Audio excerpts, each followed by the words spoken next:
That's my proposal. There's no harm in giving it some thought. I understand, but the Express's voyages are meant to extend the Silver Rail. That won't change. But the cosmic situation will. The Legion's threat looms over the universe, and no one can avoid it. Isn't that why you started the trailblazing journey? To connect? When it comes to the Express's course, I can't make any decisions on my own. Madam Jade, your olive branch should be extended to everyone. Greetings, nameless ones. Deliverer of Emporius. I'm here to celebrate our victory before the Express makes its warp jump, and lay the groundwork for a long-term partnership. On behalf of the Strategic Investment Department, and in the name of Diamond, I hereby invite all of you to Astropolis to discuss our alliance.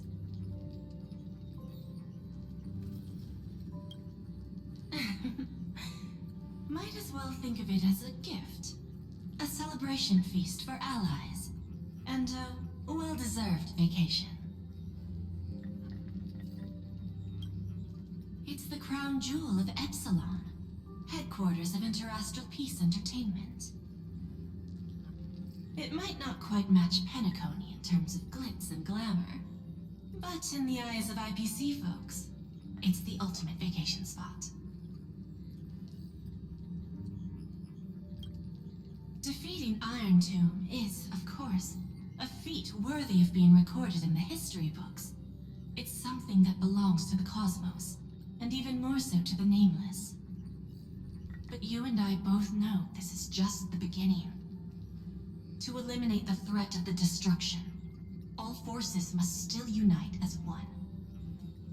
To this end, the Preservation hopes to join hands with the Erudition and the Hunt to establish an anti-destruction alliance, bringing together all forces that can be rallied to the cause. I'm glad to see the Astral Express is on the list. You're being too modest. You're heroes who defeated a Lord Ravager, and therefore the most brilliant emblem on this banner. I believe the Trailblaze would make a strong candidate for leadership. I'm truly flattered. Consider our vote as a show of sincerity from the 10 Stonehearts. So, may I have the honor of expecting your presence? Every stop the Express makes is decided by all passengers together. Madam Jade, please, give us some time. Of course. Then I shall wait with anticipation.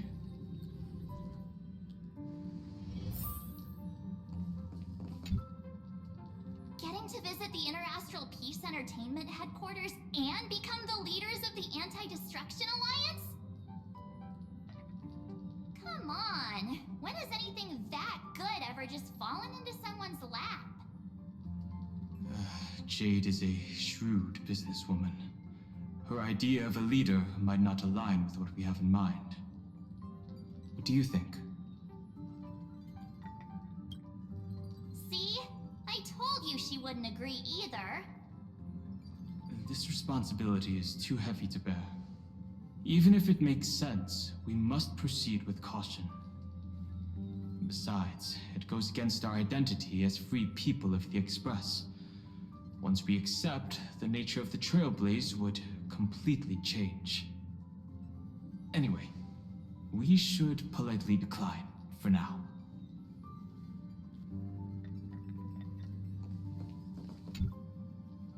Sunday, what does your gut tell you? From what I know about Madam Jade, every favor she does is just groundwork to put things in her control.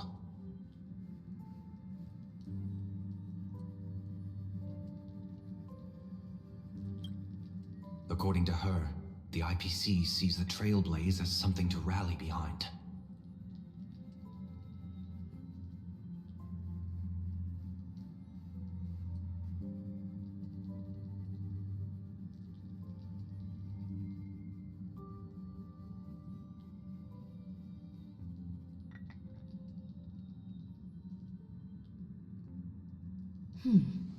What do you think? Your misgivings are valid. The Express has its own path to follow. It's not the right time to be getting involved in political games.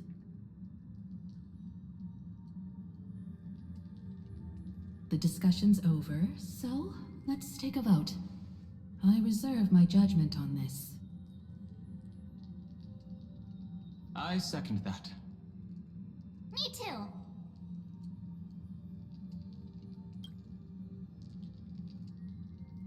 I abstain.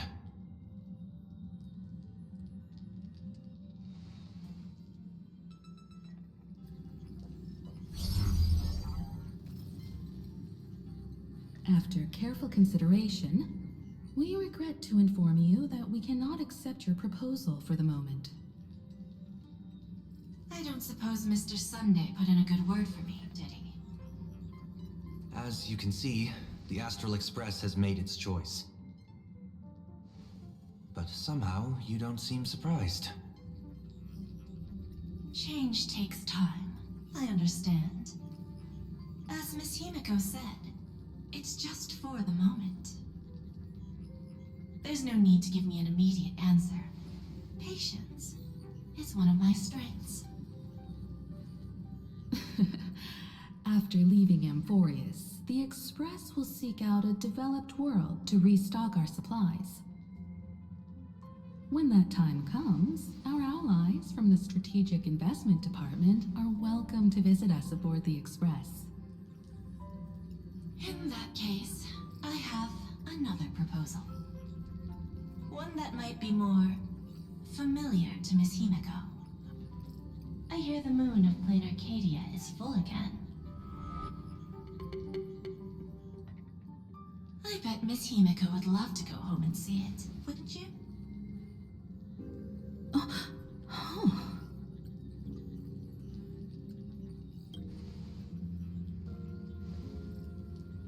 So the moon is full once again. I wonder if all is well over there. Stable and prosperous as usual. Plain Arcadia has long since become one of the IPC's most valuable planetary assets. Although I cannot visit there in person, if the Express passes through Plain Arcadia, my colleagues will surely give you a grand welcoming ceremony. That's very thoughtful of you. We'll give it serious consideration. Sorry for taking up so much of your time. I should get going now. Remember, the gates of Astropolis will always be open to the Astral Express. May the winds be favorable on your trailblazing expedition.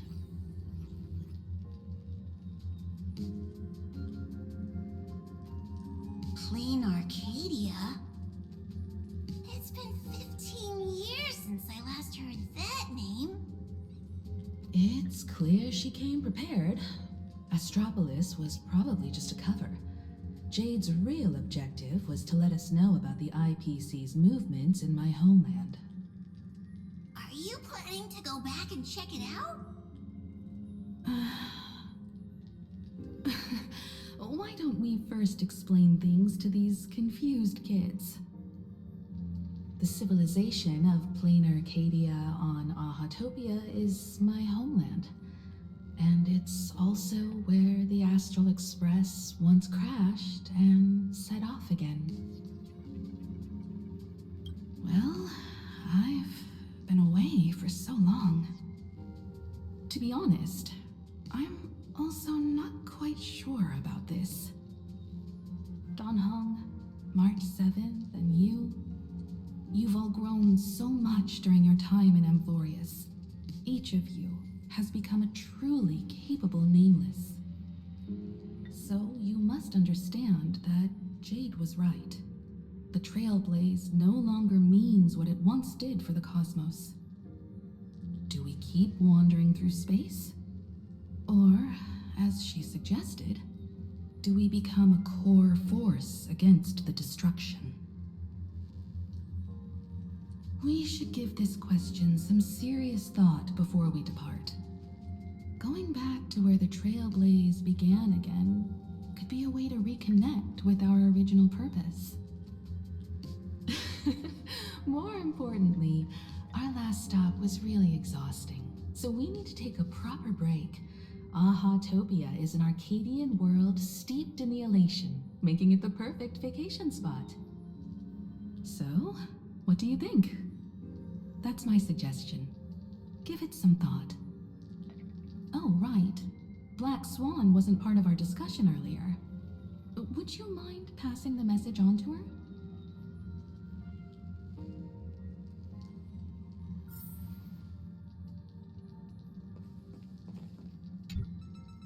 Have you noticed how Himeko gets lost in thought whenever we talk about her homeland?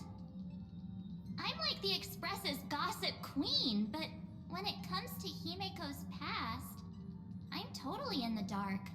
I even asked Mr. Yang about it, but all he said was, "I don't know anything about this either." So I snuck a peek at the navigation log and found... Oh, come on! You're missing the point here. I found an unfamiliar signature in the logs. Something like... Mura? Based on the timeline, it must be someone Himeko knew. But she's never mentioned it. I bet there's some big secret behind all this. Aha-topia. That's an ancient world, if I remember correctly. Would you like to hear the databank records, or just the rumors I've heard? After leaving the Xianzhou, I spent some time with the IPC fleet, where I met a fool from this Arcadia. She told me a legend. Aha the Elation once shed a tear there, and thus bestowed a blessing upon the whole world. Hard to imagine, right? I can't wrap my head around it either.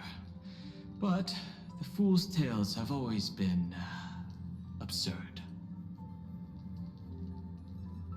Aha-topia is located in the constellation Star Zone. It is said that in the distant past, the Eon of Elation, Aha, once stopped here, turning it into a stage for the masked fools and mourning actors, and drawing travelers from many worlds. After the destruction came into being, this place too was driven to the brink by the Legion's onslaught. Many ancient nations vanished, and the entire world sank into a painted world upon canvas. Fortunately, with support from the Interastral Peace Corporation's Worlds Reborn initiative, Planar Arcadia emerged from the Planar Realm, regained its former vitality, joined the Pan-Cosmic Trade Network, and became one of the IPC's key assets and markets. As of today, an array of local entertainment creations originating from Planar Arcadia has circulated far and wide across the cosmos. This information is pulled from the IPC's open source databank, for reference only. Seeing is believing. The best way to understand this peculiar world is to visit it ourselves.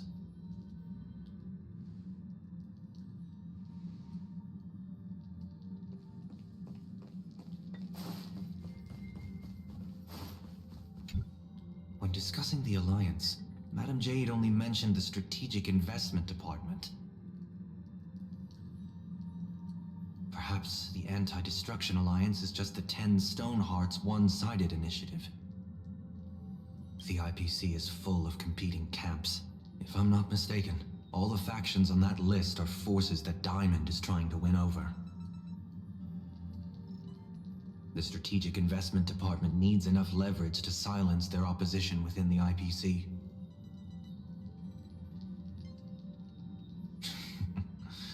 Some olive branch.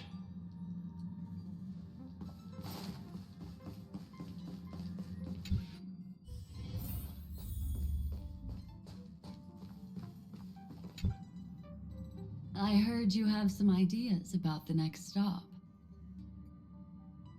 Sorry, but I'm afraid my journey with the Express has come to an end. The Memo Keepers have received summons from the Garden of Recollection, so I must return to report. But this journey through Amphorius has given me many unforgettable memories. Your trust, and my small act of rebellion against the Garden of Recollection. Covering up these traces won't be easy, so I need to leave quietly. Fortunately, a cremator has agreed to help me out, and she's waiting for me. If the Astral Express ever needs a memo keeper, I'll be glad to help. When you miss me, gently call out to me in your thoughts. If needed, the lady slumbering within March 7th knows how to find me. If I need help from the Nameless, I will reach out to all of you. Please convey my apologies to everyone for not being able to say goodbye in person. Farewell, sleepyhead.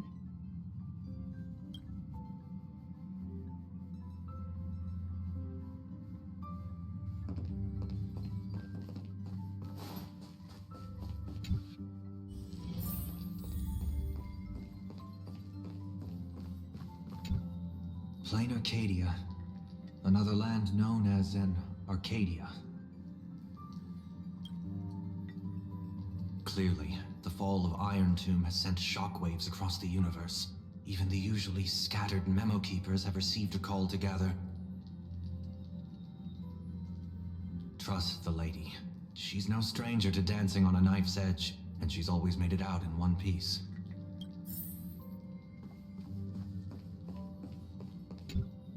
Still thinking about the next stop? Is that so? If she chose to leave on her own, she must have good reasons for doing so. I hope the Garden of Recollection has no way of knowing what happened inside Amphorius. I wonder what interesting sights await us in Plain Arcadia. What? She just left like that? Without even saying goodbye?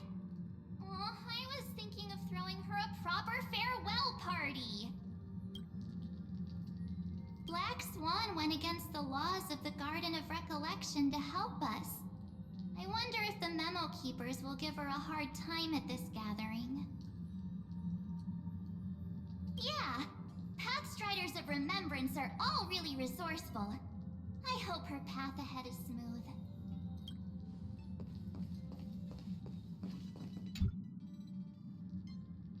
Without Black Swan, the Express would have never made it to Amphorius, let alone experience this unprecedented adventure.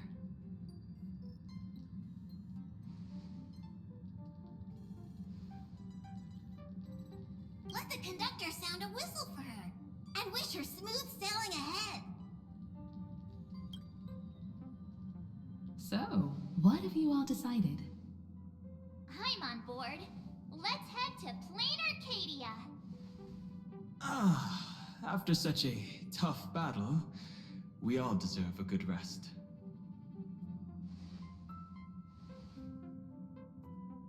I have no objections.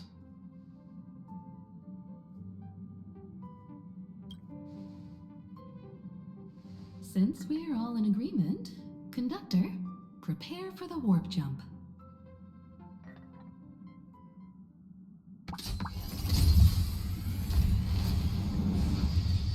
Attention passengers! The Express is about to make the jump. Please be seated and hold on. Destination, Plain Arcadia. Let's go!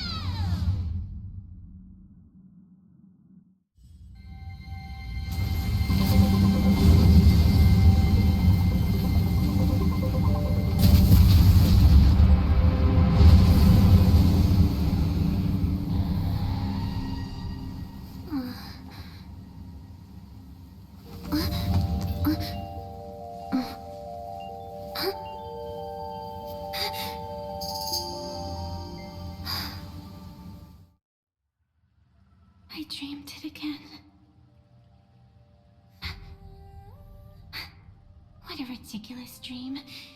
Even more over the top than what that guy promised. Looks like the Express has once again taken the wrong route. There's nothing we can do about it. In the river of time, if cause and effect can be kept apart for long, they're bound to have a terrifying reunion. Am I right, Observer? Watching us from behind countless veils. I've been rambling on since the show just started. You must be totally lost, aren't you? Then just forget all that nonsense I was spouting. Anyway, stop looking here. What you should be focusing on is them.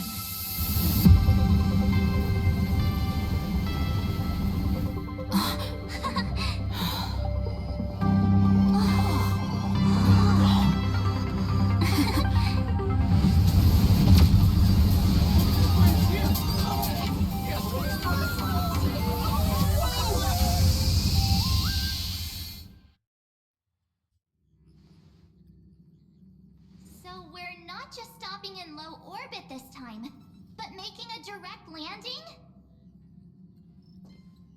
According to the comms, the officials have prepared a dedicated platform for the Astral Express to dock. A whole platform? Just for us? Is this some kind of VIP treatment for coming home? Oh, talk about rolling out the red carpet! The Express has arrived at the station, connecting to local communications.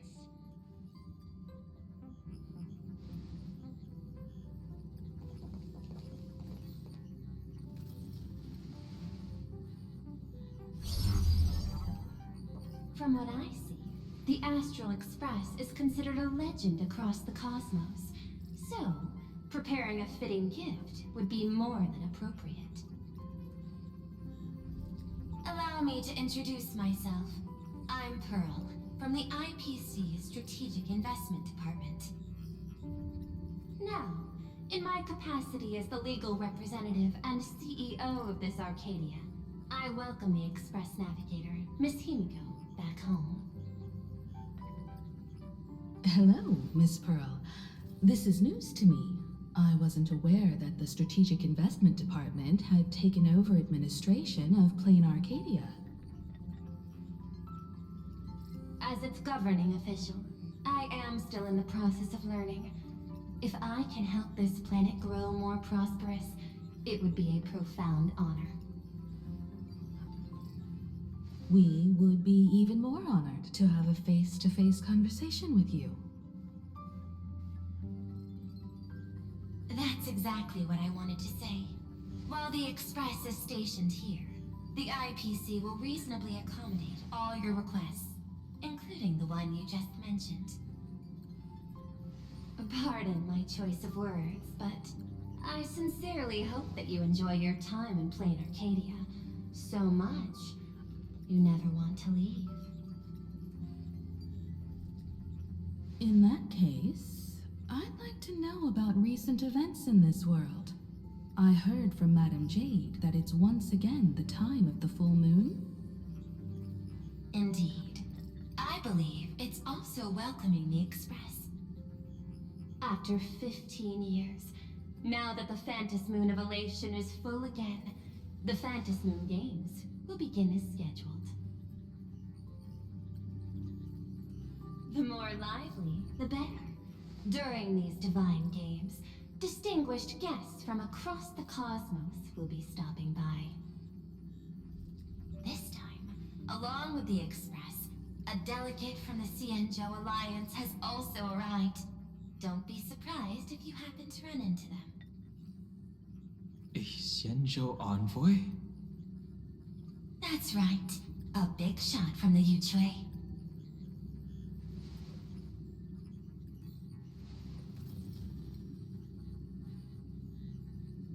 Since you just arrived, I won't keep you any longer. I've arranged for staff to wait for you at the platform. Feel free to ask them for anything you need. All of this is a token of appreciation from the Strategic Investment Department to our friends. We hope you'll enjoy yourselves to the fullest.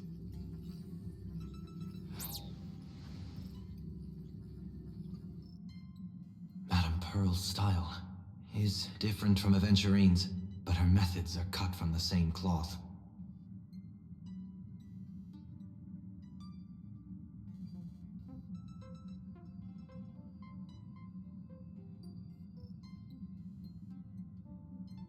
This could go on forever.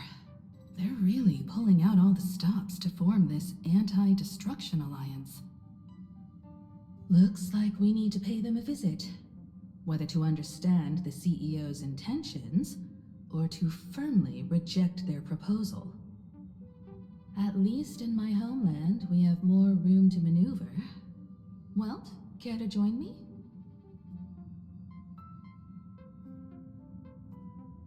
As for everyone else, you're free to do as you please. My suggestion is, why not take a look around and get to know this world better?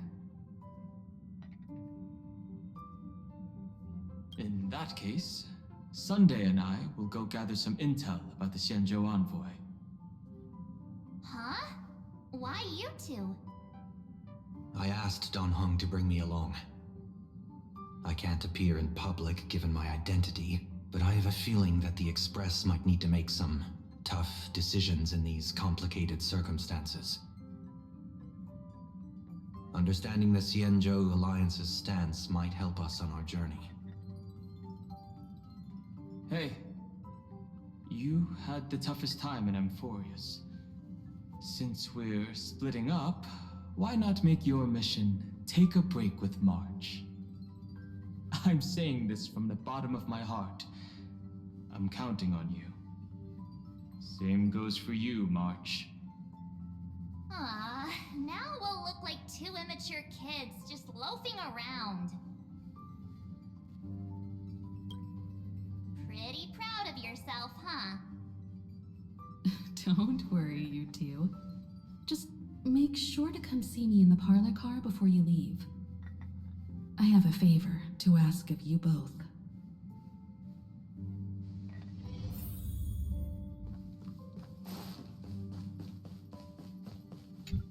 I've made contact with the Xianzhou delegation. Sunday, let's head out. If there is any etiquette I need to follow when meeting Xianzhou people, please let me know in advance.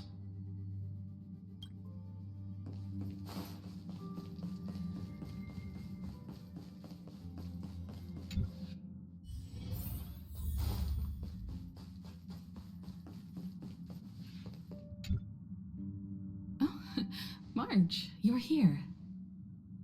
So, what kind of mission do you have for us?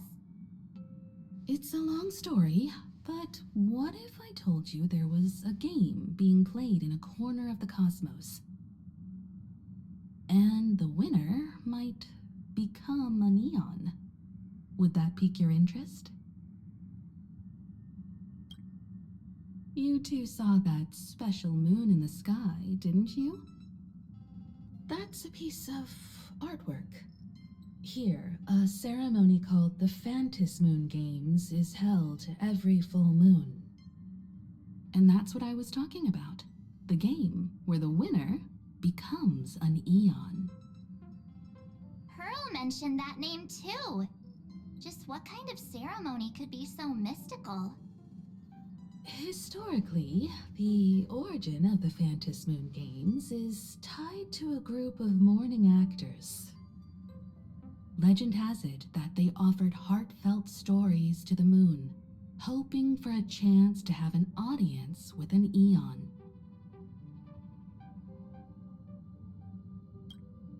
Not really. As far as I know, many factions have their own ways of gaining an audience with them.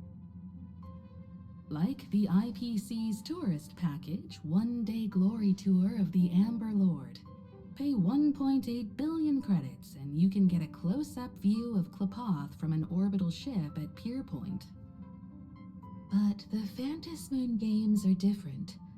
They're one of the few well-documented ways where you can actually see an Eon and receive their response. Aha, the Elation. Legend has it that they personally started the Phantom Moon games, though their motives remain a subject of much speculation. Aha is also one of the Eons closest to humans. They have left behind countless pranks, with this miracle of Aha-topia being one of them. According to historical records, when a supplicant rises above the rest, the elation will manifest, listen to the victor's wishes, and share their authority for 1 minute. Considering this Eon once injected all their power into a noblesse worm, it's not surprising they would do something like this. What does it mean to become an Eon for a minute? Among past winners, some sought ultimate power, some yearned to erase their past regrets, and someone even stored this planet within a scroll painting.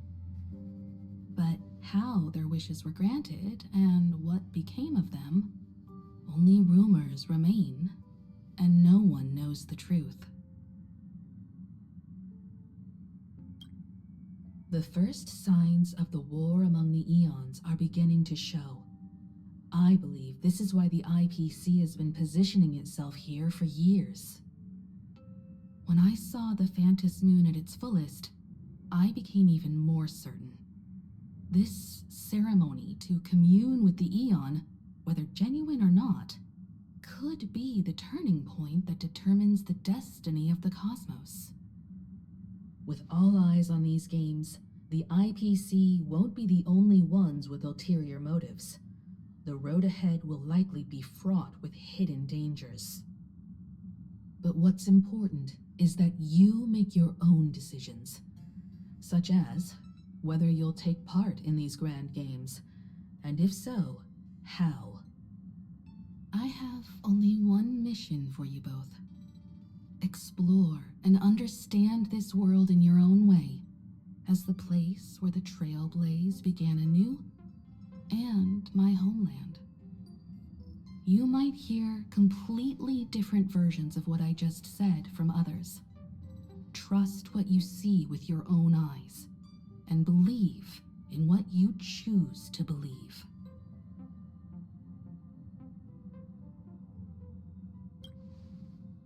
Stop acting all cool. If you don't have any thoughts about the games, I'm gonna act on my own. I see you already have your own thoughts on this. In that case, everyone's got a mission to take care of now. Welt and I are going to meet Pearl. We'll see what kind of surprise she has in store for us.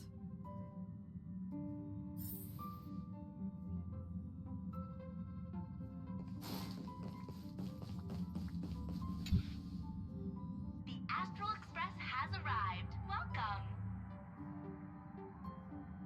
Now this is what I call a grand welcome.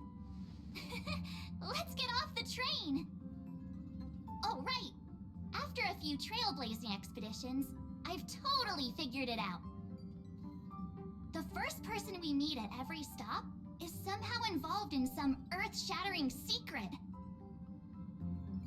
So when the door opens, keep your eyes peeled.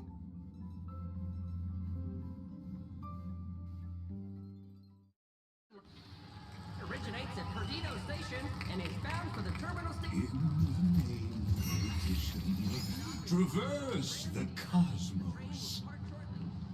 We meet again, deliverer from beyond the sky.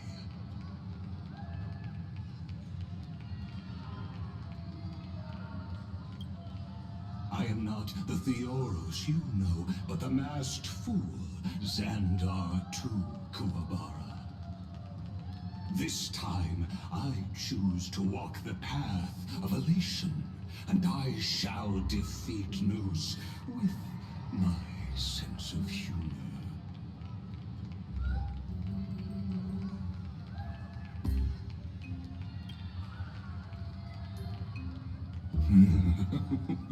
After all, I did say before.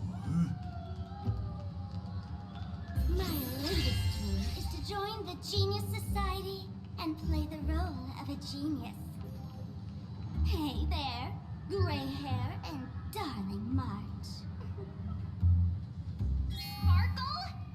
Ah, it was you all along? Surprised? Well, this time I'm here as Plain Arcadia's cultural advisor, specially appointed to be the tour director for the Express crew.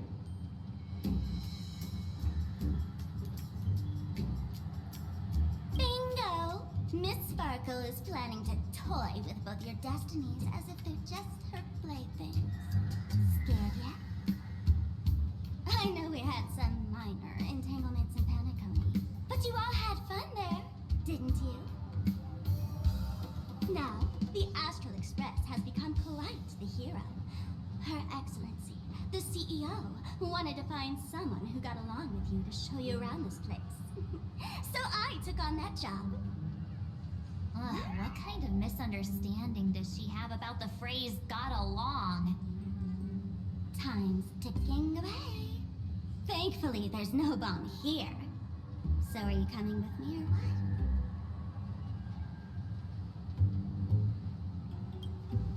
Fine.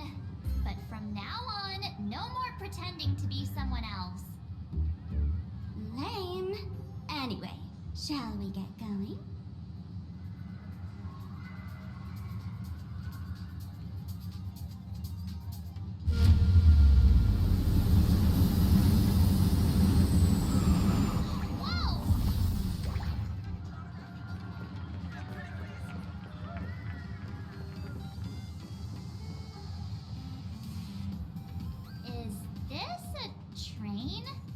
Looking sharp.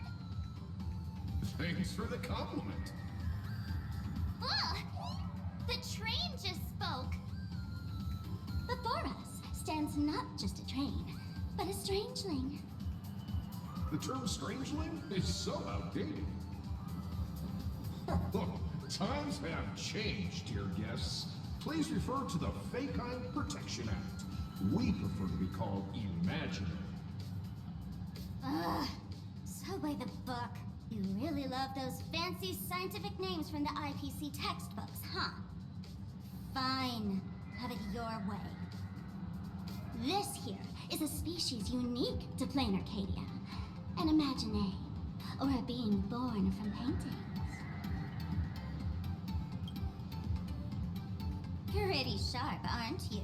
You caught on quick. Once upon a time, the artists here discovered that by sketching creatures from their imagination and giving them names, they could bring their creations into reality. This belief in things yet to exist is called wish power, and it sustains the existence of Imagine. If you ask me, this power must be a blessing from the laughter. Oops, got sidetracked. This here is the Bullet Worm Express, an Imagine in charge of transportation. You could say they're in the same line of work as you folks. Oh, so you two must be the Nameless from the Astral Express. The passengers in my stomach are always gossiping about you. When you get a chance, hop aboard and give me a try. Let's see who's faster, me or the Astral Express. Thanks. We'll definitely do that when we get the chance. But, man, who would have thought that the Express here is actually a living being? An Imagine. That's absolutely mind-blowing. Hello, everyone. Welcome to Duomension City. Holy smokes, there are cops at the station? Sparkle, don't tell me you're about to get arrested on the spot. Having heard about the Astral Express's visit, Many citizens got up early just to catch a glimpse of the Nameless. If anyone acts out of line, please don't hesitate to call us. Oh, gray hair and darling March. You're real celebrities now. Next up, I'm gonna show you even more mind-blowing stuff, so try not to faint.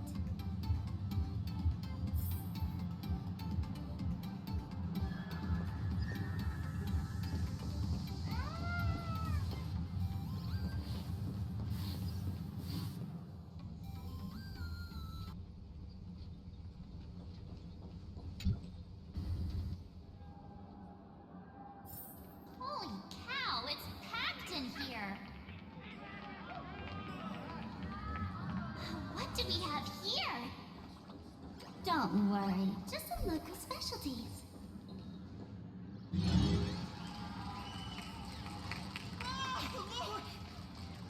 That pink-haired girl? She's got this adorable little bunny vibe going on. Is she the inspiration for March Bunny? And that girl with the gray hair next to her is so dashing! She must be the baseball raccoon! But she doesn't look anything like a raccoon.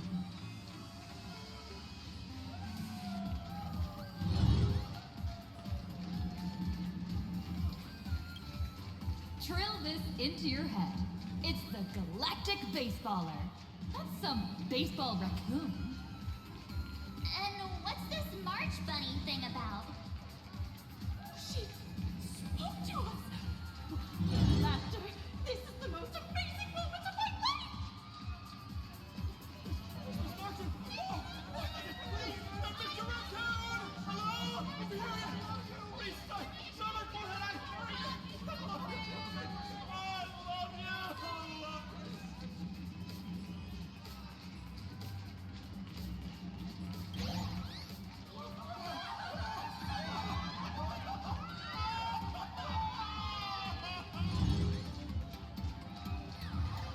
Everyone, please maintain order.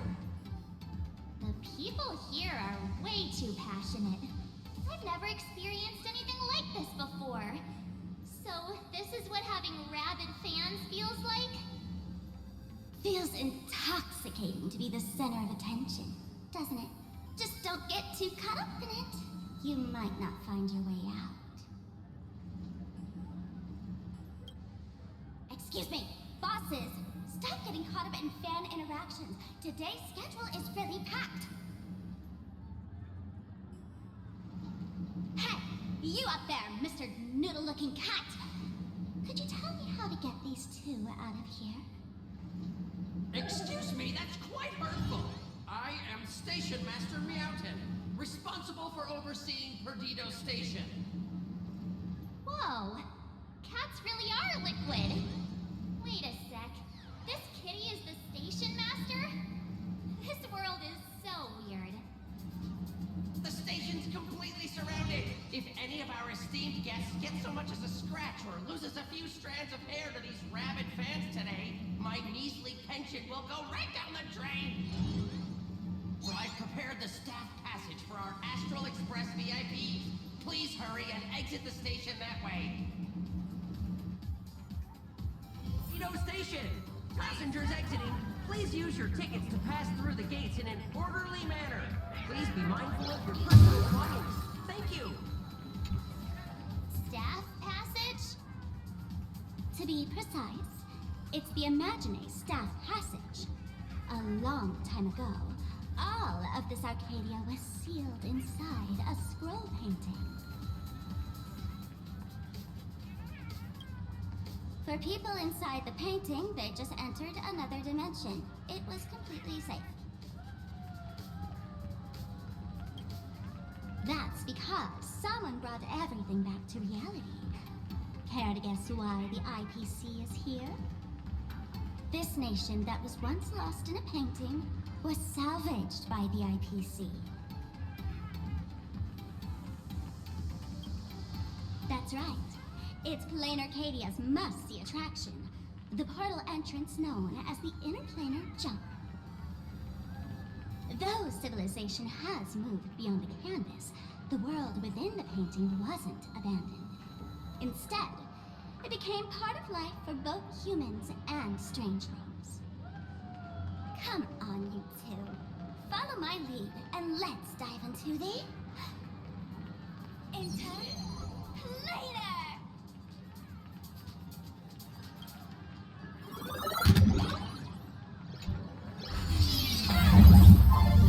How did I turn into Pom Pom?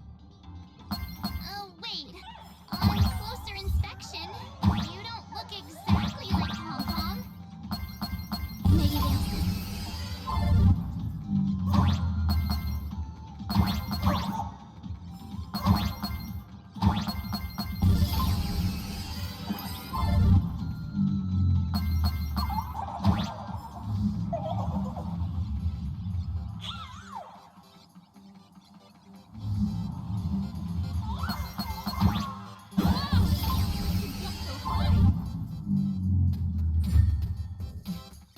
Listen, the music changed.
I thought I was about to go to heaven.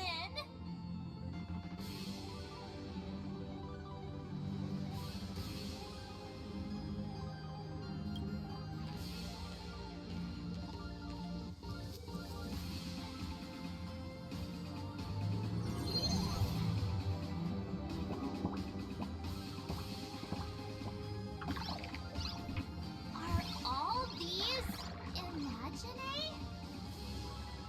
That's right. This is Plain Arcadia, a world where strangelings roam freely, and a paradise woven from elation and wild imagination.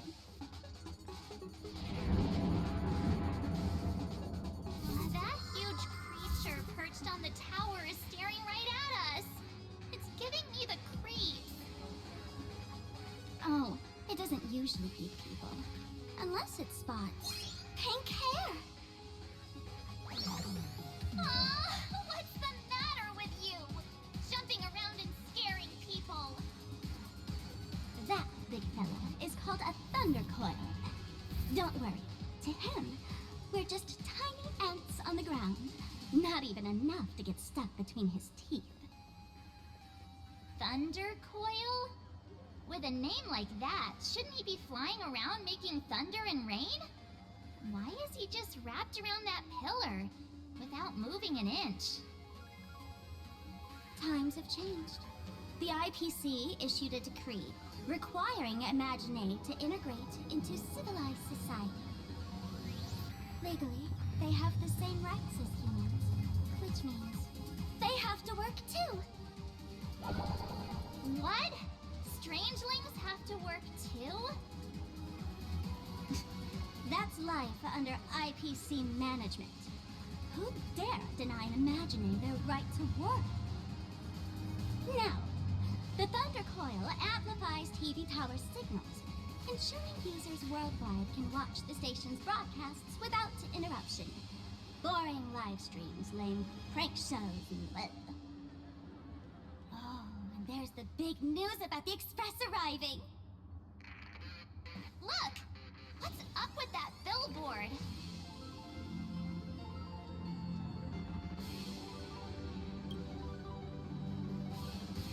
If it were me up there, I wouldn't be saying such negative stuff. Huh. The IPC is really pulling out all the stops to hype you guys up. Don't mind me saying this, but for every penny the IPC spends on you, they expect a return in the hundreds or thousands. You'd better watch your back. That's one of those giant robots Mr. Yang loves.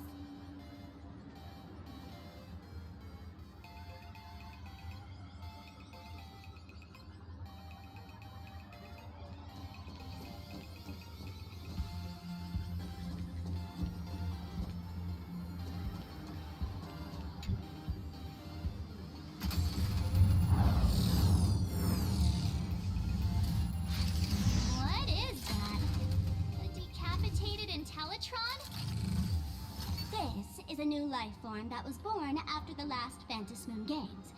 An Imaginary called a Mechatron, created by the IPC.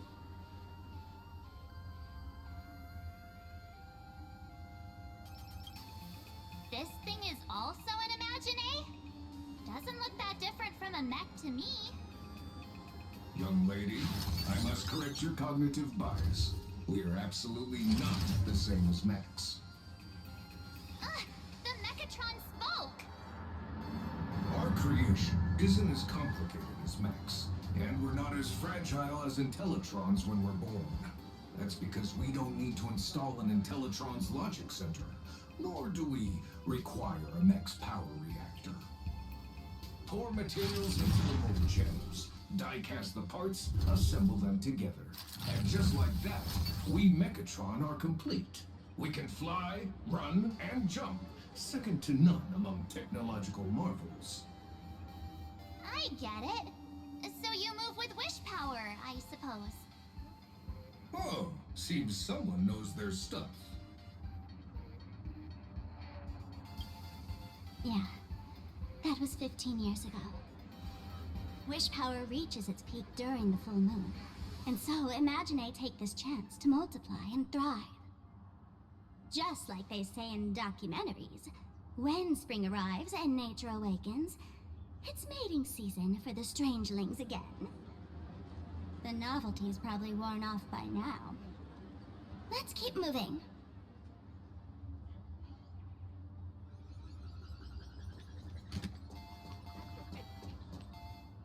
Mantis Moon rises full. Director Sparkle? What's with this huge line of people? Looks like a new release of a comic. Fluffy across the blue? What's this? I'd love to get a copy and check it out. I don't think you guys would enjoy this comic.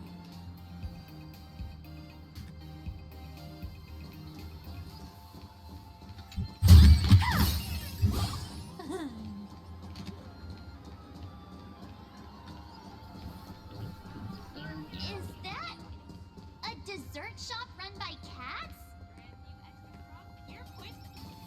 Dreamless Coffee is a chain store owned by Cat Imaginary. The coffee and desserts here are absolutely delicious.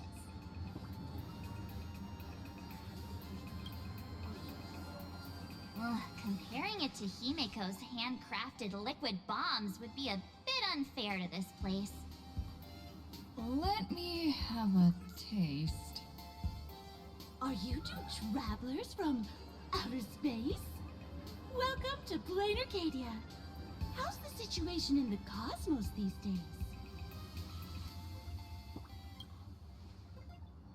Oh my! If it isn't the heroes of the Astral Express! What an honor to meet you both.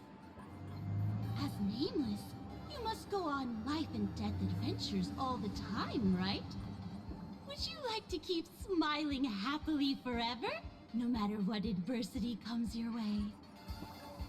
Happy forever? Is that even possible?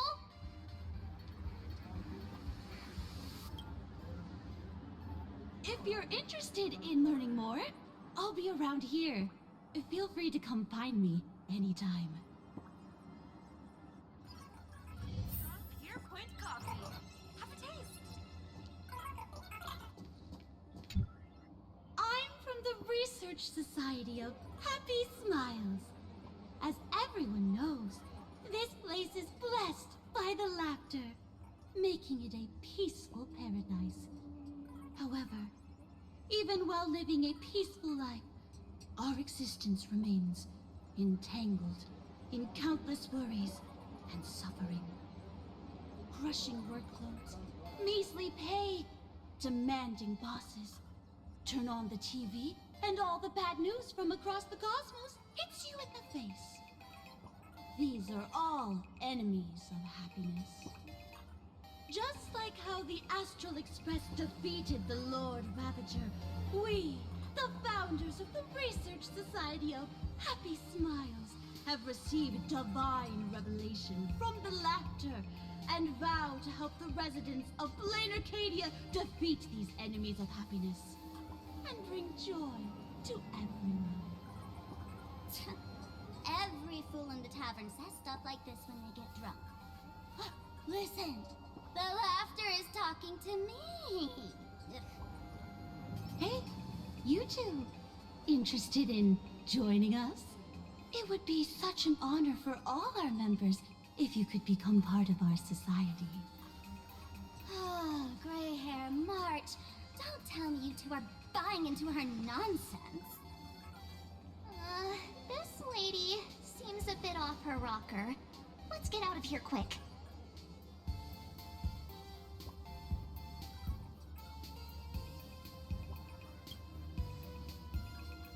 Really? Please allow me to introduce. Hey, we're only halfway through exploring this street. How can you let someone whisk you away already? Sorry.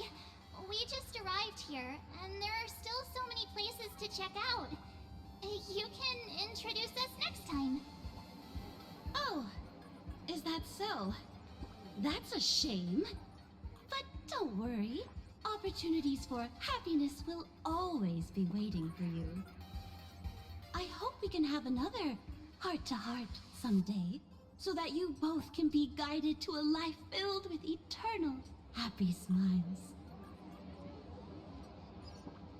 Extra strong Pure Point coffee. Have a taste. Oh, there's something on the traffic light. Should we check it out from the overpass? Please do not take any pictures or upload them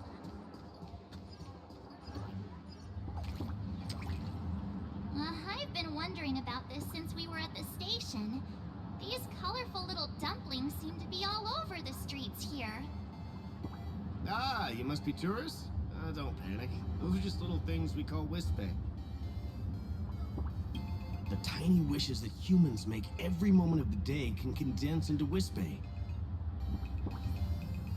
Some say these little creatures are proto-imaginae.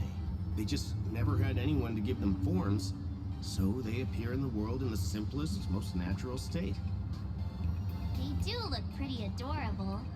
Like little wiggly blobs of jelly. Probably shouldn't ask this, but can we eat them?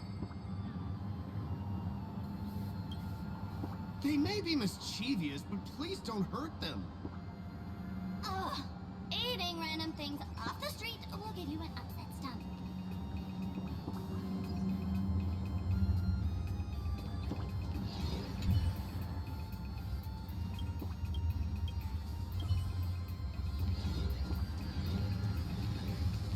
This is so pretty, fam.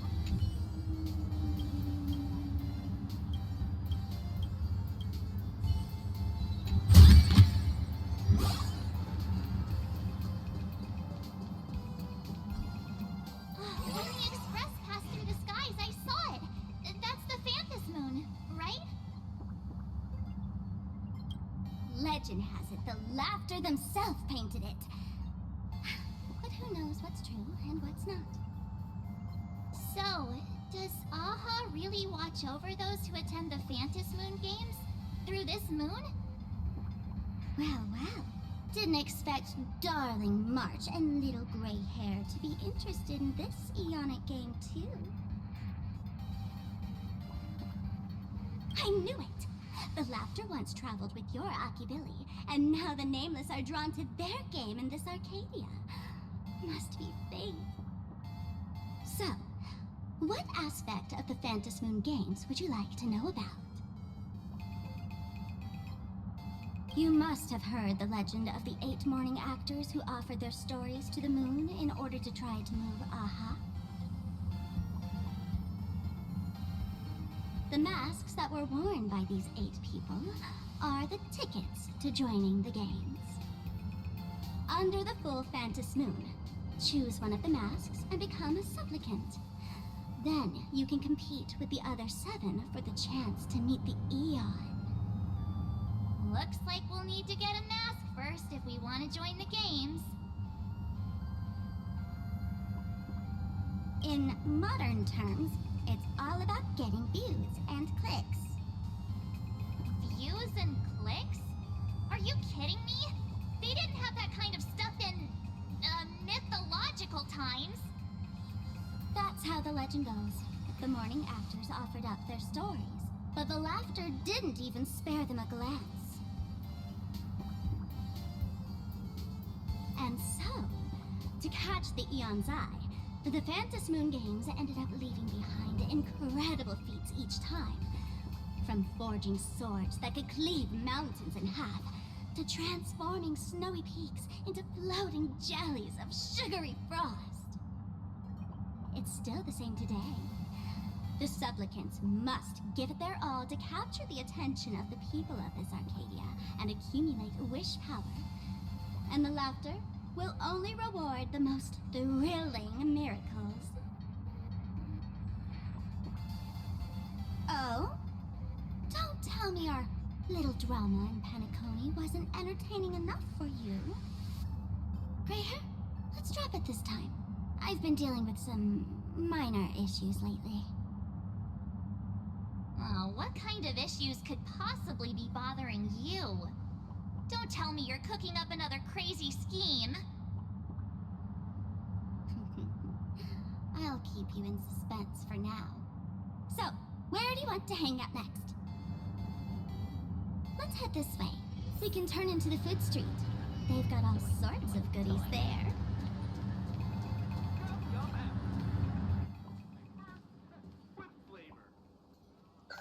Click, click. Huh?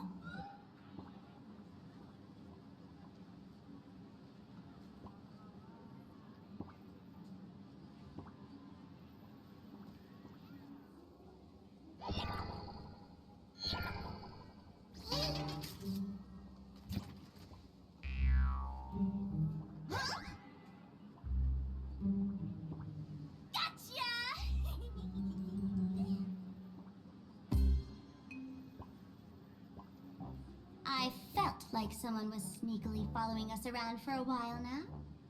Looks like it wasn't my imagination. What's this little thing's deal, huh? It's kinda dressed like you, isn't it?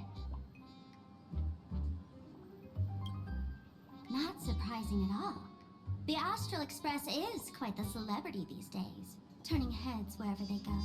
There's always someone keeping a close eye on your every move. Click, click, click, click! Holy for Bowley!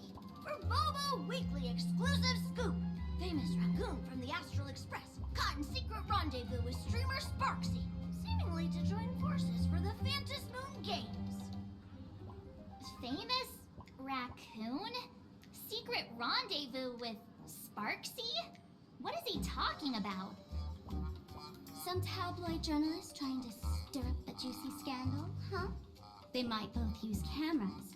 But our darling March is way cuter than this paparazzi creep. Hey, I can speak for myself.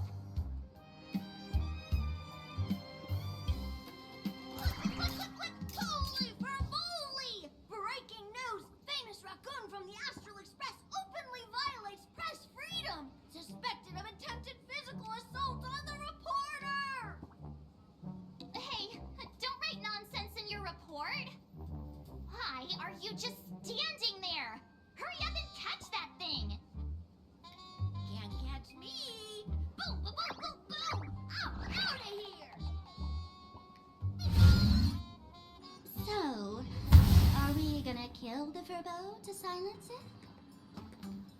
We would never do something so violent.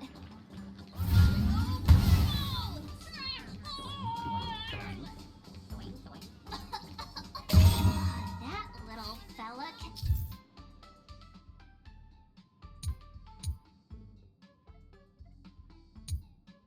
transform into different things. Let's look around. Welcome. Come on in. Take a look at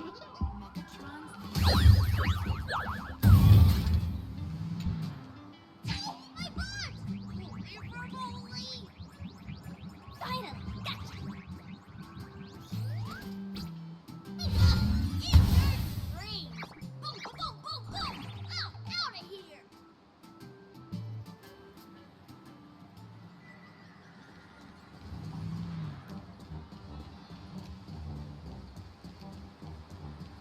Let's have a game of Comic-Con Collective. Finally cornered this troublemaker. Delete those sneaky photos, and don't you dare write any of your made-up stories, or I'm gonna show you what's what. No escape now. I, for Bullitzer, may just be a humble tabloid journalist, but I'll never bow down to evil forces when it comes to defending freedom of the press. I'm on fire! Whoa, why did this guy suddenly get into a combat stance?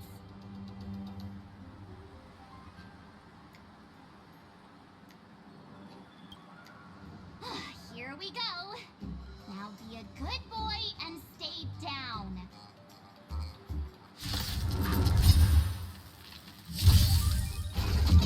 You can't run. Future is bright. Show me the way. Next time you want to take it, I'll be there, umbrella in hand. Found me. Not thinking of running. Treat our guests nicely. Die for food. Please cherish as you wish. Guy with the rainbow bridge. Have some sunshine. Next time it rains, I'll be there, umbrella in hand. Don't fight so I can leave early. Come to me. Time for some sweet. Your time to shine. You can't run. Embrace a new life.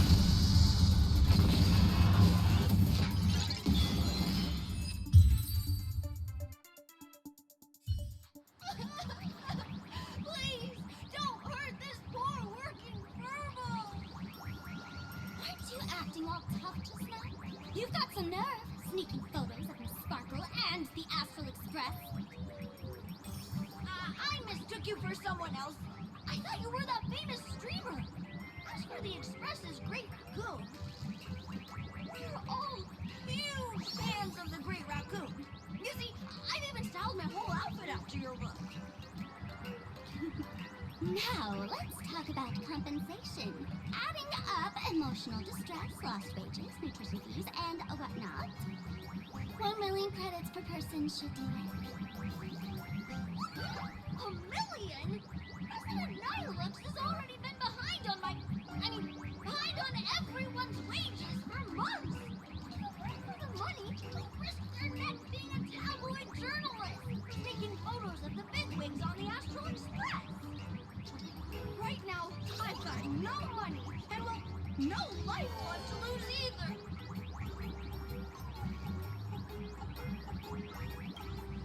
Gray hair. Being this kind-hearted is gonna come back to bite you. Since I offended the Great Raccoon of the Express, I suppose we could settle this with some compensation. Huh? Didn't you just say you had no money? What's with the sudden change of heart? This seems fishy. My pockets are truly empty. However, regarding compensation, I implore the Great Raccoon to visit our Furbobo Weekly magazine office. Here's my business card right here. It has the magazine's address and contact details. Rest assured, President Nihilux will definitely present compensation that'll satisfy the Great Raccoon. Please, please make sure to come claim your compensation. What's it up?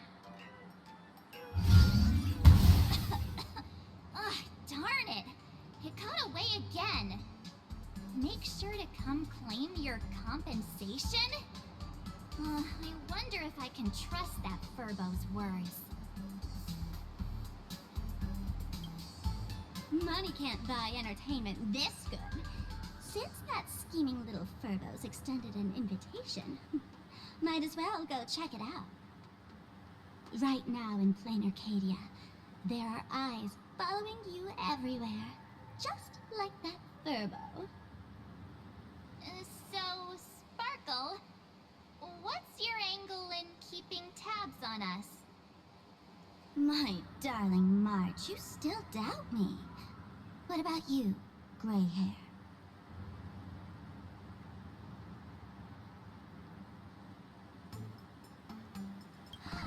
Has all basic trust between people disappeared? Oh, I'm hurt to my core. What you should be worried about right now isn't me or that tabloid journalist from earlier. Has the renowned Astral Express come to plain Arcadia as tourists on vacation? Or are you here for the Eon's game, eager to share their authority? For the local residents, you're already in the spotlight without doing anything. If you decide to join this game, you'd better stay on your toes. There are quite a few people looking to join the Phantom Moon Games and become a supplicant. In their eyes, the Astral Express is the perfect prey. Among the folks I know, there's one who might become your enemy. She's about to put on quite a show at the plaza up ahead. Wanna go check it out together?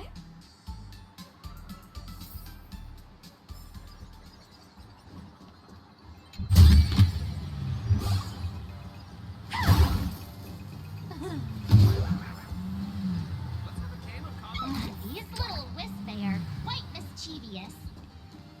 As lively as our darling March. Hey, I'm being super well behaved here. Wow, so many gold coins! Just some unclaimed wish card fragments. Pick them up when you find them.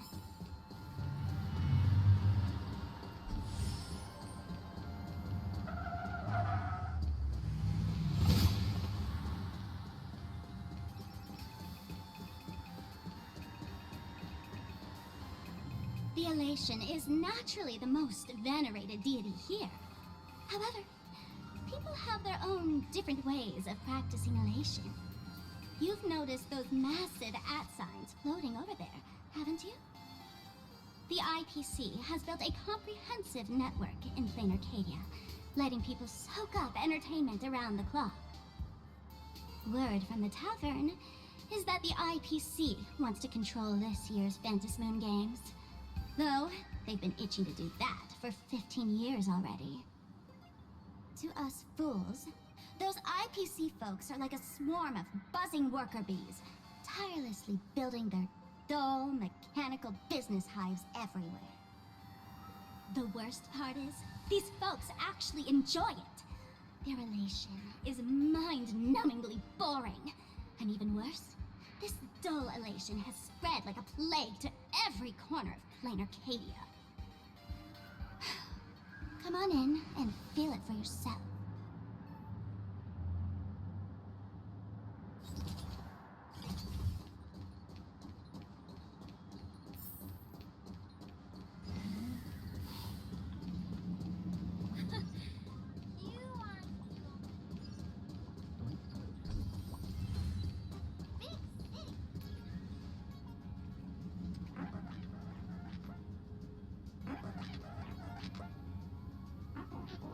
Plain Arcadia has enough entertainment to keep you busy until doomsday without repeating anything. But you know what's missing here? Real fun! What's the difference between being glued to the internet all day and being stuck in a dream?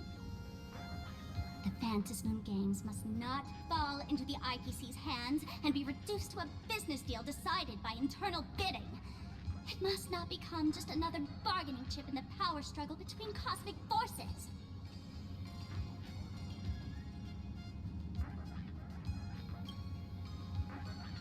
She'll be here soon.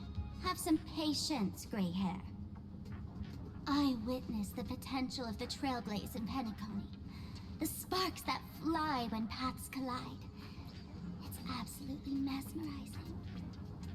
In plain Arcadia, what surprises will you bring for the elation? And there's also the preservation, the hunt.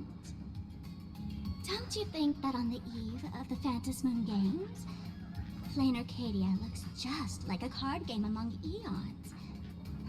If that's the case.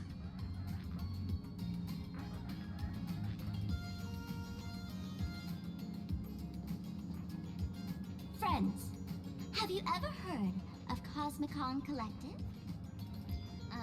What's that?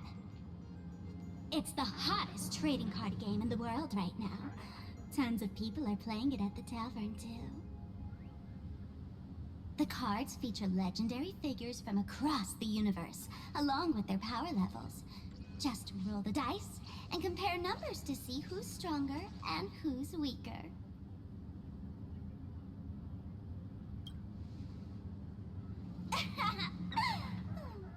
Why don't you take a guess? Gray hair, care to play cards with me? Think of it as a rehearsal for the Phantom Moon Games, right here, at this tiny card table. If you beat me, I'll tell you the enemy's name. Maybe we can team up and take her on.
As expected of you, gray hair, starting off with a bang. Since you won, this card is yours. If you want more cards, go chat with the card masters at the plaza. A streamer who's about to go live at the plaza. She calls herself Sparksy. That's right. She's your enemy. This streamer, just like you, has been seeking a chance to join the Phantom Moon Games. It won't be long before she shows up at the plaza. That little trouble you've gotten yourself into. It's her, isn't it? Darling March, I just can't escape your sixth sense, huh? She's our common enemy. If you need my help... Oh, there she is! That woman who stuffed me in the trash can! Ah, she's right there! Get her! Everything we leave behind in life has a way of coming back to us in unexpected ways. Now that the IPC guide is here, the tavern guide will be on her way. So, you really weren't sent by the IPC to welcome us. Quality time together is always so short. Before I take my leave, allow me to give you a friendly hint. Remember this well. For all supplicants who join the Phantom Moon Games, whether they look up or down, the moon that humanity gazes upon in the sky is always the same Phantom Moon. Is this some kind of riddle? Remember this little riddle? You might need it when we meet again.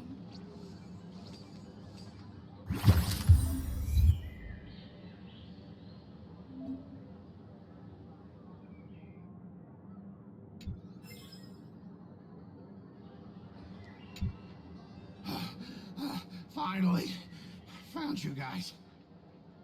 You wouldn't happen to be the guide the IPC assigned to us, would you, Mr. Scott? That's exactly right. We meet again, bosses. After the Holy Grail War back in Penacony, Mr. Aventurine graciously offered me a chance to turn over a new leaf by working for the Strategic Investment Department.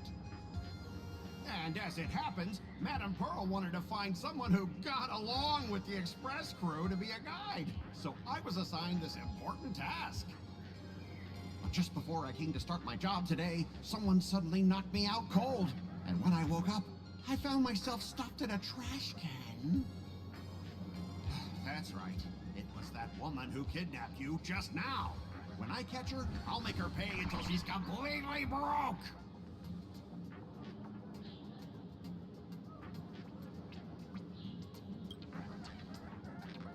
I'm starting to question his judgment in picking people. I knew it! You don't want to see my despicable face! I, Scott, totally understand your frustration. As long as you're safe and sound, that's all I care about. So, dear bosses, would you like to grab a bite to eat? Keep playing around here? Or perhaps enjoy my latest animal impersonation act, huh? Mr. Scott's dedication to his work is so intense. It's almost painful to watch.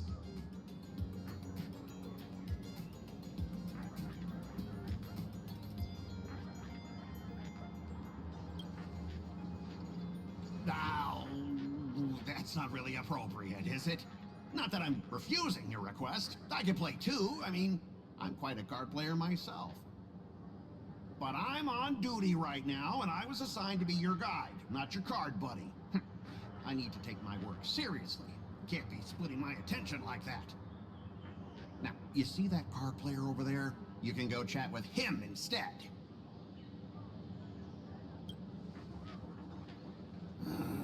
Since it's your order, I'll humbly obey. But hey, don't go tattling later, saying I'm slacking off on my duties.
As expected of the Nameless, our great hero. Your card skills are truly remarkable. Boss, am I giving you the good vibes you need? Don't forget to put in a good word for me when you get back. Oh, right. There are other players around this plaza. If you're still up for more, feel free to chat with them.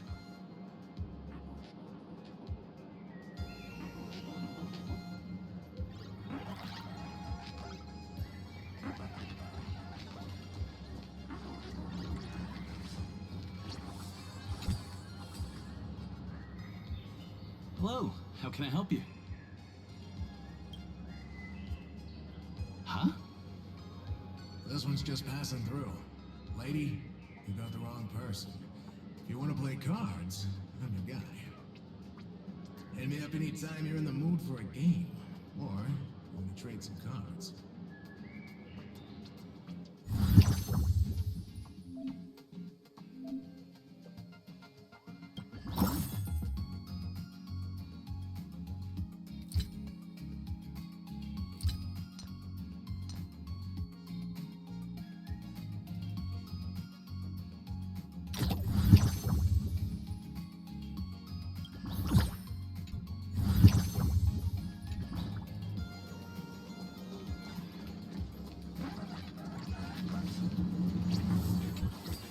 Hey there, young lady. You getting the hang of traversing the world in canvas yet? Need some practice? You can always try your luck with me.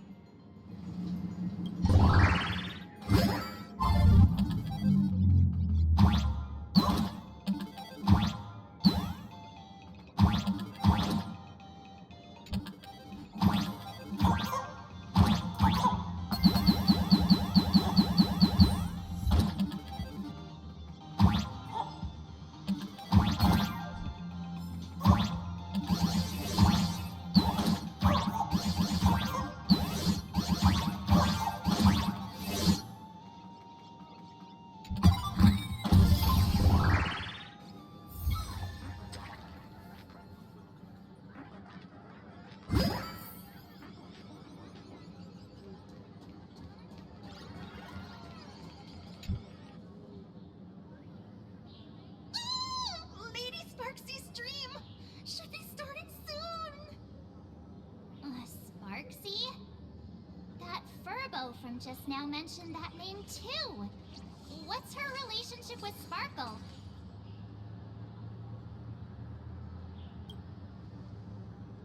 Oh, there's someone who doesn't know the great Lady Sparksy?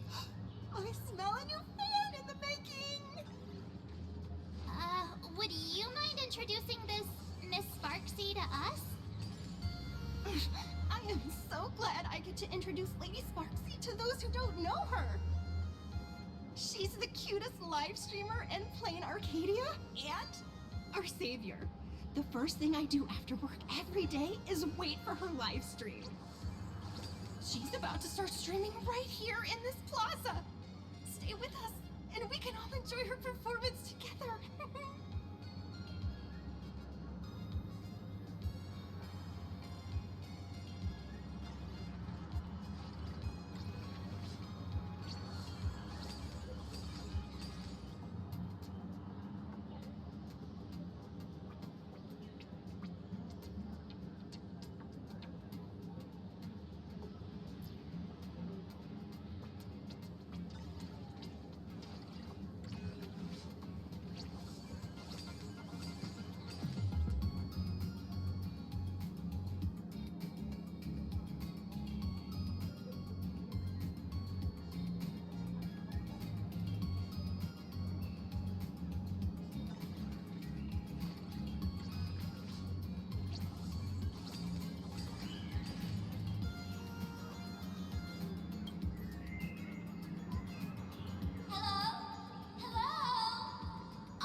Has everyone been working hard today? Did everyone eat properly? A full belly makes a happy heart. Let's watch Sparksicle till it gets dark. Has everyone been treating me with lots of love today? Forever devoted to Lady Sparksy! If ever not, may lightning strike me!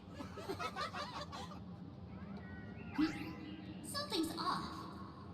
Why do I sense my old model's aura on some people in the audience today? Oh boy. She must be talking about us. Let's see. Which naughty ones went to meet someone they shouldn't have?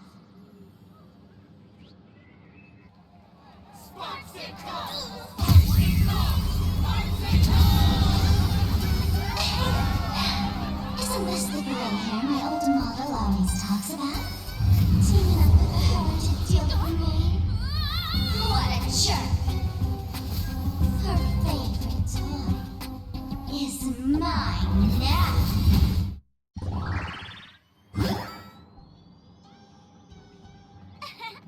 Let Sparksicle give you a proper.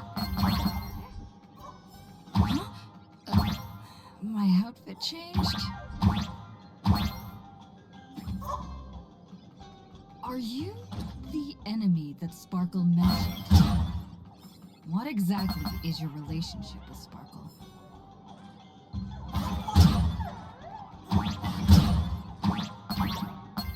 Did that useless old model send you to save her?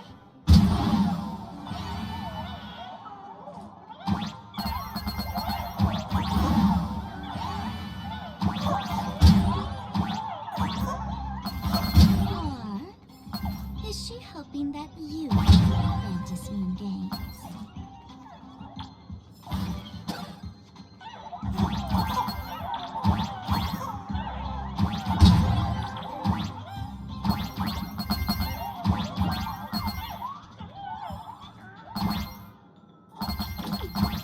Not bad.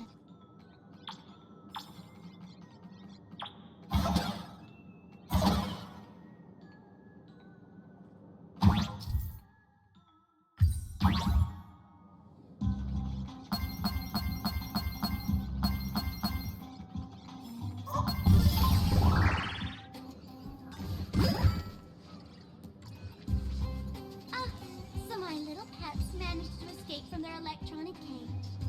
Looks like I'll have to use the power of love to catch you and bring you back. My dear, lovely fans, those two bullies want to hurt me. Please, everyone, protect your beloved Sparksicle, won't you? Get those baddies! Get those baddies! Get those baddies! Hey! We mean no harm! Can't we just talk this out? No harm. Talk this out! Isn't that exactly what the IPC loved to say when they took over Planar Cadia? You're all cut from the same cloth. You want to control the game that the Laughter left for this world, just like the IPC, don't you? The ceremony left by the Master of Elation must not be defiled by the likes of you and turned into some boring, pathetic, dull, tedious, profit-driven social mix. You've got us all wrong! Bringing the fun back to the Fantasy Moon Games, that's the Masked Fool's unequivocal duty. My dearest, cutest fans, let's get this party started!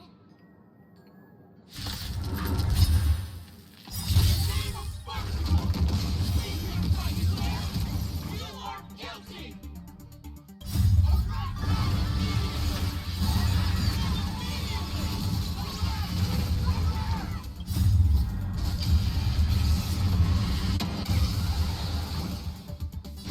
Have some sunshine!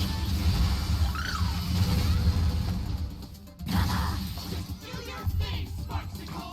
We'll crush all the haters for you! Darn it! Rallying her fans to attack us! You can't run! Ouch. Try some sun. Have some fun. Ready again.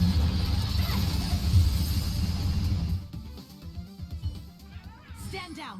Everyone, don't move a muscle. Imagine you're under arrest for breaking the law.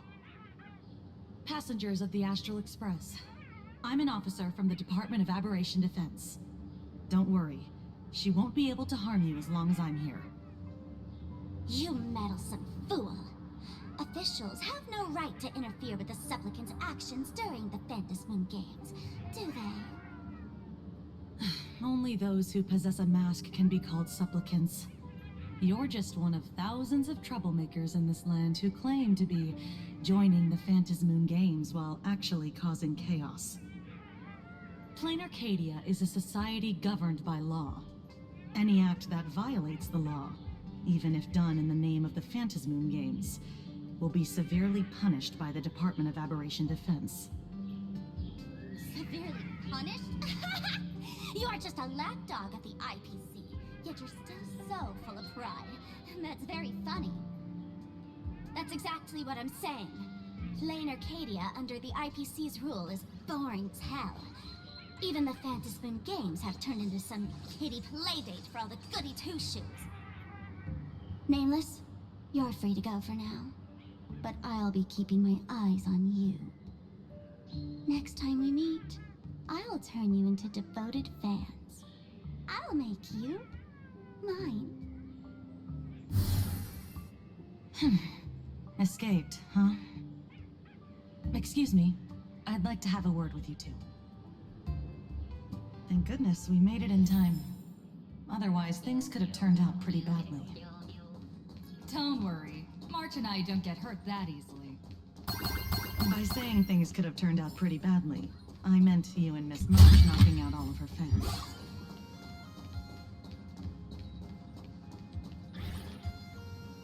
Let me introduce myself again. I'm Kuchiba, an officer from the Department of Aberration Defense. We don't need to introduce ourselves, do we? Miss Kuchiba, you probably know who we are. Of course. The newspapers, TV channels, they've all been reporting on you nonstop. Police dog? Ah, you mean those Wufei. They're legitimate law enforcement officers, and some of them have even more experience than I do. However, as a staff member of the Department of Aberration Defense, I have some special privileges that allow me to request their assistance.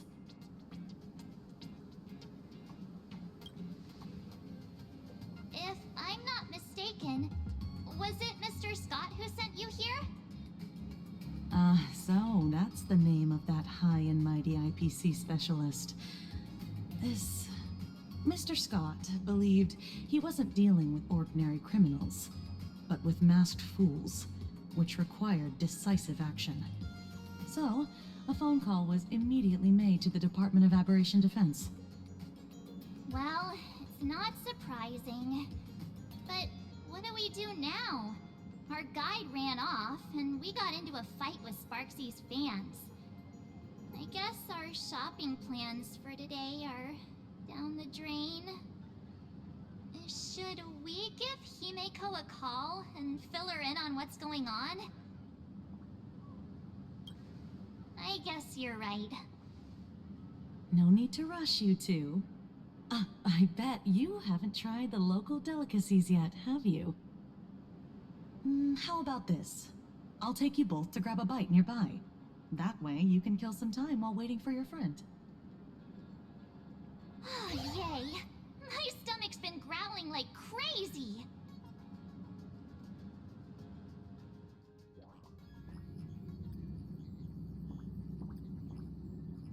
Color reproduction, 96.2%. Brushstroke reproduction, 93.6%. Conclusion. On the physical level, my reproduction has reached the appraisal threshold. This forgery can now be considered the authentic piece. Yet you still seem dissatisfied. Tell me, what troubles you? Is it that less than 4% margin of error? Or something beyond the numbers? I'm grappling with a quality that defies measurement. Artistry. It is the prerequisite for becoming the steward of this Arcadia. but you already are its steward. Diamond will remember that you only took 6 months to claim that title. It was 5 months and 15 days. Empty titles mean nothing. In plain Arcadia, political influence carries limited weight. To add a stroke to this artwork, one must first understand art. I know you. This is the conclusion, not the cause. The piece before you, Worldbreaker Waves, is a relic from one of the civilizations in Ahatopia's history. The final work left behind by Graphia, the ancestral painter of ancient Benzai Tengoku. Legend says she performed a miracle, conjuring an entire plane of existence and sealing the whole world within her scroll. Do you want to know how she did it? I will not deny it. People call her achievements a miracle, meaning its true nature remains unknown. In other words, it is an unexplored market. Understanding comes first, then investment. That is the natural order. Perhaps this is why Diamond chose you. An Intellitron devoted to results and efficiency. Cast into a realm sustained by imagination. The 10 Stonehearts await a metamorphosis. May you find your own pearl in this strange and dazzling sea. Thank you, but my mission is to oversee the progress of the Phantasmoon Games. Personal growth is not part of the task. Jade, allow me to point this out. The 10 Stonehearts are 10 independent decision-makers. Your attempts to bind people together will only prove counterproductive and bring needless loss. As always, I follow the optimal choice. Neutrality. That is also my answer to Obsidian. A flawless reply. Your cool logic is always captivating. Lady Pearl, that Express Navigator has come to see you. It seems we no longer have the leisure to speak of art. This is all I have to say. Tell Diamond, I will fulfill my duty of strategic investment. Send the guests in.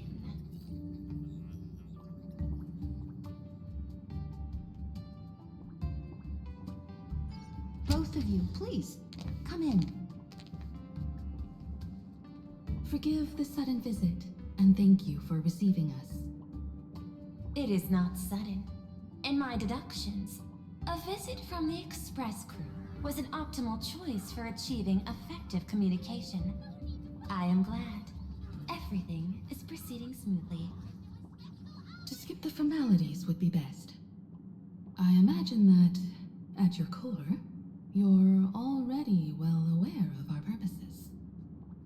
I know that you have come for the Anti-Destruction Alliance.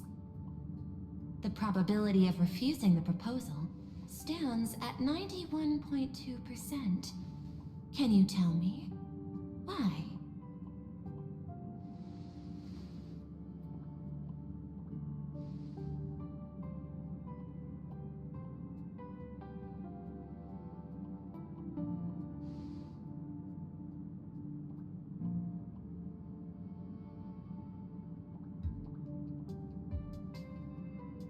That is a reasonable concern.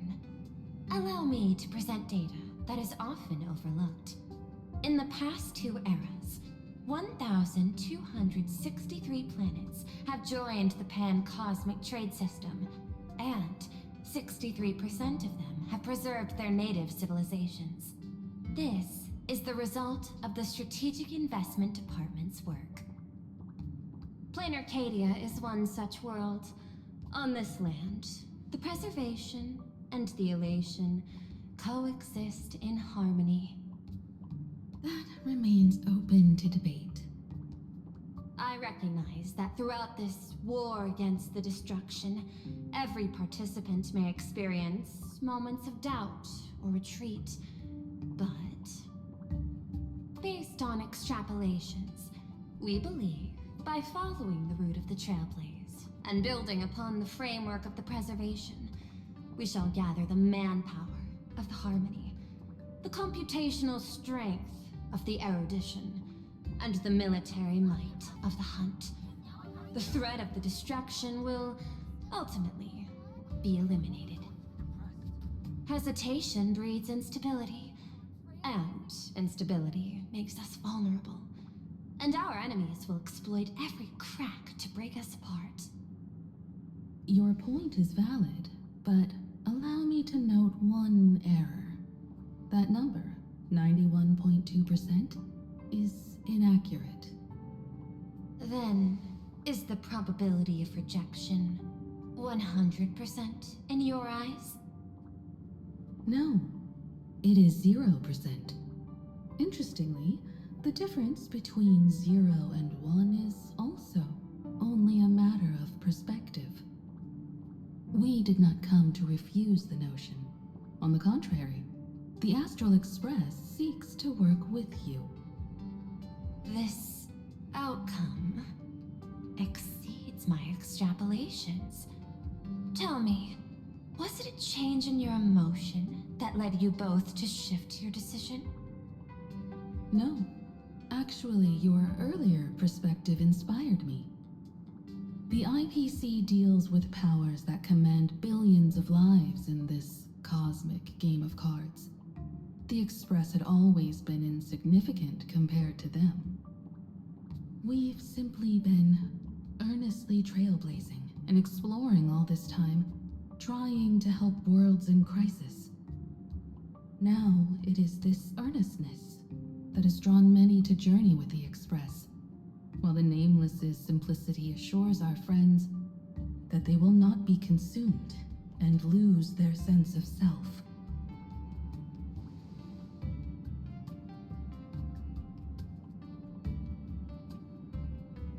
That is why we came to you, Miss Pearl.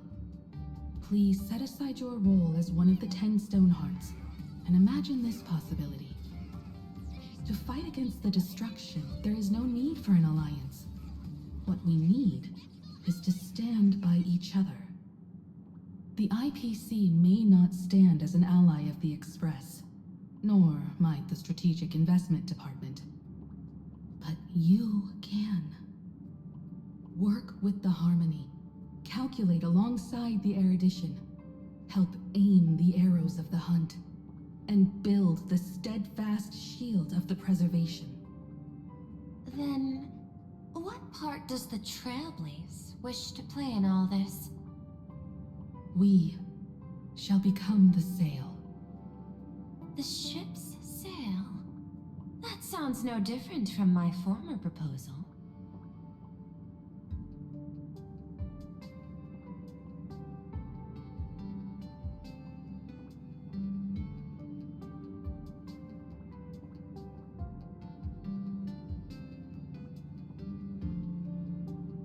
Interesting. Logic reminds me that those words you spoke are little more than rhetoric. However, I will follow the optimal decision. Neutrality. You mentioned that the IPC has never changed Plain Arcadia, and it still follows the path of elation. But in my eyes, Plain Arcadia has not been altered because it still has value. Just like the Astral Express. The IPC intends to use the Phantom Moon games to reach out to an Eon and draw them in. Am I right? That involves classified information. I have no comments. However, since Miss Himiko is open to cooperation, I can share more within reasonable limits. This way, guests.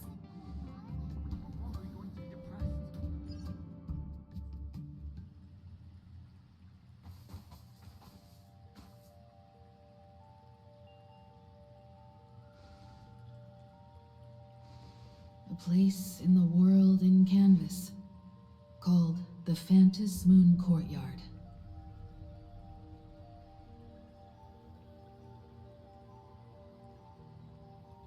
This ancient tree has stood for 1,000 years, blooming only on the eve of the games.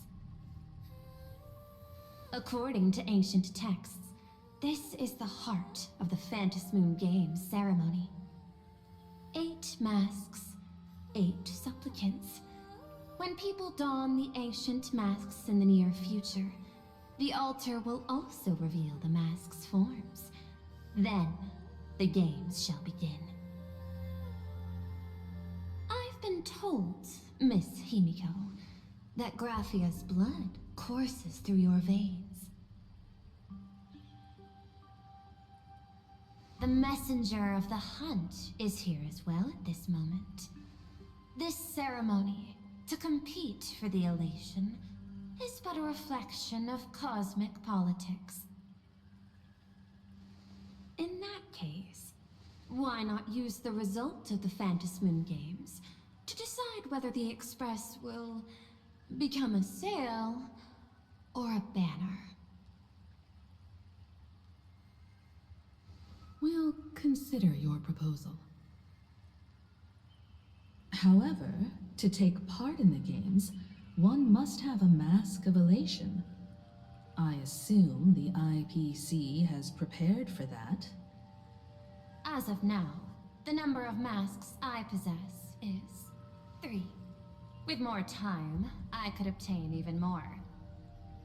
In all of history, no one has conceived of a unified command of all supplicants and masks, let alone accomplished that feat. But this time, the IPC intends to regulate the games with our resources and influence. It is not unusual for visitors from beyond the sky to join the Phantasmoon Games, but the IPC actually seeks to control the entire thing? The Eon of Elation is famed for unpredictability. Miss Pearl, you must take care. This is a word of caution. It is precisely because Aha is so mercurial that such an elated attempt has a chance to succeed. Pardon the interruption, Madam Pearl. The guide you dispatched has sent word. The masked fools have stirred up trouble, attacking him and the Express guests. They were separated in the chaos. That is not surprising.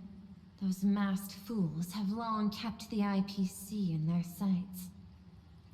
It seems the Phantasmoon Games have begun, regardless of the Express's choice.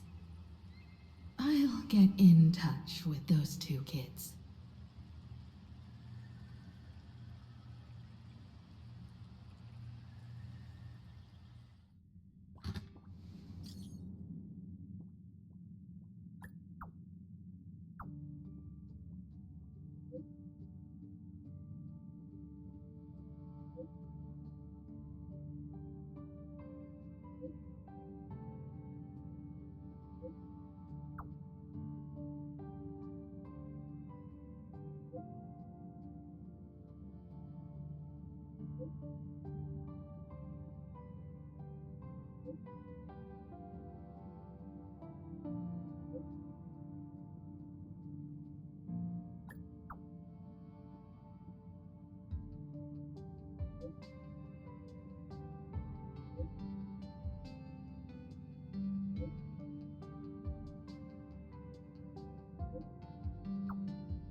Miss Pearl, Welt and I must take our leave now, for the sake of security. Are you both leaving already? I had another plan in mind. To speak with Miss Himiko about the art history of ancient Benzai Tengoku. Especially your ancestors' final work, Worldbreaker Waves, and her unparalleled mastery of imagenesis art.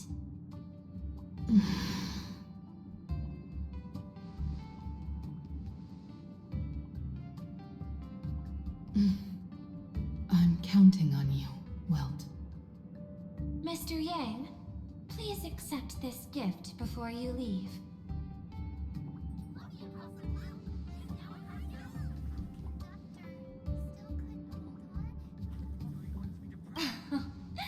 You misunderstand. To offer the Nameless something so mundane would be far too discourteous. Please, open this case first, and see for yourself.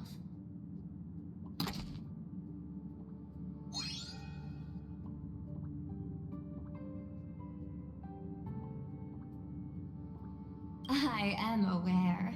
Mr. Yang has an expert understanding of robotics. I chose this gift especially for you, and I hope it pleases you.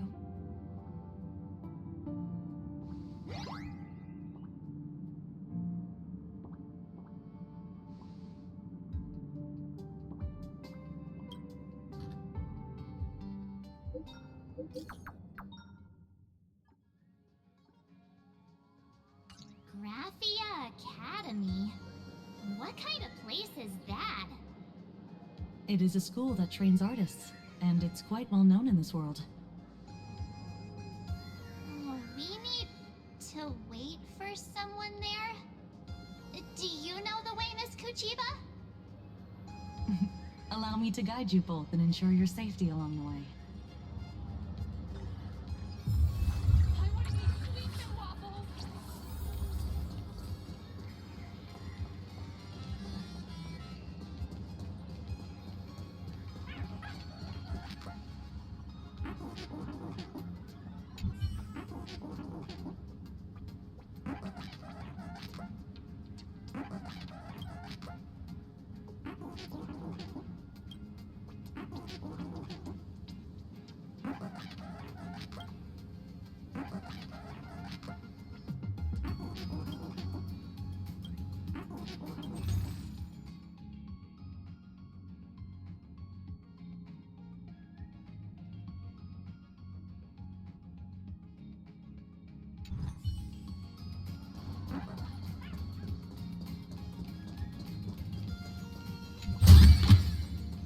Kittens are gonna eat well tonight.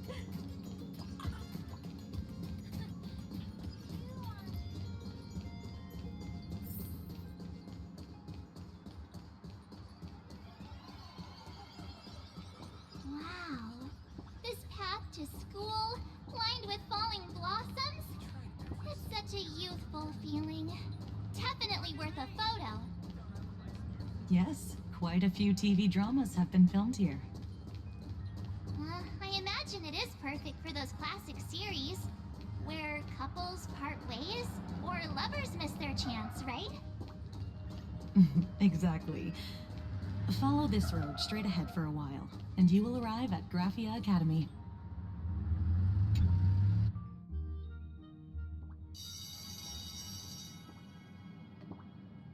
This is Graphia Academy. You can wait for your companions here. Oh, and to prevent further surprises, I have already informed your guide of your situation. Here is my contact info.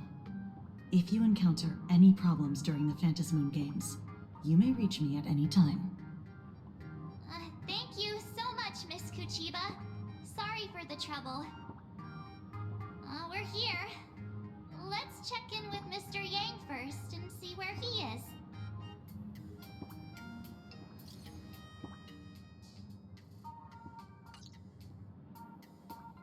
Mr. Yang still hasn't replied? Shall we find a place with better reception? How about heading inside the school to take a look? No way. I was just thinking, isn't this Big Sis Himeko's alma mater? The school lobby. It looks exactly like what I've seen in animations. Too bad neither of us ever went to a real school. If only we could taste a bit of campus life here.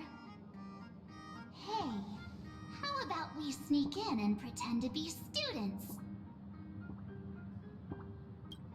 Oh, please. We only spent a few days is at Paperfold University. Where did you even buy that diploma? Well, since we can't contact Mr. Yang yet, why don't we stroll around and keep an eye out for him? Maybe he's already here somewhere.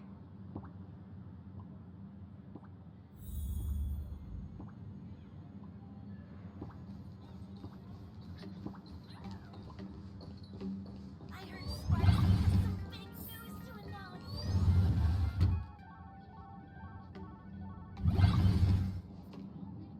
Come here, quick! Look at this wave. It's so spectacular. It won't suddenly come crashing down and drench us, will it? Wait, this is painted too? The painter's name is even stated next to it. Graphia. Who's that?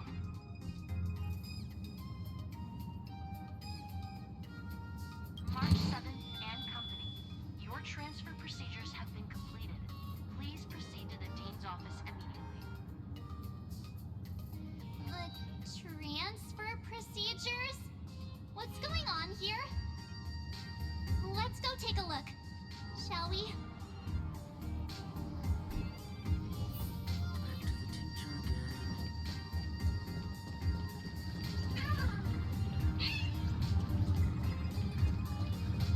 Who's that tall guy complaining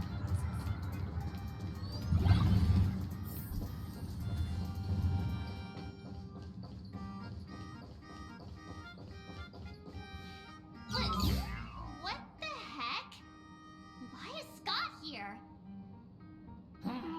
What year are you two in? Senior, and not even bowing. How rude! Wait, you.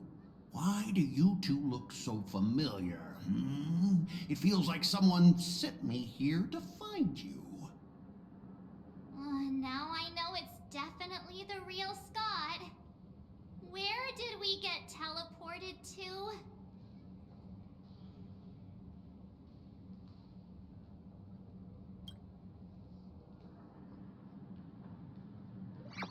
Ouch! Pinch your own cheeks, not mine. This is real, not a dream.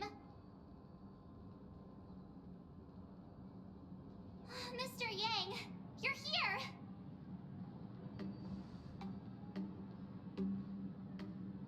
That was Scott. Where did he go? Wait. Why did you just call us students?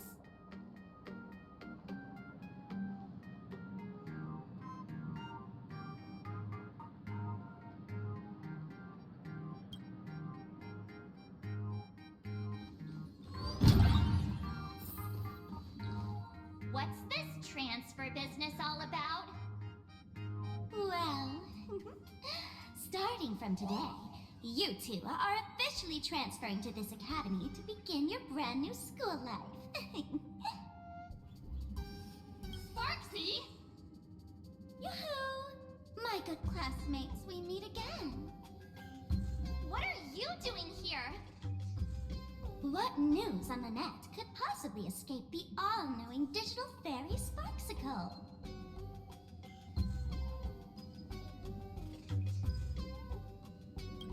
Of course! As of this moment, I have taken over this school and become its acting dean. After all, this school is filled with fans who watch my streams.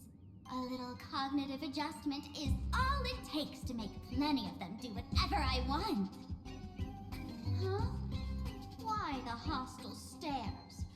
Surely you're not thinking of roughing up the dean? All right, relax. How about forgetting the Fantasmin games for now? Instead, throw yourselves into a carefree, cozy, romantic, and enthusiastic school life. Oh no!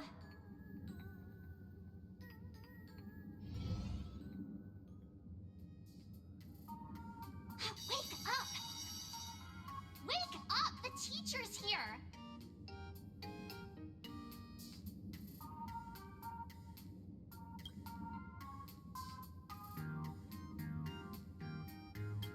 Idiot! The Dean has had their eyes on you for ages. The artist qualification exam is right around the corner, and some students are still dozing off in class. Silence! How dare you call the Dean by name? Do you have no respect for her at all? Before you stands an online streamer, a singer-songwriter, a trendsetter of internet culture, a rising star in education, and the masked fool among masked fools. Show some respect and address her as Dean. Thank you. It's fine, Scott. Thank you for standing up for the teacher. Such strong willpower. No wonder that outdated model wanted you in the Phantasmoon Games. Too bad you crossed paths with me. Soon you will be just like these students. All of you will be turned into my little toys. Students, today is campus cleanup day, so help Dean Sparksy find that thing. Search places like the archive room from top to bottom. And teachers are all required to pitch in as well. If anyone spots that truant teacher, be sure to tell me. I will reward obedient students handsomely. Okay. If not for Miss Sparksy, I would have beaten you to a pulp right now. Scott, it has been 2 years since that baseball club incident. Are you still holding a grudge against her? Ha! Easy for you to say. If it weren't for this one, I would already have made my mark at the school sports meet. That jerk crushed my baseball dreams! Huh? What do you mean, that's it? Were you planning something even worse for me? Just last week, when I was about to confess my feelings, you folded my love letter into a paper airplane and sent it flying into the toilet! And when I tried to fish it out, the girls in class completely misunderstood me! Listen up! I'm here to challenge you to a duel! After school today, I will be waiting on the rooftop. Do you dare to come? You two, out of my way! I'm done with class! School students? What in the world is going on here?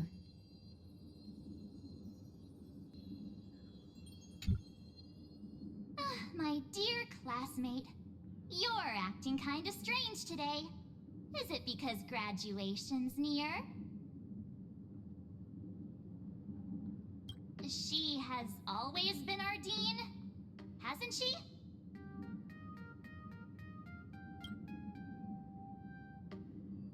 You stumped me there. At our age, what else could we be but students here? Don't tell me. Did the pressure of school make you lose your memory? You can't fall apart now. Actually, we just got our class photo developed.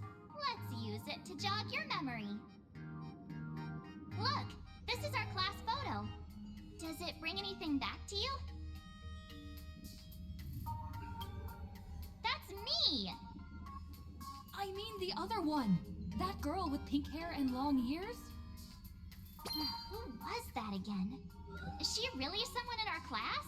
Or just some random outsider sneaking in? Anyway, let me introduce the people everyone knows. See this guy? That's Scott, the one who argued with you earlier. He's a spoiled brat who flaunts his family's money. You were both aces in the baseball club 2 years ago, but... he lost a bet with you and had to bark like a dog. That drew the attention of some strays that chased him down, so he twisted his ankle while running and missed the school sports meet. Do you remember that? Look! The dean is in this photo too, and so is Mr. Yang, our homeroom and history teacher. Yeah, I think that's right.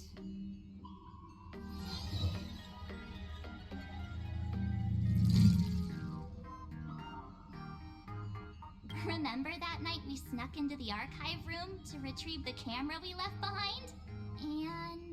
And that time you bravely stopped Scott from bullying the underclassmen. We've shared so many wonderful memories in this school. Don't tell me you've forgotten them all. Yeah, I think that did happen. No wonder Scott hates me so much. See? I knew you'd remember. Nothing sparks our memories better than Scott's barking like a dog. With graduation just around the corner, these are likely our last days at Graphia Academy. My classmate. Is there anything left you still wish to do here on campus?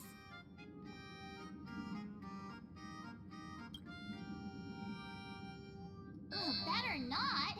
Getting expelled right before graduation is no joke.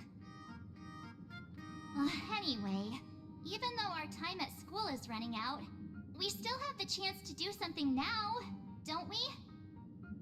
Many adults only start to regret once they step into society, longing to return to those carefree school days.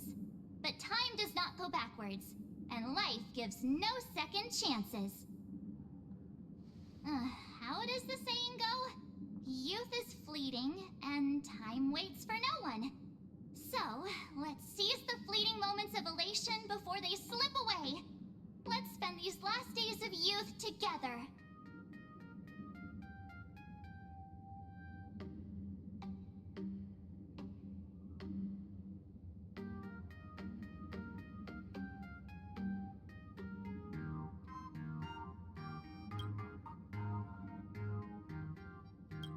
Who exactly was I supposed to find?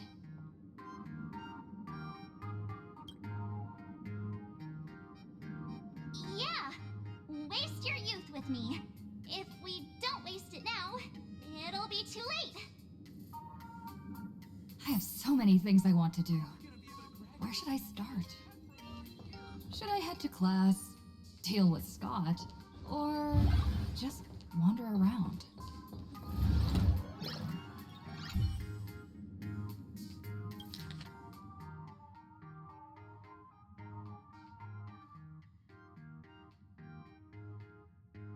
Next class is history? Should I go? Or check out another classroom instead?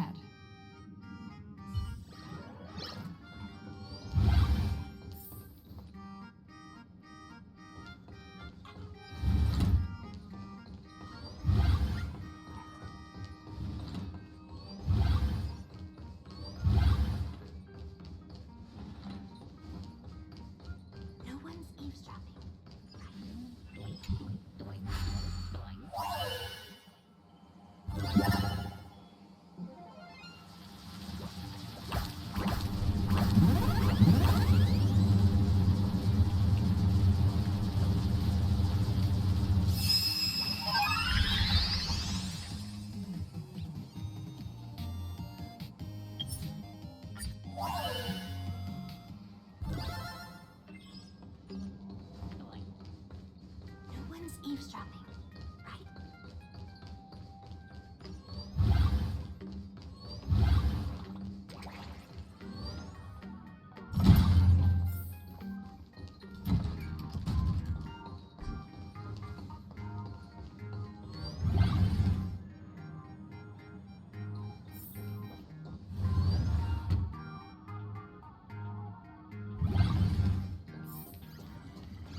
he wants to duel me on the rooftop. Why not take the side path up and see if there's an ambush? Mr. Yang, are you alright? You are one of the people I need to look after the most.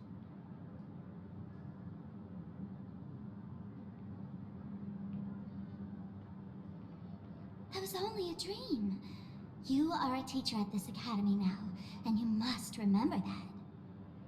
Oh, that reminds me. I wanted to talk to you about the student named Himeko. Hang on. Students are coming. Let's continue this in my office.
Jump even higher now.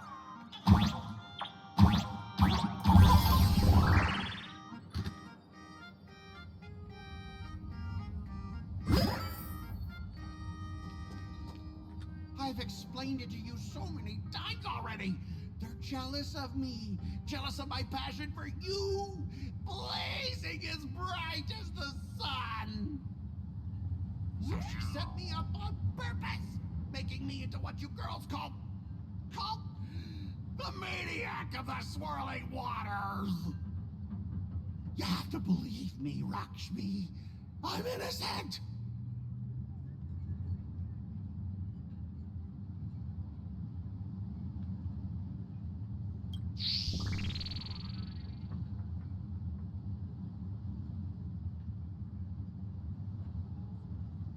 Finally, the perfect chance.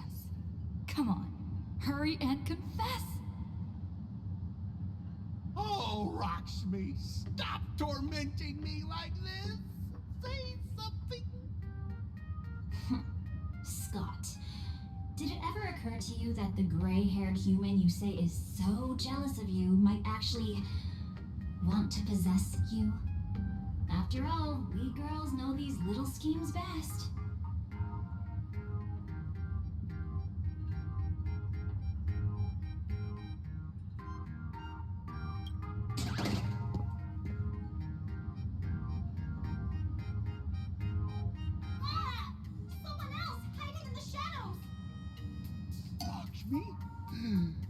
Why did you say someone else? And you, ash hair, every single time! Why do you have to completely ruin all the important moments of my life? Scott, weren't you the one who called me to the rooftop for a duel? Huh? Scott, did you deliberately get this gray-haired human to come here just to spite me?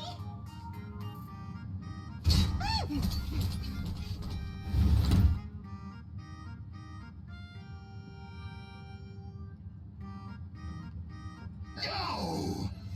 I challenge you to a duel.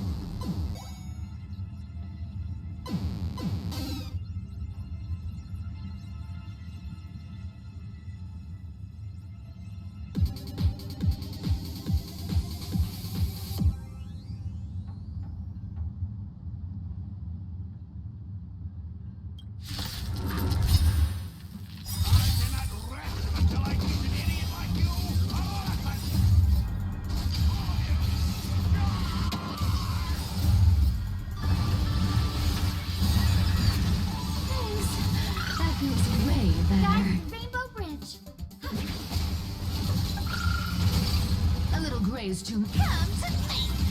Hey,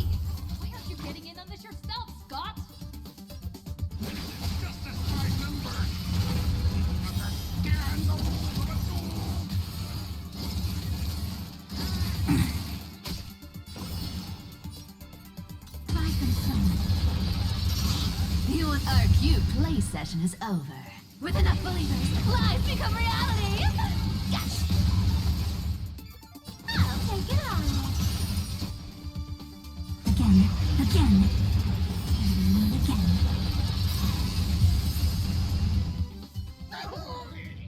All right, enough! Please, I'm begging you, ma'am. It's over! My campus romance and the game I built with my own hands. You ruined them all. Are you happy now? Quiet! I need to calm down. You stay away from me.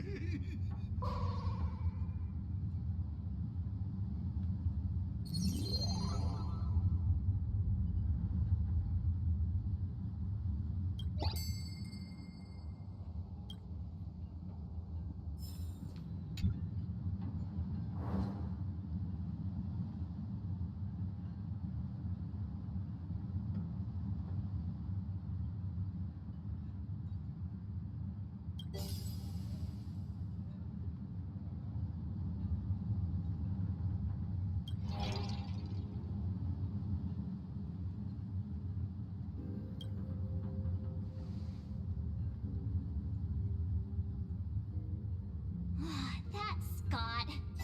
No, wait. I remember now.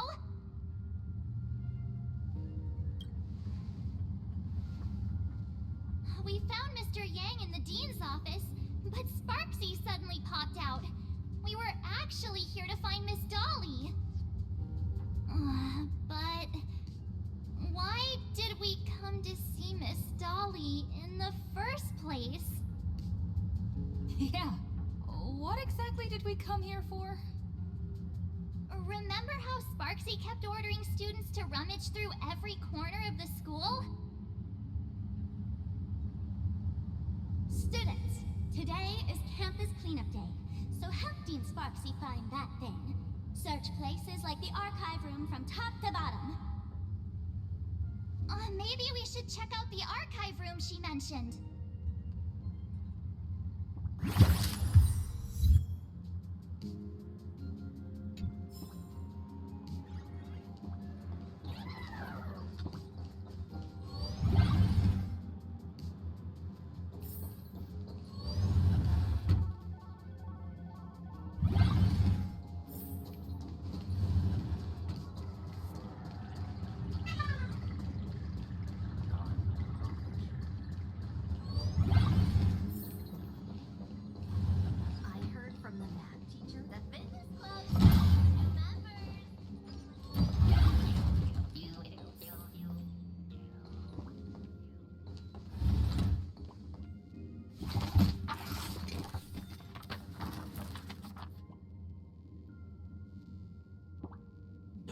Did the dean send you here? Seriously, leaving us here to do all the work is just too much.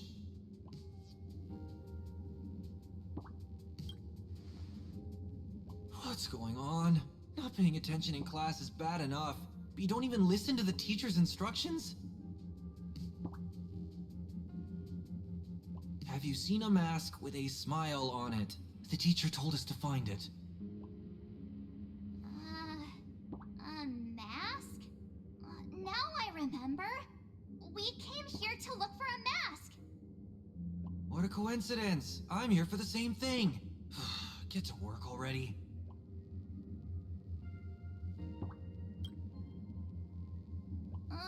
Do you know which teacher is Miss Dolly? How should I put this? She is such a unique woman. Super unique. Once you meet her, you will never forget what she looks like. Whoa. How beautiful is this Miss Dolly? Huh? Beauty and Miss Dolly have nothing to do with each other. If you have any group photos or faculty event pictures, I can point her out to you. But seriously, are you going to help me with this work or not?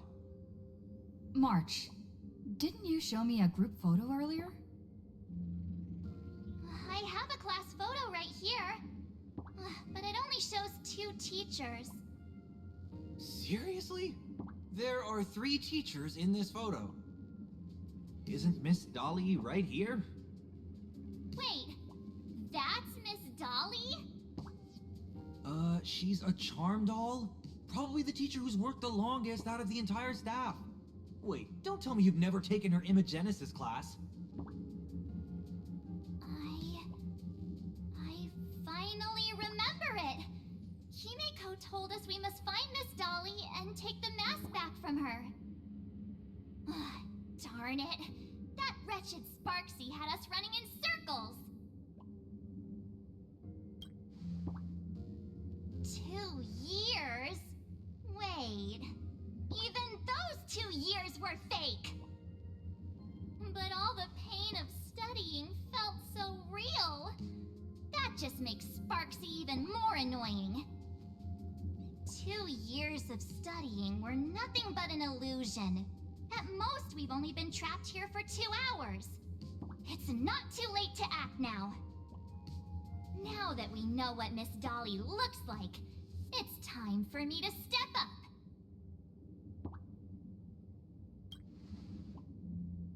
Miss Dolly has vanished. Either she's been captured, or she's actively hiding from Sparksy. All we need to do is find her. I'll show Sparksy how the power of the remembrance should really be used. It'll just cost us some film. Even though Miss Dolly is in hiding, we can still capture her lingering memories. Follow the trail of these memo sprites. We're getting real close.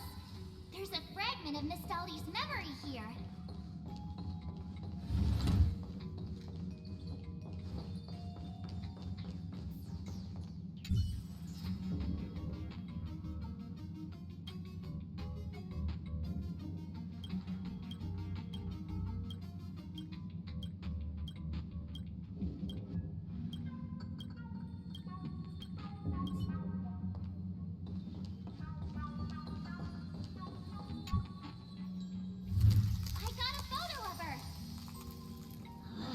That's Sparksy. She's not really the dean at all, is she? What are her intentions?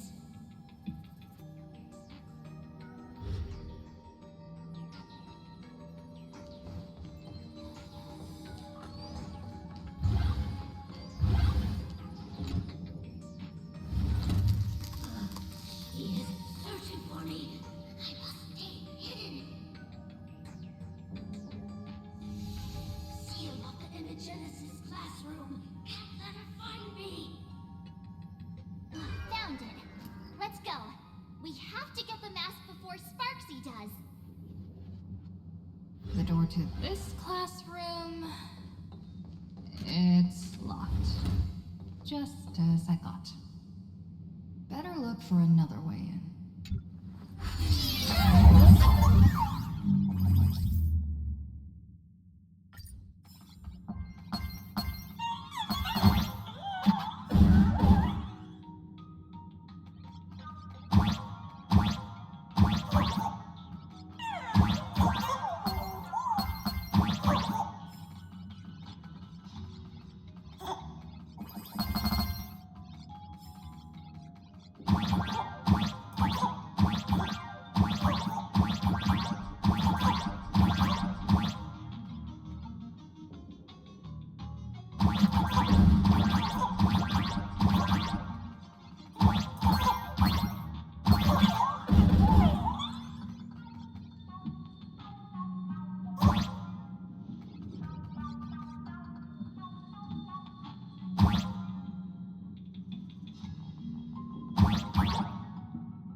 Miss Dolly? Don't be afraid. Himiko sent me. Give up. I will never hand over what she entrusted to me to outsiders. That imposter dean outside is rummaging for it too, right? That's right.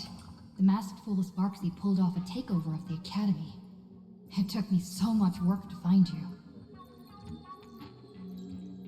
I'm one of the Nameless on the Astral Express. And right now, I'm the only one who can protect you. Please, you must trust me. The Astral Express. Indeed. I read about its arrival in Plain Arcadia in the papers and saw it on TV recently. Since you claim to be Himiko's friend, answer a few questions about her. If your answers are correct, I will entrust you with the mask. I'm ready for this. Fire away. What kind of coffee is Himiko best at brewing? Wait a second. How could you ask such a question? Don't you know her coffee is absolutely undrinkable? Looks like you've suffered from it yourself. Then here's the second question. What kind of people does Himiko hate the most? A real chatterbox with a silver tongue. Word is, she even managed to kick a Nameless off the Express because of that.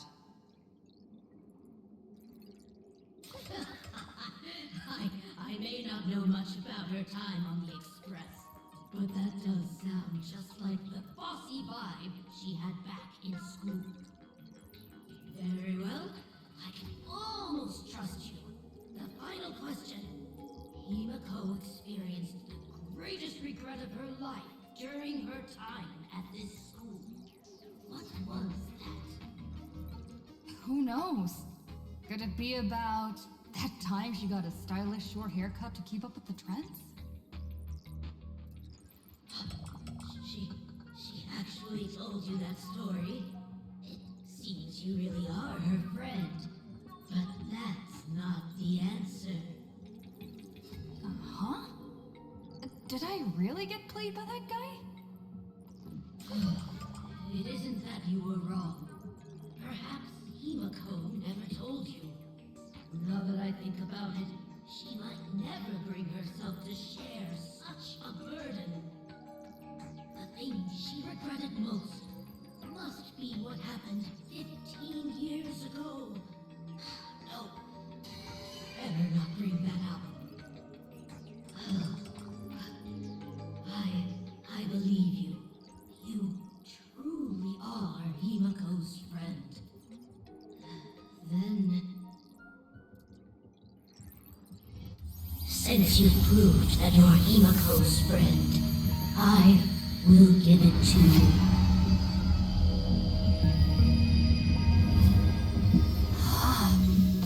Wait, if you're right next to me, then who's this?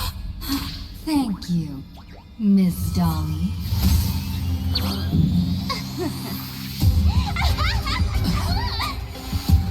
The mask is mine now! What? I actually let myself be fooled by such a cheap trick. You two came much too late. Sorry, Miss Dolly. Darn it! Sparksy got ahead of us again! But how could she know so much about Himiko? That man with glasses seems to have no issues with becoming a teacher. Once I took your forms and chatted with him, I got everything I wanted to know. Sometimes trust among companions can be quite dangerous. Now you've done it! How dare you trick Mr. Yang!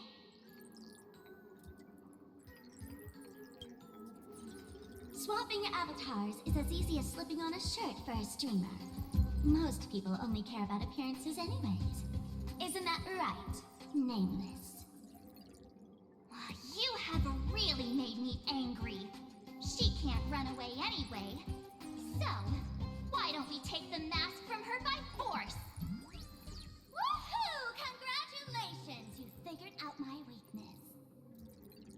mask of elation that has been worn is like a clip movie ticket.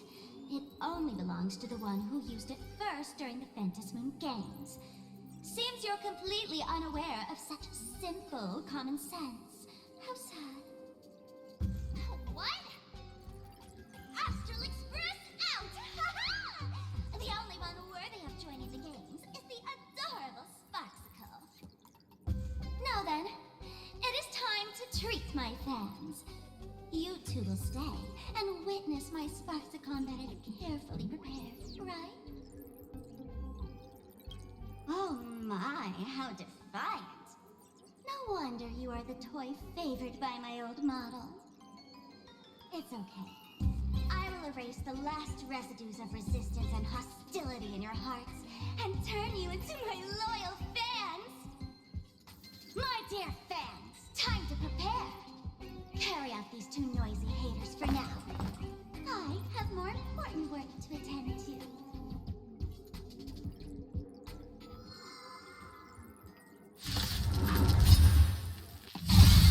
Dear fans, be charmed by me. Fight for me. Give me all sorrow and obsession. Give me every rush. Give me fury with power. Found me. Time for some sweet dreams. Again. Bye for the sun. They're far too strong.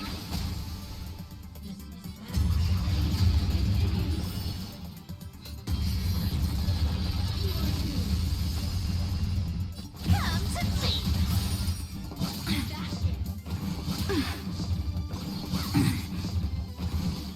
As you wish. You can't run.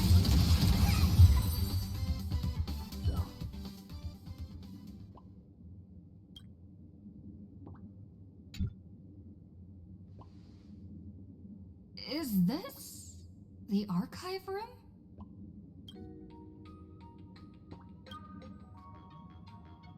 Hey there, my sweetest fans! The mission of finding the mask and Miss Dolly has been a complete success. But just moments ago, a gray-haired, black-hearted hater slipped into the academy, plotting something dreadful against Sparksicle. I am so scared.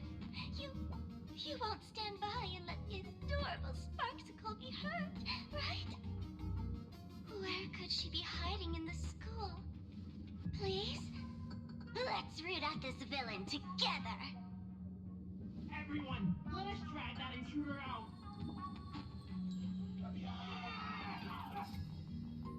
They will not be able to hide for long.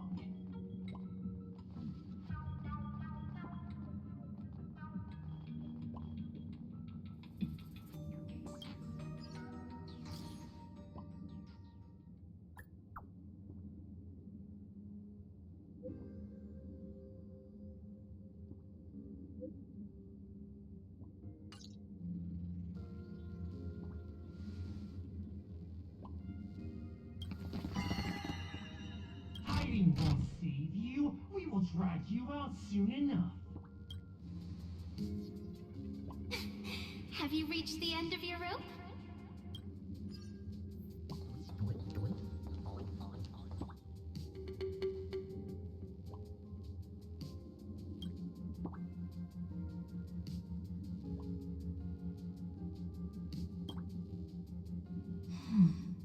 This pink-haired person. Where have I seen this person before? Is that right? No. That can't be. Right? I remember now. She's the fox girl in the class photo. So you actually managed to remember. Seems like this is what they call in comics a fateful encounter. You stumble into a bit of trouble and I will happen to show up here. Hey, come a little closer, will you?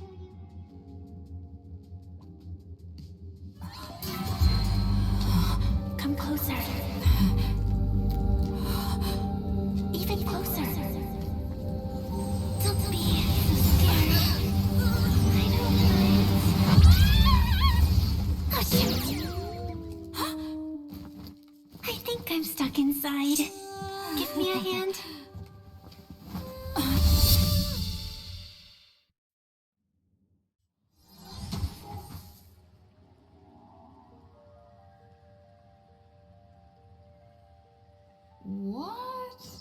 this place? Two nameless came through here a few hours ago and asked the exact same question. I'll use their answers to reply to you. This is a place in the world in Canvas, known as the Phantom Moon Courtyard. According to ancient texts, this is the heart of the Phantom Moon Games ceremony.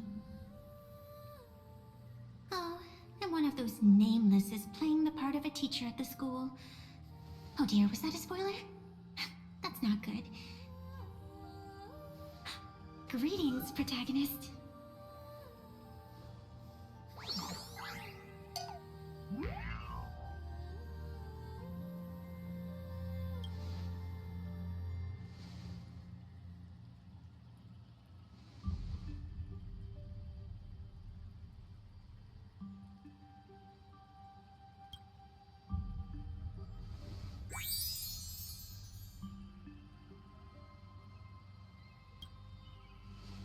Greetings, Miss Fox.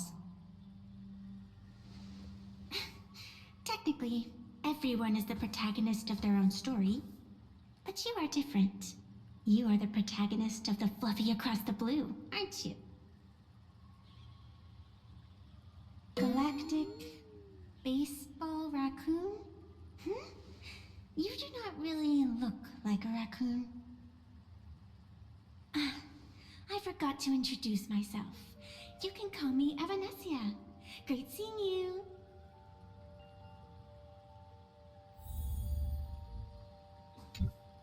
The first supplicant wearing a mask has appeared. The Phantom Moon Games will soon begin.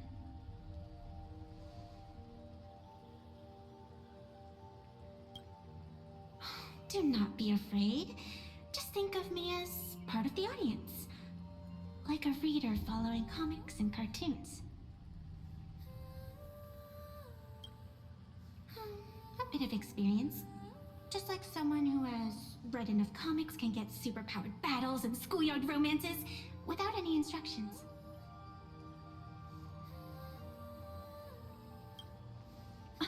Do you seriously mean you've never read it?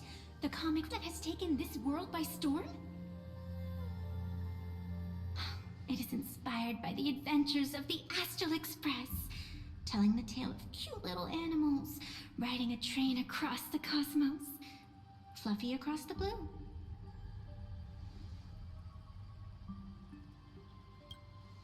Of course, this is plain Arcadia. Any story can be turned into a comic in here.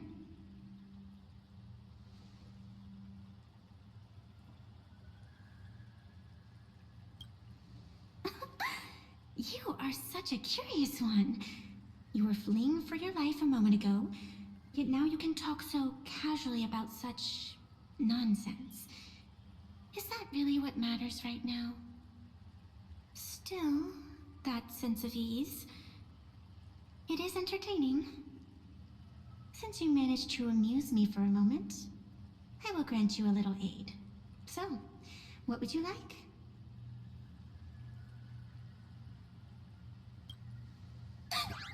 You are hiring a killer?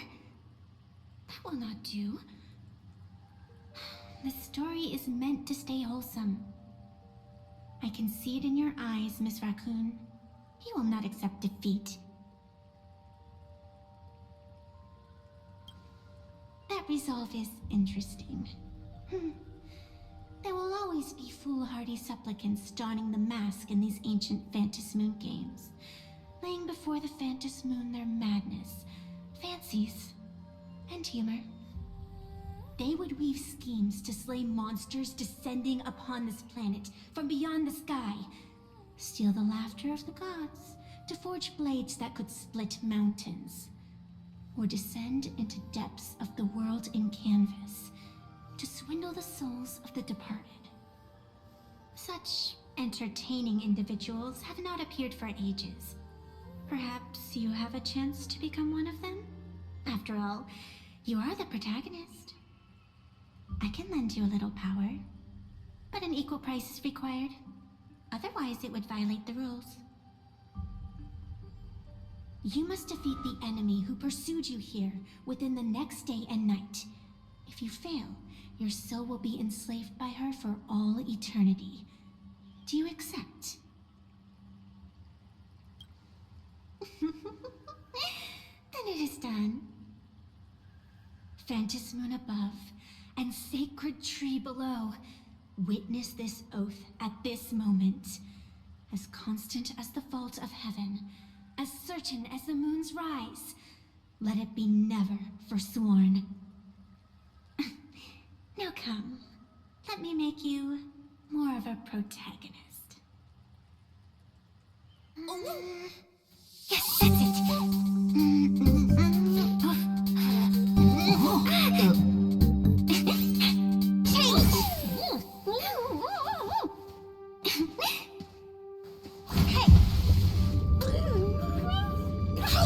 Huh? Where's this?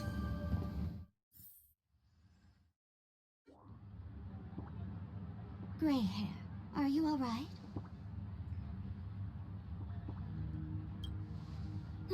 Can't say I am surprised. It sounds exactly like something I would dream of, and something she would carry out the moment she awoke.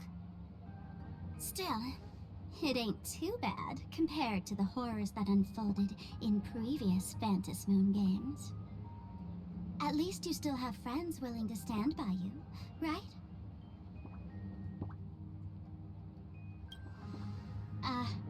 And now and then I do odd jobs here. Live streaming is one of them. Sparksy is the name I use to stream online. An avatar that I personally sketched line by line. To keep the streams running, even when I was absent, I breathed a trace of power into that avatar. Who would have figured that everything changed after the Phantos Moon turned full?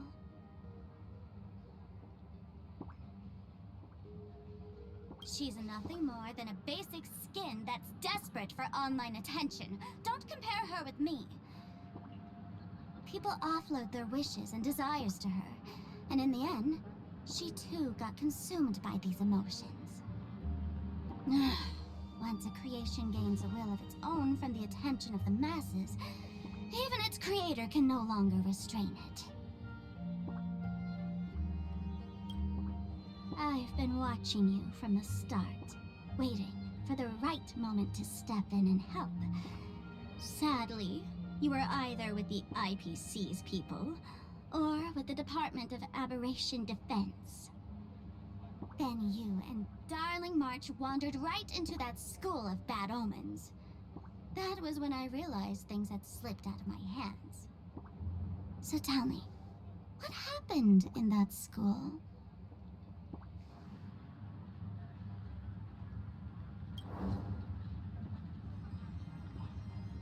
Is this the Mask of Elation that grants entry into the Phantos Moon Games? What do you think? Call your companions on the Express ASAP. Or, since this is a civilized society, you could try phoning the Security Bureau. But these matters are obviously far beyond what they can do. They say that no one could restrain the supplicant's actions in the past. Ah, those were the good old days of freedom. Gray hair, you are so naive. You've been to countless worlds. When the skies collapse and the end draws near, what can the authorities possibly do? Don't make their jobs too hard. The Phantos Moon Games are nothing less than a ceremony set down by the Master of Elation. Amazing miracles always appear in the world after every game ends. Like the birth of a new imagination, unthinkable phenomena, or a future brimming with hope. Perhaps you have heard this question. If the world's science and technology could leap forward by 100 years at the cost of a single kitten's life, would you kill the kitten?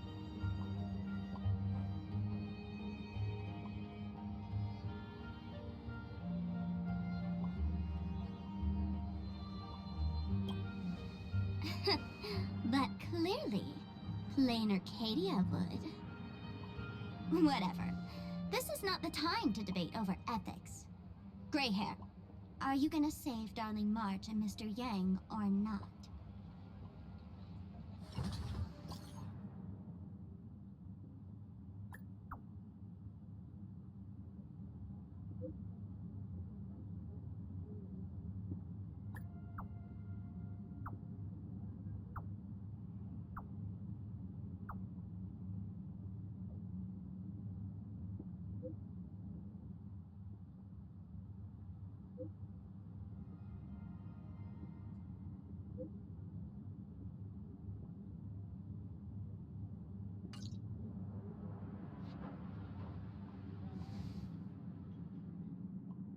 The hour grows late, Miss Pearl.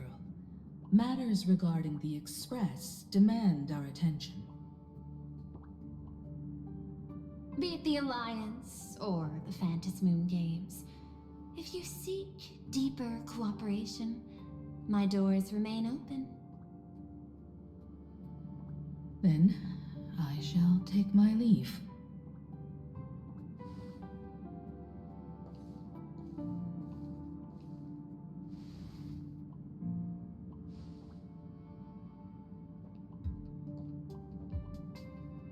How intricate human social interaction models are. My extrapolations still cannot account for the full strategy tree of the Astral Express. Master, General Yao Guang of the Xianzhou Yuchui is here to see you. Shall we have her wait? No. The Xianzhou will also become a key ally. Only through enough contact and emulation can we hope to comprehend their methods and strategies. Conclusion. I don't think I'll be able to keep copying the painting for the rest of today. Let General Yao Guang in.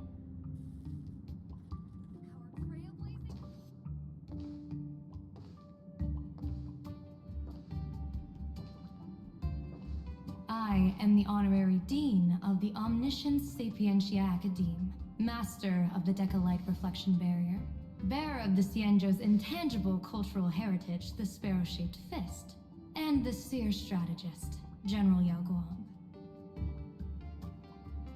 Thank you for seeing me despite your busy schedule, Madame Pearl. For a moment, I nearly mistook your words as a fault in language processing. I believed you had brought the entire delegation inside. Few Intellitrons in the cosmos have a sense of humor. I have heard that, like that genius, you are one of the many wonders wrought by the celestial differentiator of planet Scrulum. Meeting you in person far outshines your reputation.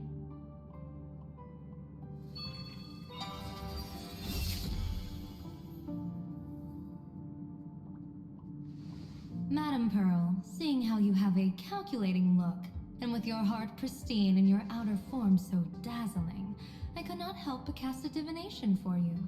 The hexagram lies between fire and heaven, demonstrating a bountiful harvest with your fortunes lying at the zenith or even beyond. I have no training in divination. General, may I ask you to interpret it? Ah, then let me speak in terms even an Intellitron can follow. I extrapolated your fortune using the Xianzhou's predictive algorithms. The result is 101111, a sign of great blessing. If you treat others with sincerity, abundance will follow. I have long heard of the Arbiter General's legends. The strategy of General Jing Yuan. The courage of General Fei Xiao. The ingenuity of General Hua Yan. Often, I have wondered, what kind of figures are the Xianzhou generals who remain away from the public eye? Meeting General Yao Guang today, I cannot help but think that, with such beauty, you should step into the light more often. Looks like you've studied the words of the Xianzhou well. You've even learned the art of provocation. You praise the others for their individual and unique talents, yet when it comes to me, the only thing you had to say was beauty. Do not misunderstand me, General. To me, beauty is the rarest of treasures, and the most fragile to preserve. Besides, intel on you is truly scarce. It is quite difficult for me to find ways to compliment you. But what I do know is, the Yuchue is the think tank of the Xianzhou ships, and its general is the master of all diviners. Speaking purely of deciding the course of affairs, no one is better suited than you to cast the Xianzhou Alliance's vote on whether to join the Anti-Destruction Alliance. So, General, what is your decision in this? This topic is far too great for me to decide on a whim. But as a gift and to complement the respective gaps in our knowledge, allow me first to offer you a piece of vital intelligence. And with it, I ask the IPC to show sincerity beyond empty words. I do not follow your logic. With the threat of the destruction looming, what need is there for further reasons to cooperate?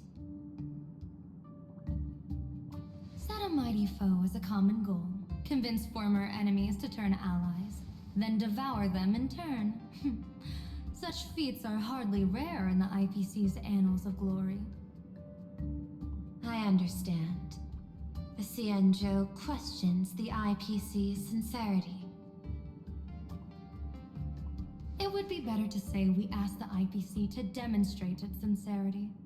Courtesy demands reciprocity, and the intel I now offer you is both urgent and weighty. Question. What could be more important at this moment than forming the Anti-Destruction Alliance? Nanook won't erase the universe in the next few days, but someone else might destroy plain Arcadia within that time. You have heard of Blade, the Stellaron hunter, right?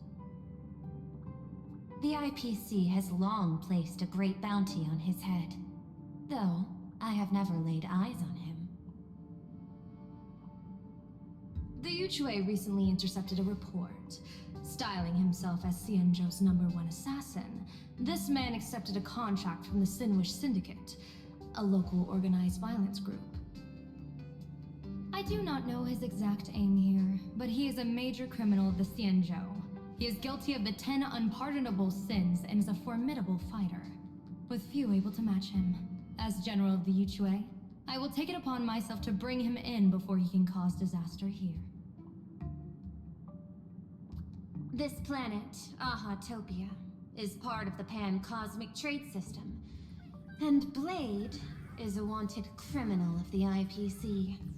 Since he has set foot here, he falls under its law. General Yao Guang, is the sincerity you seek for us to capture this man and deliver him into the hands of the Xianzhou?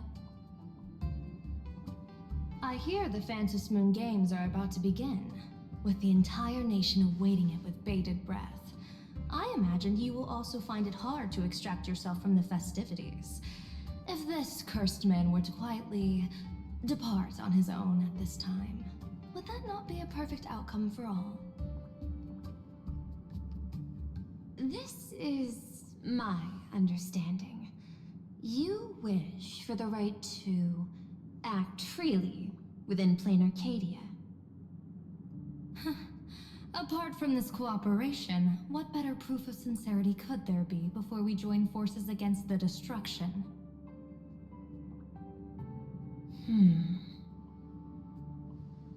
Deal. What I do not doubt, the might of an Arbiter General. However, I do doubt, will the Xianzhou's #1 assassin truly leave without a commotion? By my extrapolations, even without accounting for the guidance of Destiny's slave, the probability of capturing a single Stellaron hunter is Less than 9.8%. Not even 10%. As a diviner, that's not how I see probability. Even if the chance of success is only a coin toss, once I enter the fray myself, I always treat it as a 100% certainty.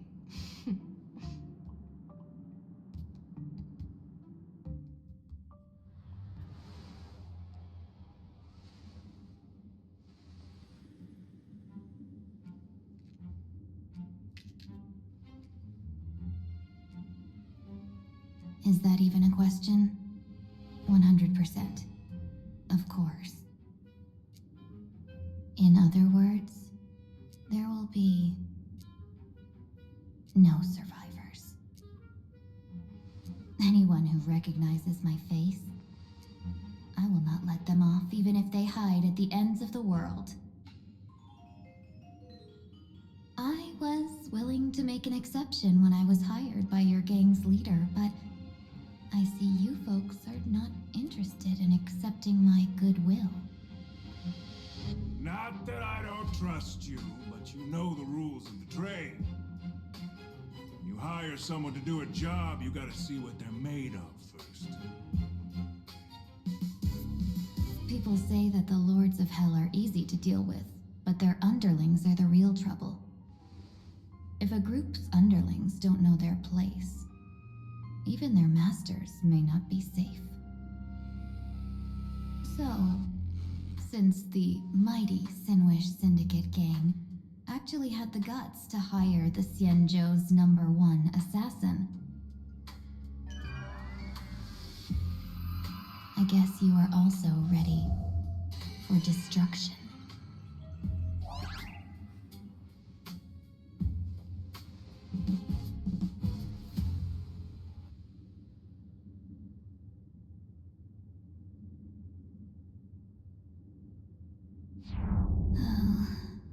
Years of wandering have given me nothing but exhaustion, and I have finally come to know how harsh the road of life truly is. Impersonating the Xianzhou's #1 assassin, Madame Yao, you really stuck me with a wonderful task.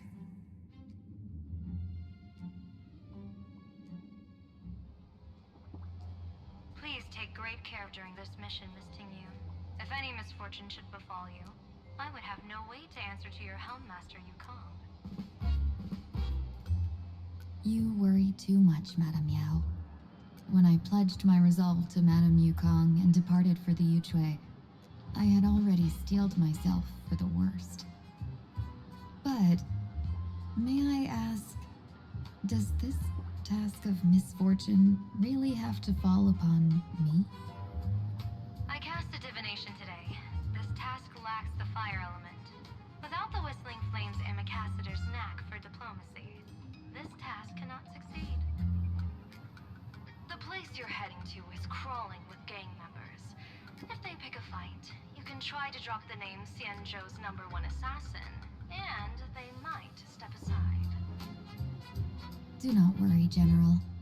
I have journeyed far and wide with the merchant guilds for years and faced no shortage of danger. A handful of gangsters is hardly difficult to deal with. If you're not afraid of danger, then why have you not set out yet? Shall I read your fortune and give you a little peace of mind? What I fear is that fortune-telling of yours. No, what I really fear is you, Madame Yao. Afraid of me? Am I so notorious on the Xianzhou Lafu? I've heard many tales about you. After the Battle of the Fanghu, you willingly surrendered your command token and became a general in name only, with neither troops nor soldiers. They also say that the seer strategist, for the sake of a tiny chance at victory, stood by as her mentor went to a noble death, treated the countless lives of dead verdant knights as nothing more than numbers consumed in her divinations, and even doomed an arbiter general. Are you afraid that I, the cold-blooded diviner, might send you to your doom here in plain Arcadia. Bold words for a little fox. It's just a bit of my curiosity about you, General.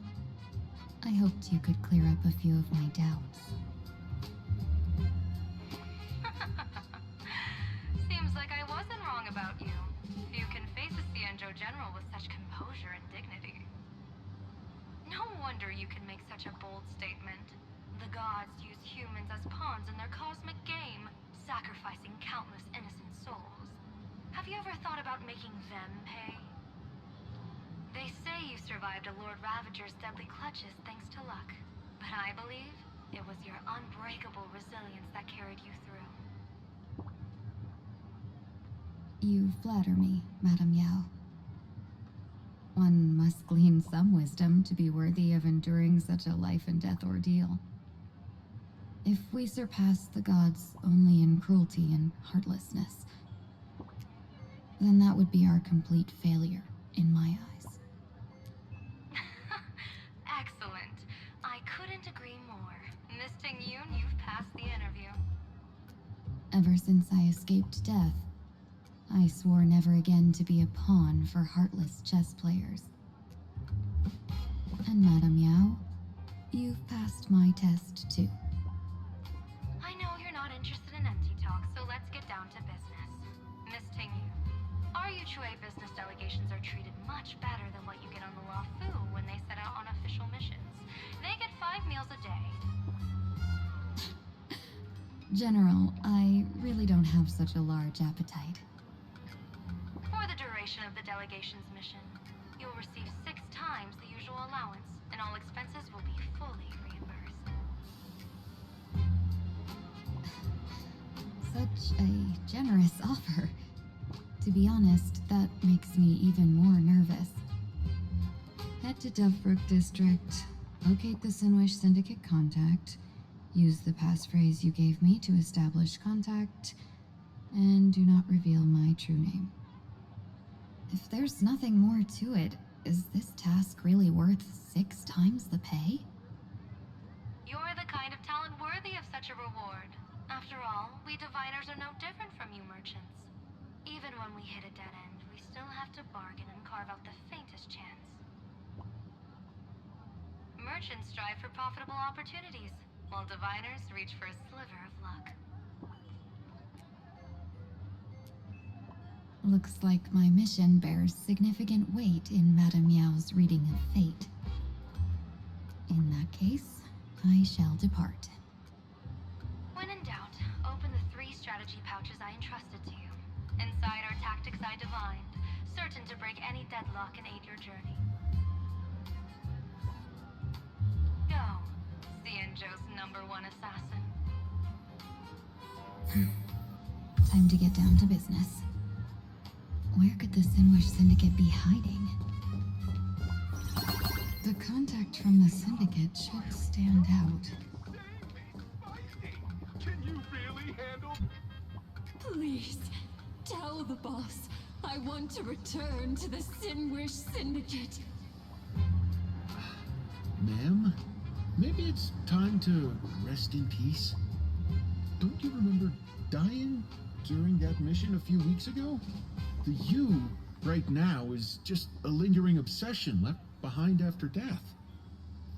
According to the provisions of the Fey Kind Protection Act, ghosts are not considered the same as they were while alive. In other words, you are a new Imagine, barely 3 months old. Are you a lawyer or a gangster? I gave my life for the Sinwish Syndicate, and now you mean to shut me out?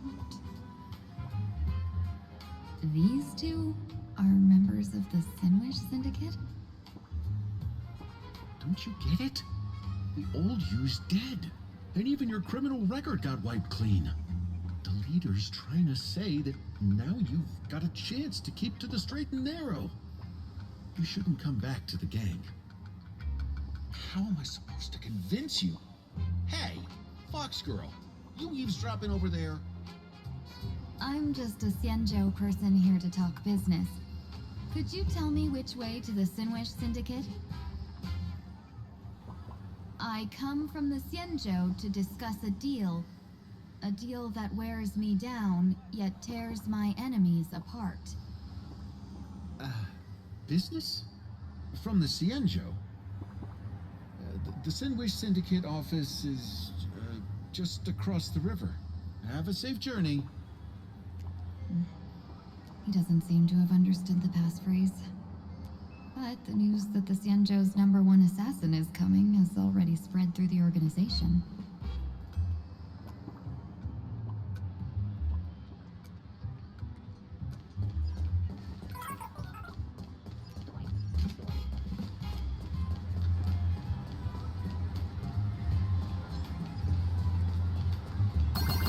Those people over there. Are they also members of the Sinwish Syndicate? Bro, how much longer do we have to wait? What, are your legs giving out? Idiot. The boss told us to wait here as a show of respect. Now behave yourselves! Could that big guy be the contact from the Sinwish Syndicate? Hey, you fox over there. You've been staring at us long enough. Got something to say? May I ask, is this the Sinwish Syndicate's turf up ahead? Yeah, so what? I should act tough and say less than what I want to say. Since this is the Sinwish Syndicate's turf ahead, not only am I going in, you will invite me in with respect. What did you say? You're here to stir up trouble, aren't you? I come from the Xianzhou to discuss a deal. A deal that wears me down, yet tears my enemies apart. You're the guest our boss invited? Hold on. I nearly fell for that. Looking all delicate. How could you possibly be the Xianzhou's #1 assassin? Spill it! How did you know the passphrase? Why don't you take off your sunglasses and let me see if you still have your eyes? The Xianzhou's #1 assassin is nothing more than a nickname coined by the common folk. I have always considered myself a merchant. A merchant? Isn't a hired killer the oldest trade in the world? By the way, Mr. Imagine, do you know why they call me #1? You never miss a shot? Not quite. I kill in bulk. The way to keep business going is to offer a little extra. If they pay for one person to be silenced, I throw in 2 more. With that hot temper of yours, always picking fights, you've probably given your boss plenty of headaches. I doubt the boss would mind if I took you as a bonus kill. You punk! How dare you disrespect the underboss! Shut up, all of you. The boss's orders come first. My name is Kostide. Sorry about my underling's rudeness earlier. I'll cut a finger off later to make amends. There's no need for that. I only collect heads, not fingers. No worries. It won't be my finger anyway. These brutes should be easy to handle. They've never seen the face of the Xianzhou's #1 assassin, so this'll be much simpler. What should I call you? Yelling assassin, assassin every time just won't cut it. Just call me the Tarrying Fugue. The terror in fog. That name oozes menace. Completely overwhelming. Now then, can you lead the way?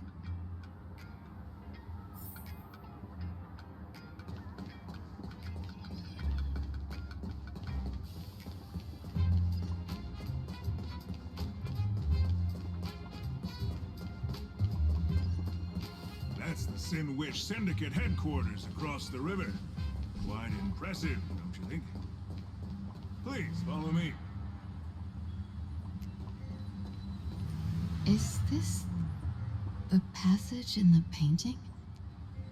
Of course. The Sin Wish Syndicate has it under our command for now.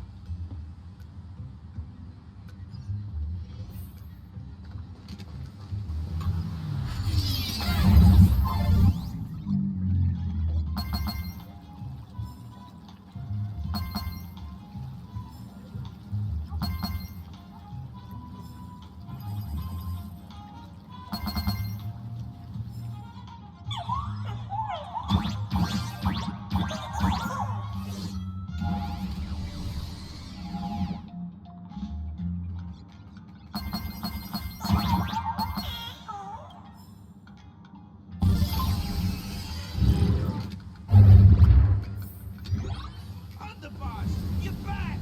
Thanks for your hard work. Who's this fox? Welcome home, Underboss! Is this the one the boss brought in?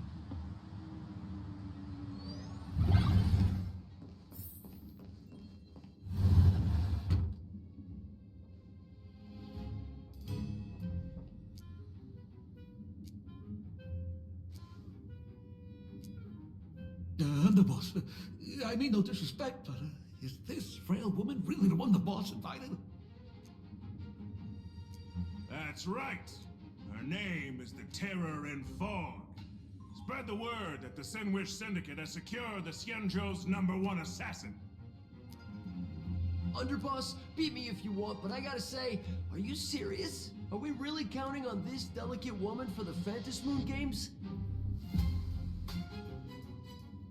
The Phantasmoon Games. Is that why they hired a Stellaron hunter to do their bidding? These Phantasmoon Games are a once-in-a-lifetime chance for the Sin Wish Syndicate to rise. This woman doesn't look like she has what it takes, and we're trusting her. If she blows it, how are we supposed to save face? Underboss, we haven't been duped, have we? If word gets out, the other gangs will laugh us out of town. All of you, shut up! Useless. Lady Terran Fog would wipe the floor with you even if you all came at once. Since you doubt her, why not let Lady Terran Fog show you a few moves? Lady Terran Fog, what do you say? I can find you a few sparring partners. No need to hold back. I thought you were naive, but looks like you're just playing good cop, bad cop to test me. Ah, I'm neither good nor bad. Just opportunistic. Still playing dumb, huh? Boss of the Sinwish Syndicate. Your people wouldn't be doing this on their own. I know you can hear me. I came for business. Making friends would be a fine bonus, but if not, that's fine with me. If you still want this deal, cut the tricks. A real expert is something else. You speak with such overwhelming presence, though we barely understand a word. Come on, show us a move. We fight and bleed every day, and that's the only way we'll be convinced. Oh no. These brutes are not interested in a win-win situation at all. When in doubt, open the 3 strategy pouches I entrusted to you. Inside are tactics I divined, certain to break any deadlock and aid your journey. Looks like it's time. Huh? Just keep alive and open the 2nd strategy pouch once you're done. What kind of strategy is this? There's barely anything helpful in here. Looks like Lady Terran Fog isn't impressed with your skills. Out of my way! When I was young, I dreamed of becoming a musician. But fate had other plans, and I was dragged into a world of violence. But even then, I never let go of my love for music and rhythm. Even in battle, I kept honing my singing and instrumental skills. And that's how I forged my one-of-a-kind fighting style. They call me the Roaring Costine! Oh, Cribs! The underboss is getting serious! Lady Terran Fog, I humbly challenge you. Show the Sinwish Syndicate the assassination skills you're so proud of.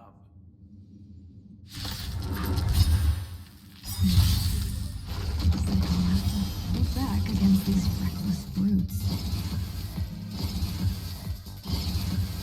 Don't worry. Night falls. Good night. Please open up. Have some sunshine. I shall remember Right, this so one. I've come to think. Meet again. Found me. As expected of the Terran Fog, such The power of destruction within me. It's still hard to control. I've now done everything in my power to keep them alive, as you said.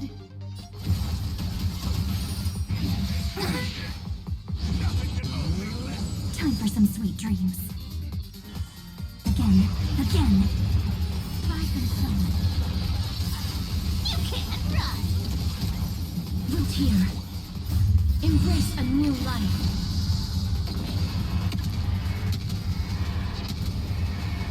May death protect us! I don't want to take your life. Back down while you still can. A true warrior of the Sinwish Syndicate fears no death. Don't underestimate my resolve. Underboss, bad news. 2 more weird dudes just showed up. Cut your bull, I can see for myself. Never thought visiting an ally would mean crashing into a local gang's hall. Oh. This will take some explaining. What a twist of fate. But for us to reunite with an old friend here? So be it. You two, stand down. Listen well. This will be an honorable duel. A duel. You dare duel a Xianzhou? Xianzhou's #1 assassin? And you still dare to act so brazen? Huh? Wait, What do you mean, Xianzhou's #1 assassin? Who exactly are you? Even a cunning hare keeps 3 burrows. Who ever told you there was only one Xianzhou's #1 assassin? So, there are 3 of you? No, it's 300. Times have changed. The title Xianzhou's #1 assassin is already a brand. At my side stands the organization's 7th-ranked Talopian Reaper, the Winged Death Knell. He sends every target into the sweetest sleep of death. And this one is the 2nd-ranked assassin in the organization. A ruthless killer surpassed only by me. His spear strikes like a falling star, and his presence soars like a dragon. They call him the Jade Dragon. Then you are... You can call me Whistling Flame Fox. I humbly hold the top position in our organization, though I mostly handle business relations and HR work.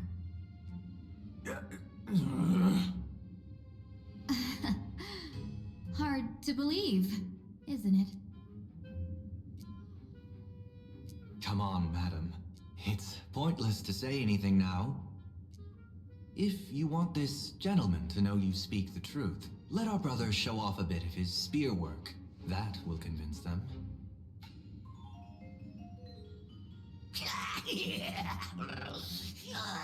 I say, there's no need for that.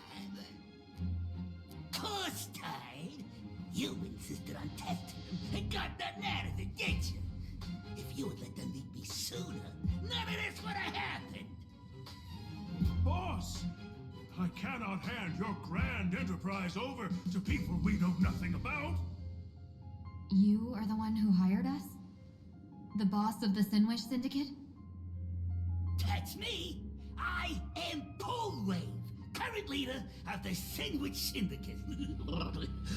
My apologies. Our gang is full of roughnecks. I will make sure they are disciplined. As for that business, we'll discuss it up.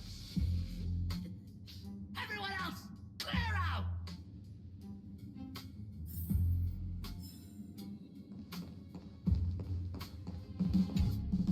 Long time no see, Lady Tingyun. It's been a while since we last met in Penacony. I am truly grateful for your quick thinking. To avoid revealing too much, I made up false names and titles for you two just now. If you were offended, then I beg your forgiveness. This place is a hotbed of trouble. What brings you two here? When Sunday and I contacted the Shenzhou delegation, they asked for our help. They claimed someone from their group had lost their way here in a foreign land and was captured by a local gang, and they wanted us to help. It was clear there was more to the story, but we came anyway. Who would have thought? It turned out to be true. Lost? Captured? There must be some misunderstanding. Alas, this rumor was likely a destiny arranged by Madame Yao. Did you just say Madame Yao? Do you mean the seer strategist from the Shenzhou Yutue? I happened to hear of her back in Penacony too. They say she is the Diviner General, one who lives in seclusion. Did the Alliance send her this time? Lady Tingyun, you stepped into such danger yourself. Do you have a vital mission? You two are no strangers, so I will speak plainly. She's the one who sent me here on this mission.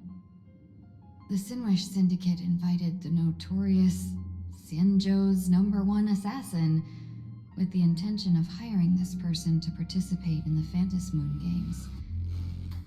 But the delegation's intelligence revealed that the person was none other than the Stellaron hunter, Blade. Him? I assumed the title to come here to uncover why the Stellaron hunters are involved and how he will enter the game. So, how's it going so far? By sheer twists of fate, everything has gone smoothly so far.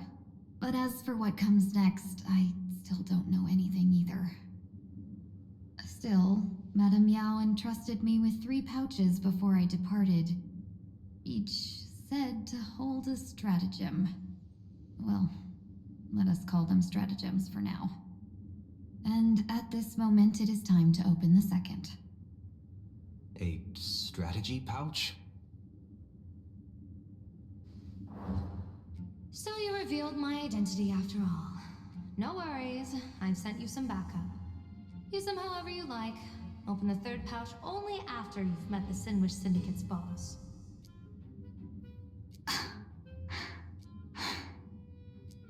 No wonder they also call Madame Yao the Crosstalk General.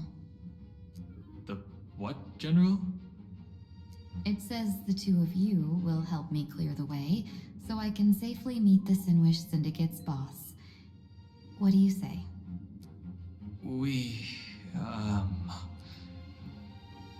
This place is perilous. Of course, we will accompany you, Miss Tingyun. As for the Stellaron hunters, I too find them intriguing. Dan Heng, will you help me gather a bit more information? Of course. Thank you, Sunday.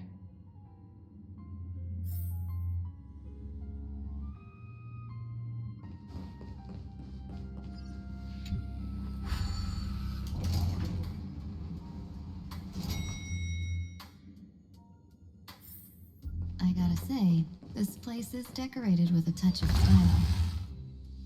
A gang does not always flaunt brute force. More often, they need to flaunt wealth. Before I even realized, the scenery of Dovebrook became unrecognizable. Back then, who would have imagined iron hulks running wild on the streets? Let alone us gang members being treated like vermin. You didn't call us here just to reminisce, did you? Of course not. Please forgive Corstide's rude little test.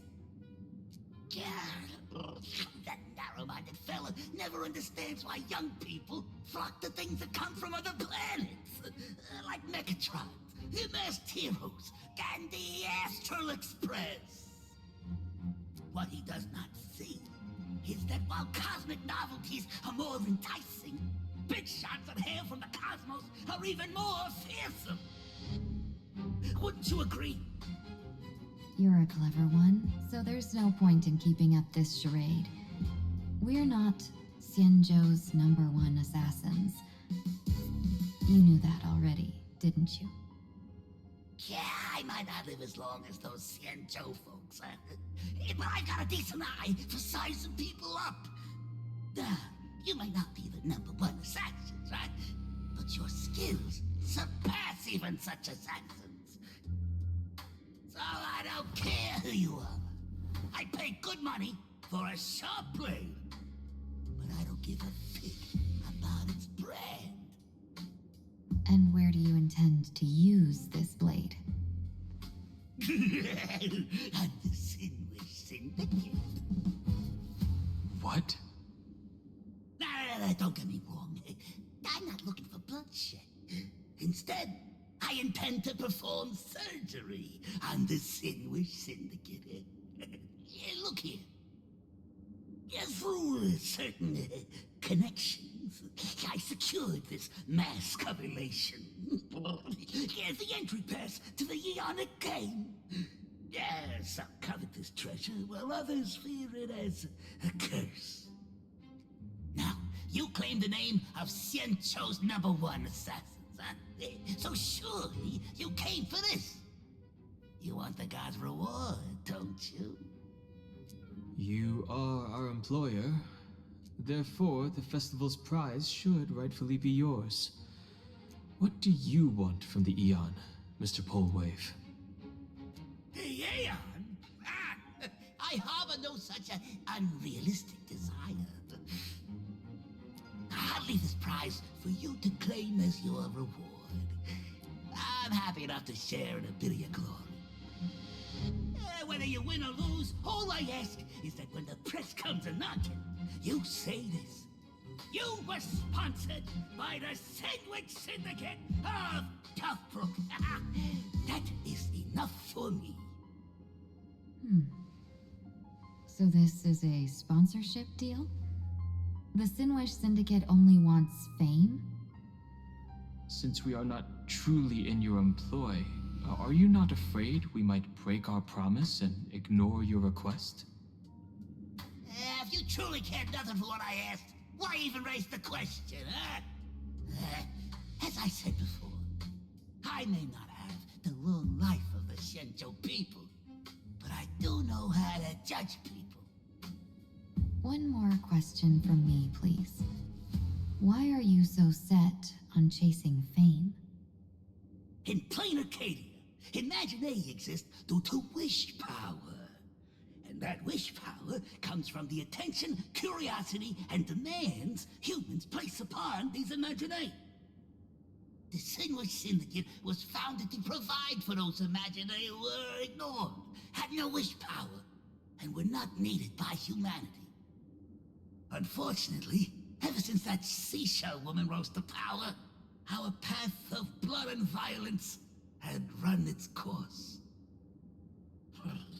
That's why I want the Sinwish Syndicate to take on a new form. One that will draw more attention than ever before. The Sinwich Strangeling pension foundation, huh? What do you think of the name? It's a cozy and heartwarming name. So, will the three of you, accept this job?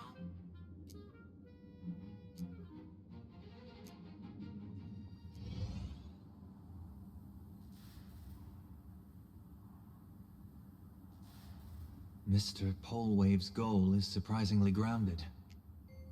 A gang leader won't survive this long by relying on bodyguards. It's about having a sharp instinct for survival. He wants to launder his gang clean, but that will not be easy. In my view, the underboss may not see eye to eye with his boss. My thanks to you both. With your protection, I managed to leave without harm. Yet, we carried off the mask meant for the so-called Xianzhou's #1 assassin. When I think of it that way, this mask feels thorny in my hands. That man. He seeks to enter the Phantom Moon Games. What does he plan to do? Whatever his purpose, this matter is grave. I'm afraid I must take my leave for now and report to General Yao Guang before making any decisions. No need for that. I've been waiting here for you all for some time. Madame Yao, you came in person? Well, you see, I must admit I passed false information to the two behind you, sending them on a wild goose chase. I should personally ask for their forgiveness. As for why I am here, Miss Tingyun, you still have not opened the third pouch, have you? That's true. Whatever they give you, just take it all and bring them to me. What kind of after-the-fact strategy is this? General, had you spoken plainly, Sunday and I would never have refused you. Why did you lie to us and claim that someone was lost and captured? I didn't lie. If not for the appearance of the former Vidyadhara High Elder and the runaway Master of Penacony, Miss Tingyun would still be trapped in those brutes' endless probing. Her being lost and captured was exactly the future I divined. I also foresaw bloodshed awaiting the Sinwish Syndicate. Had it come true, it would have been because Miss Tingyun failed to restrain her strength during the clash. Yet, with you two here, the gangsters' lives were spared. You even foresaw the anomaly with my body. Sometimes even when fate is foreseen, it cannot be changed. Fortunately, things did not come to the worst. As for Mr. Sunday, I've heard so much about you. With my 1,000 feathered eyes, I had the privilege of watching the broadcast of your entire goddess-ending feat in Penacony from far away.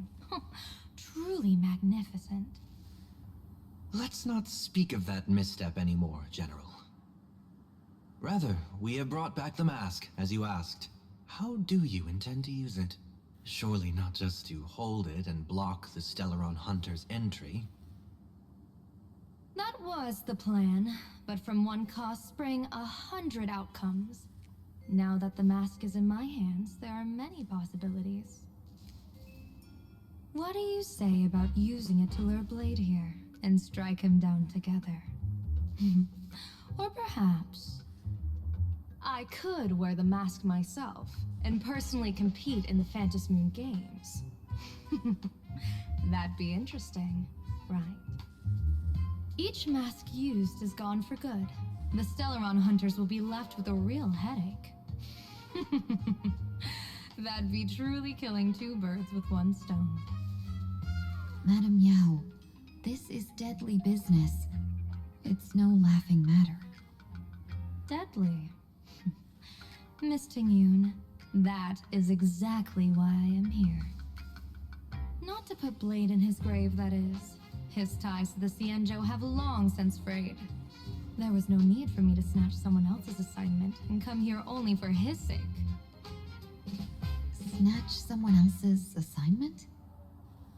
So the Xianzhou envoy was supposed to be someone else? To be frank, this journey to Plain Arcadia was meant for Jingyuan, the divine foresight. The Luofu Cloud Knights recently returned from the great battle against Iron Tomb, and the honor should have been his. Yet, before his departure, I cast several divinations on all parties involved and received this result.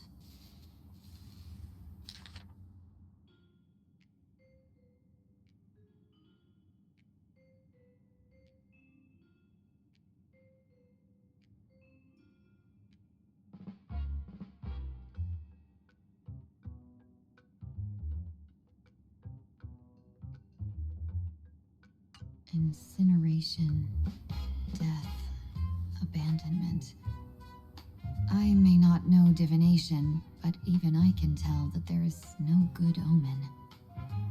Unfortunately, the two top diviners of the Yuchui and the Luofu, in other words, my junior soror, Fu Xuan, and I, cross-checked each other's extrapolations and came to the same astonishing conclusion. An Arbiter General will fall in this Arcadia of elation.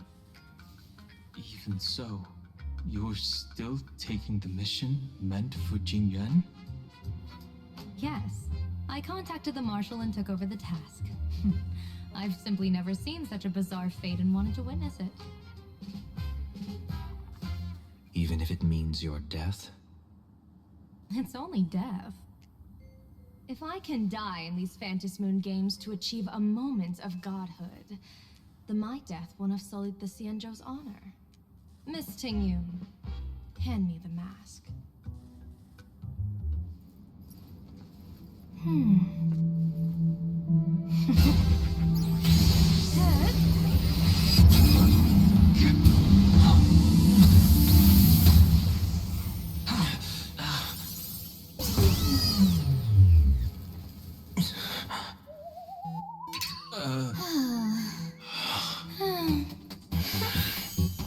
Well done. You have hit your fitness goal. Another active and fulfilling day.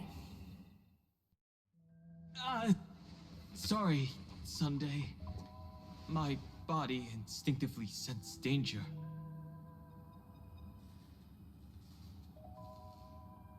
Once the mask for joining the Phantasmoon games is worn, it binds tightly to the supplicant and manifests the shape of the wearer's soul. I read something like this in the Views of the Universe from a Star Skiff. It's confirmed now. This mask is indeed genuine. Congratulations, Mr. Sunday. You're now a supplicant in the Aeonic game. What exactly are you trying to do, Seer Strategist?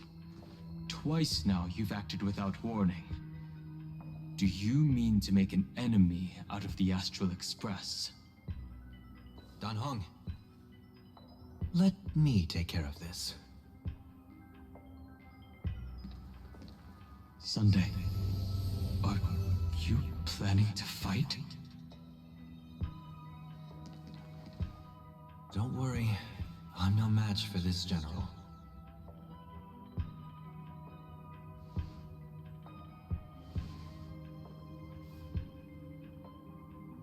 General Yao Guang, how do you pierce my thoughts? I ran a check with my tuning, and there were no signs of any outside intrusion. They say a diviner can't read hearts. I call that the excuse of mediocrity. Mr. Sunday, you're fascinated by the Phantasmoon games. You even wondered, what if I wore this mask, didn't you? You can even divine thoughts like that? No, I'm simply good at seeing using my eyes. Though Mr. Sunday never asked to examine the mask, he's glanced at it at least 3 times since we started the conversation. Given the character and manners of someone as noble as him, I can't think of any motive for this action but genuine interest. Sunday? Yes, I did think of it. For a moment. I even considered putting it on. So, I merely gave you what you desired. This is no trap. It's just an unexpected gift. During the Phantasmoon Games, I'll give every ounce of aid I can to help you seize your chance to have an audience with the Eon. General Yao Guang, as far as I know, throwing out heavy profits first is usually a lure to make others lose. We've only just met. I don't understand why you'd go this far. Why belittle yourself? Every move I've made is to carve a sliver of possibility from the impossible. With my eye of Ishvara, I see you're the only one in this land who doesn't need to do a thing for me. Simply acting on your own will can bring change. Your own will. Indeed. Dan Heng, I do want to learn more about this world. Because this world of elation fascinates me. Is plain Arcadia truly a paradise? An Arcadia that its name claims. I once pursued a mistaken vision of paradise with stubborn resolve. Even now, I can't say for sure what a true paradise should look like. That's why I want to see with my own eyes whether this Arcadia lives up to its name. So then, as long as Mr. Sunday acts, that omen of death Madame Yao foresaw.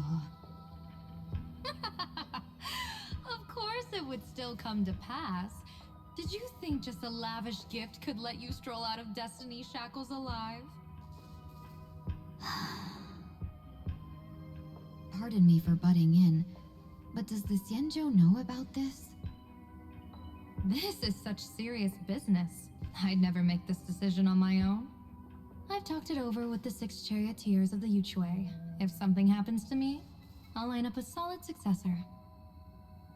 She headed to the Yuchue on the day I left on this mission, just in case anything went wrong. There, with the other potential successors picked by the 6 charioteers, she'll train at the Omniscience Sapientia Academe in divination arts, war strategies, and civil governance. You mean Lady Fushuan? She'd take over the Yuchue after you? Fushuan? What Fushuan? If I don't make it back from this trip, maybe Qingchue from the Law Fu Divination Commission could take the seer strategist position and command the Yuchue.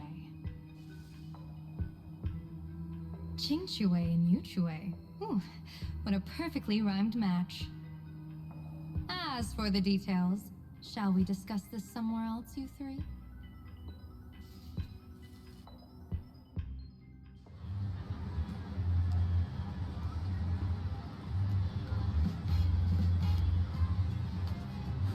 Map says the Ashen Detective Agency should be right here. But why is there just a magazine publisher's office? Holy for bully! Big drama hit Graphia Academy! A furbo? Taking photos? You really can find anything in the land blessed by a hawk. Let's go ask for directions.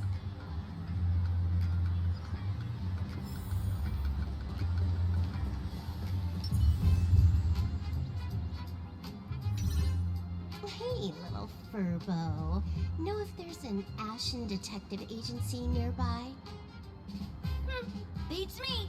But if I find 10,000 credits on the ground, I might recall the spot. 10,000 for directions? Fine. Job first. Oh, wow. Looks like 10,000 credits from my account just hopped to end up in yours for no reason.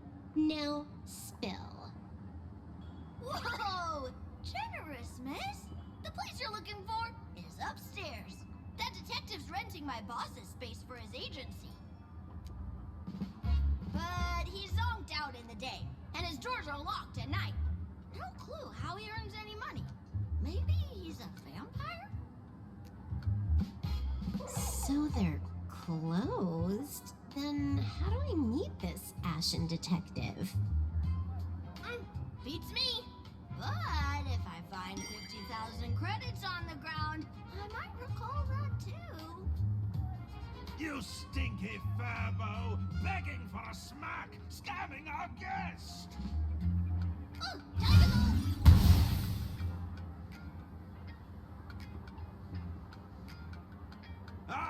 I'm narrator, receptionist at the Ashen Detective Agency. I'm the assistant of that Mr. Detective. Narrator? What sane person gives their pet that name? That would be the dude upstairs. By the way, that mangy furbo didn't fleece you, right? It did. A full 10,000. Do you want me to catch that sneaky furbo for you and get your money back? Nah, save your breath. Got it fixed. Money's back in my account, plus the last 26.5 credits from that guy's account balance. Oh, not bad, Punklordian hacker. You seem pretty knowledgeable. So, would you mind showing me the way? This way, please, Ms. Hacker. Sorry, but you will have to take a side path. The landlord of this magazine office fled to dodge his debts, and creditors have been storming in one after another. In the end, Mr. Detective sealed the front door entirely.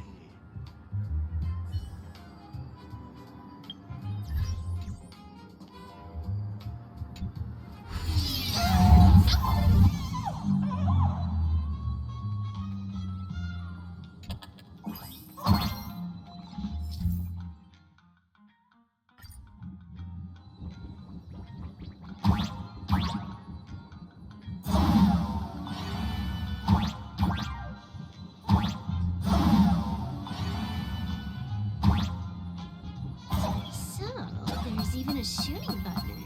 That's interesting.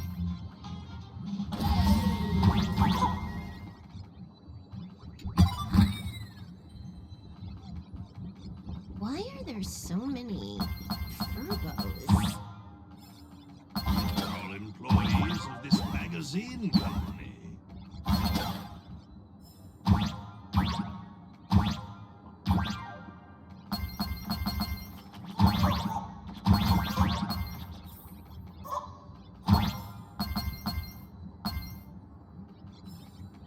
Why does this scene feel like a punishment round from a game?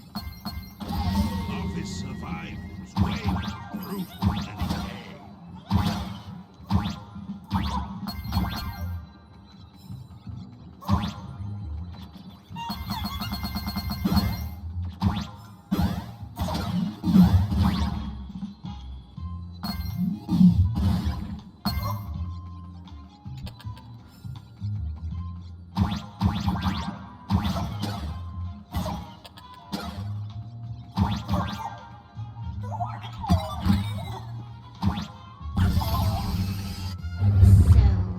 This is where the detective lives? Yes, his office and living quarters are one and the same. It is a little shabby, I admit. At this hour, he is probably fast asleep. Visitors here are rare indeed. Visitors being rare. That really does sound a little sad. Please, come with me. I will wake him at once.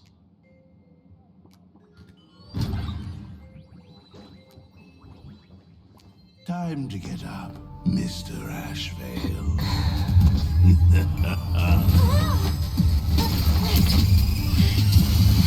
many times do I have to say it?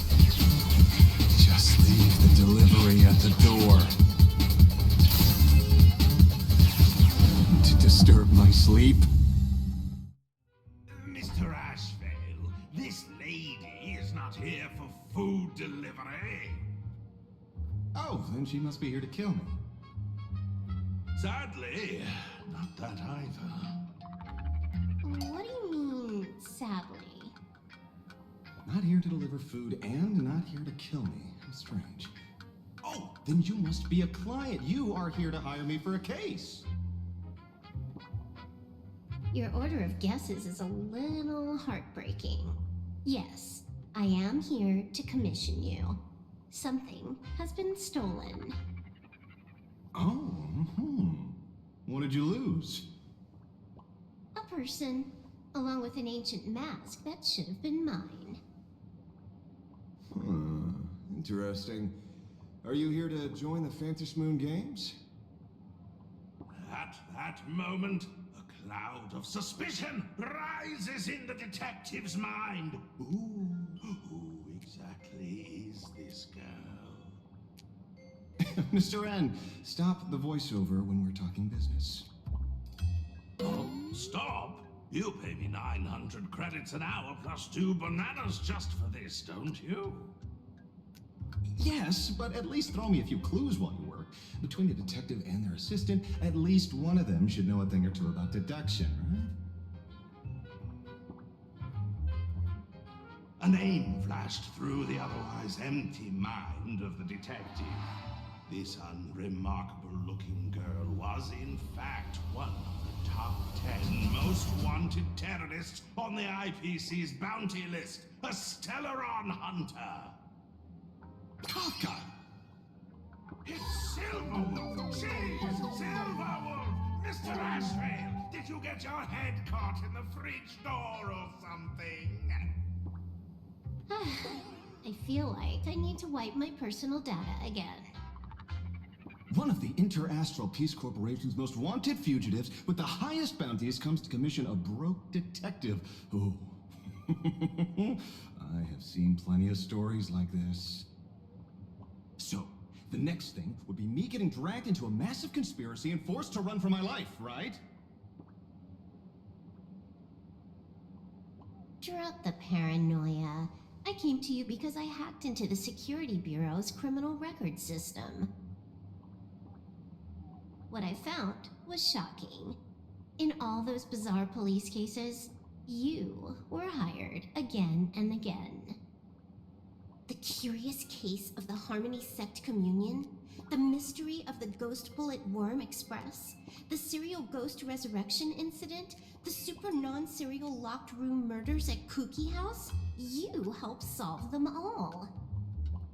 You may not be the most famous, but you're probably the most capable detective around here, right? Is nothing private anymore. Whatever, tell me, how did you lose your mask? Today was supposed to be our meeting with the Sinwish Syndicate. All right, now let's talk about the commission fee. Excuse me, I haven't even finished my sentence yet. A true great detective can know a case without ever leaving the room. While he sleeps, I gather the intel. We already have the basics about today's fiasco with the Sinwish Syndicate, and those 3 Cienjo #1 assassins who scammed the mask. Can you handle it? Money is not a problem. Do you take dirty money? Sorry, no dirty money. And please do not withdraw your payment plus the account balance after paying. Oh, then how about this? This is the IPC's turf, right? Turn me in for the bounty. You take the reward, and I bolt afterward. We Stellaron hunters sometimes use that trick to raise funds. Or maybe we could discuss the possibility of taking dirty money? 30 million credits? Pay us after the work's done. Deal. I'll try to get that money over the next few days. Here's my contact info. Update me the moment you have any news. Pay us after the work? When did our office have a rule like that? That rule got made just now. Oh, my dear Mr. N, did you truly want to take dirty money? I have come up with another way to make money. Let me reach out to a certain big shot first. Madam Pearl, I've obtained solid intel. Mr. Ashvale, the chance of you initiating a call at this hour is Under 5%. Let me guess. Perhaps you are finally ready to consider my offer. No, I found the trail of the Stellaron Hunters. They are here in Plain Arcadia, and they even plan to crash the Phantom Moon Games. I can send you her coordinates quietly, without anyone noticing. Quietly, without anyone noticing. The Phantom Moon Games? The moment your IPC chose to speedrun it, it was fated to be more than just a game of fun. And you want me to take part? That is asking a bit much of an old man. Ah, we should have taken that hacker's deal earlier and turned her in for the bounty. An unexpected bonus. So Pearl still has other masks hidden away. That makes things much easier. Seems that listening in on one's partners after wrapping up business is a habit worth keeping.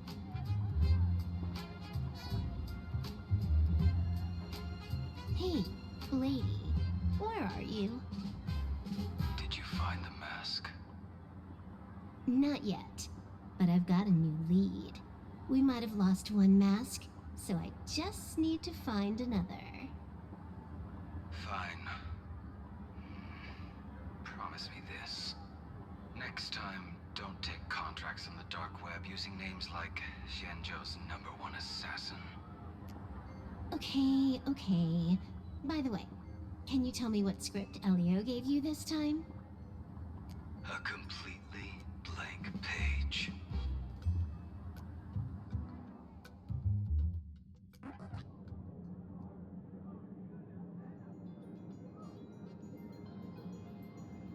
So, what you're saying is that this Miss Sparksy, who was originally just a virtual avatar, has now crossed into reality and taken entire school staff and students hostage.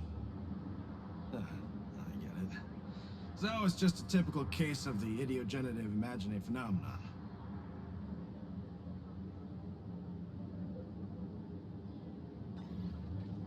Yeah, you could say that according to the old superstition.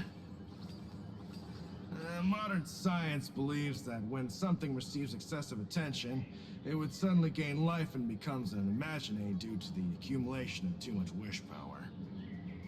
What kind of modern science is that supposed to be? Plain Arcadia's modern science, of course. Outworld visitors might find this kind of thing strange, but it's not exactly rare around here. Certain historical eras had imaginae popping up non-stop like mushrooms after a shower. Things are different now, but if you're not careful, you might still find characters from popular comics suddenly show up in the flesh. Sorry, used a bit of jargon there. Idiogenerative here means something born of chance and circumstance. These imaginae arise from incidental events. That's quite different from progenitive imaginae, which reproduce by having artists draw their offspring. Heading out? Where to? Oh, you mean going to Graphia Academy to arrest this illegal imaginae? We can't. I just received notice from the Department of Aberration Defense. The first supplicant of these Phantom Moon Games has revealed herself, and she's none other than Miss Sparksy, the one you mentioned. Although you're honored guests of the Astral Express, you seem completely unfamiliar with the laws and customs of this world. During the Phantom Moon Games, we do not traditionally interfere with supplicants' actions. That's their privilege. In other words, since she's a supplicant, we security officers can't do anything unless she causes actual harm. You say she took a school hostage, but the intel I have says otherwise. Oh, right. The news broadcast is about to start. Care to watch? Hello, everyone! Welcome to Full Wish TV's special news segment, Arcadian Morning Report. I'm your host, Poofy. Hi, everyone! I'm your host, Snowy! we've entered year 1999 of the Arcadian calendar. What an exciting time! Just one more year until the new millennium. Over 500 years ago, a famous prophet made a prediction. In year 1999, a terrifying devil will descend from the sky. Will this prophecy come true? Can Plain Arcadia safely make it through this crucial year? You idiot! Are you cursing our viewers? They didn't tune in to hear your fear-mongering nonsense. Just read the news and stick to it. Yes! Incredibly, after just 15 years, the Phantasm Moon is full again, and the time for the Phantasm Moon Games is upon us once more. Surely a blessing from the Master Relation upon us, Arcadia! Which supplicants will appear in these Phantasm Moon Games? And what mind-blowing miracles will they bring to everyone? With permission from the Department of Aberration Defense, we'll be following and reporting on the Phantasm Moon Games from start to finish. Just now, the first masked supplicant has appeared. How intriguing! Who are they, and where did they come from? Let's take a look. Wow! Internet-famous streamer Miss Sparksy announced 2 hours ago that she's donning a mask to become a supplicant! The Department of Aberration Defense has confirmed the news is authentic! As an ideogenitive imaginae, Miss Sparksy's birth wasn't approved by the Department of Aberration Defense. But that hardly matters at this point. What sort of miracle does this live streamer plan to produce during the Phantasm Moon Games? Let's switch over to her stream and see.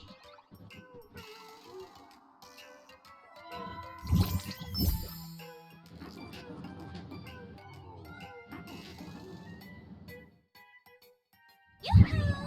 And we're back from the commercial break.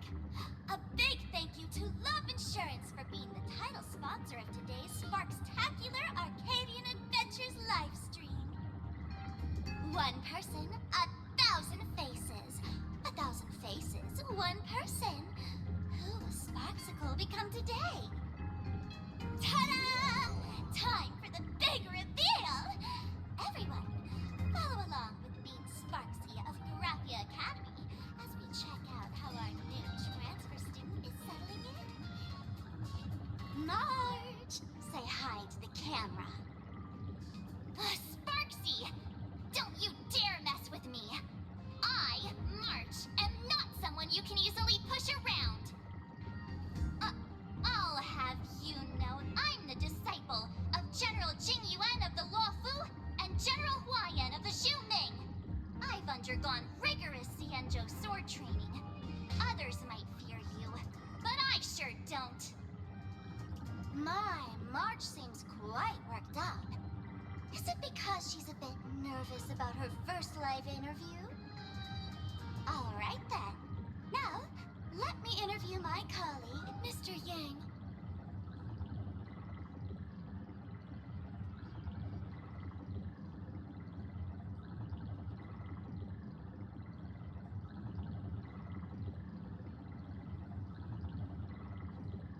Alright, that wraps up our interview for now.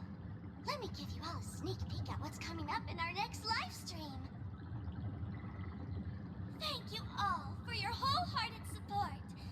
Sparksicle will work hard to repay your kindness.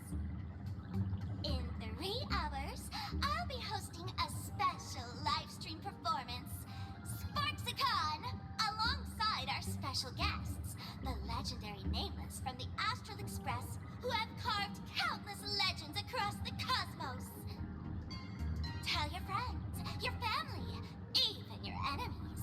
Let's set aside all grudges and meet in the stream to witness the most dazzling sparks light up Plain Arcadia!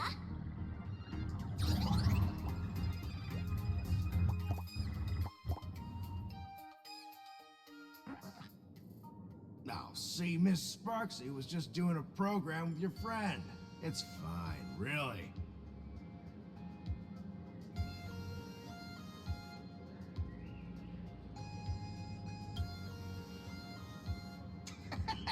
So these are the nameless of the Astral Express? That's hilarious! I heard they're supposed to be great heroes who saved other worlds. Look at them now! So switching to comedy in a heartbeat.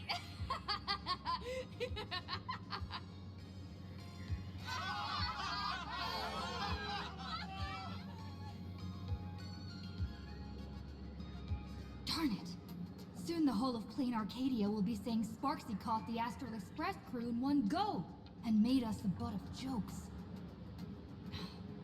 Our reputation would also turn into her trophy. Oh, right. Please keep this Phantom Moon Games emergency response guide safe. Some sections in it might come in handy.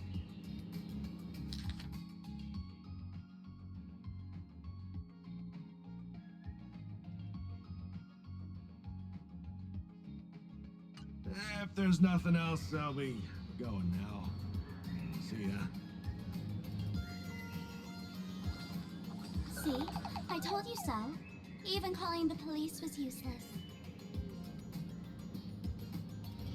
Right now, you're their only hope. And that red boss lady of yours. She's here too. Are you all right? Did you get hurt when you ran away?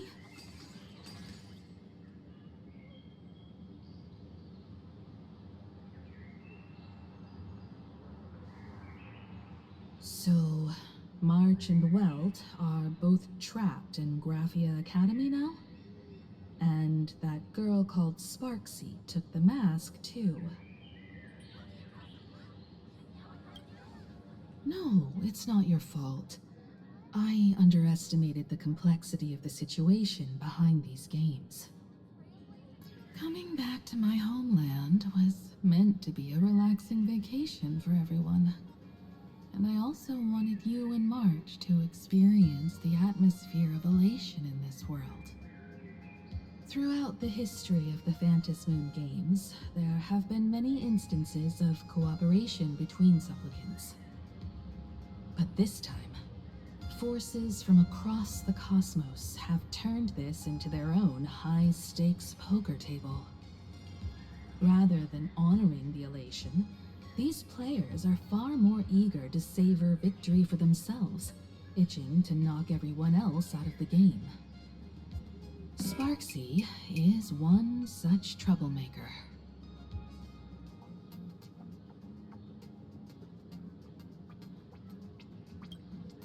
It's dangerous to rush back to school on courage alone, when we don't know what Sparksy has done and what she's planning to do.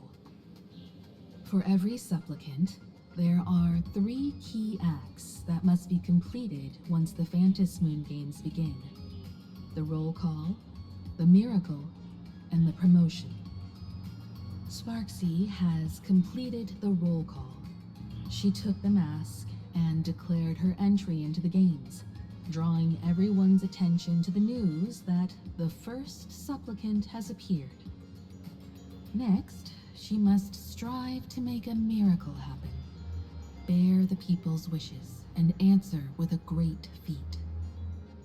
If I'm not mistaken, Sparksy is waiting for us to walk right into her trap.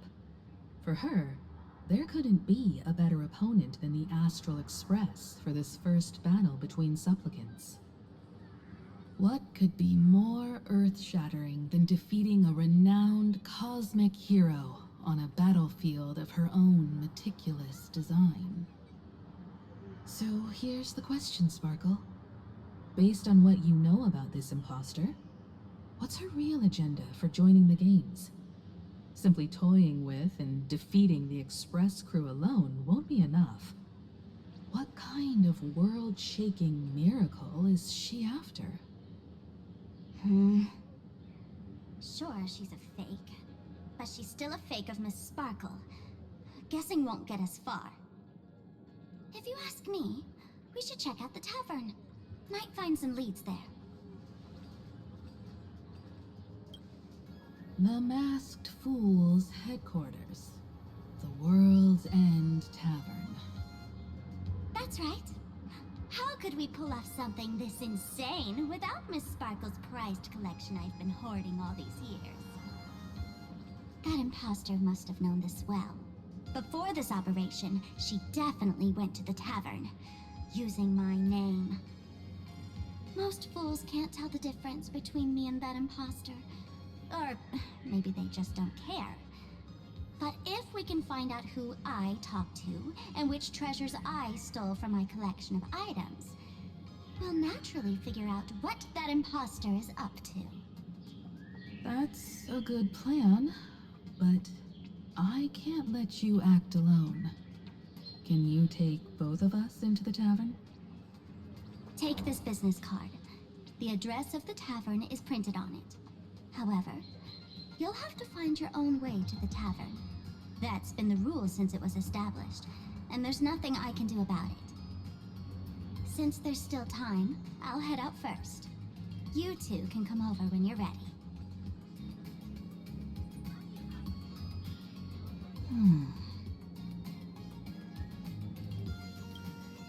I'd say she needs us more than we need her. Relax.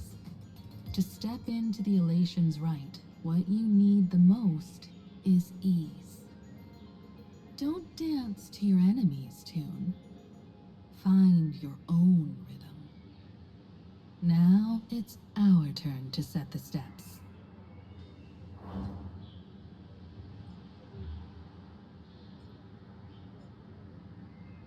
Dovebrook District. It's been a while since I've been home. Perfect timing. Don Hung and Sunday have made some new discoveries. I asked them to meet up with us later. Don't get your hopes up too high. Looks like this vacation trip has gone right back to our usual trouble magnet mode. Now this is the kind of vacation the Nameless just has to savor.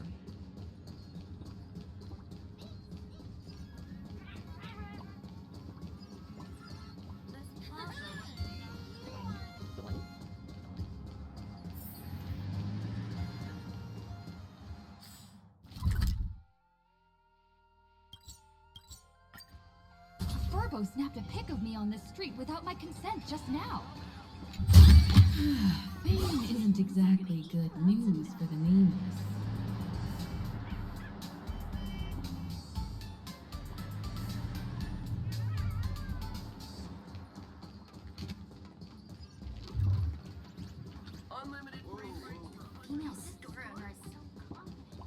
We're almost at Dovebrook District.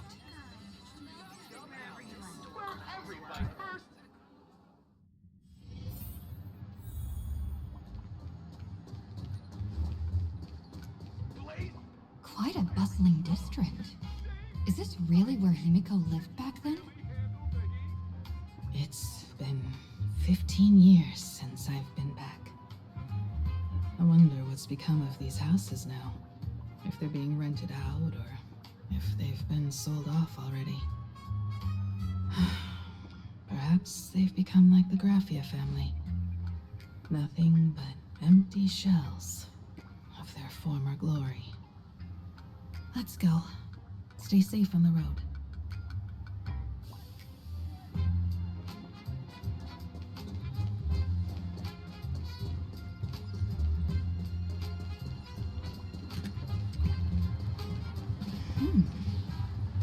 This place seems to have changed a lot. Holy for gold! Great Raccoon, you really came! Rest assured, I haven't forgotten a single thing about the compensation. This Furbo was actually waiting outside the magazine's office just to make amends? Furbo absurdo. And you are?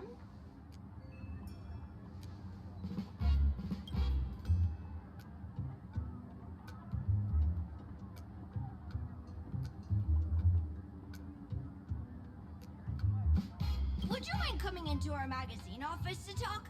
Let's discuss compensation, shall we?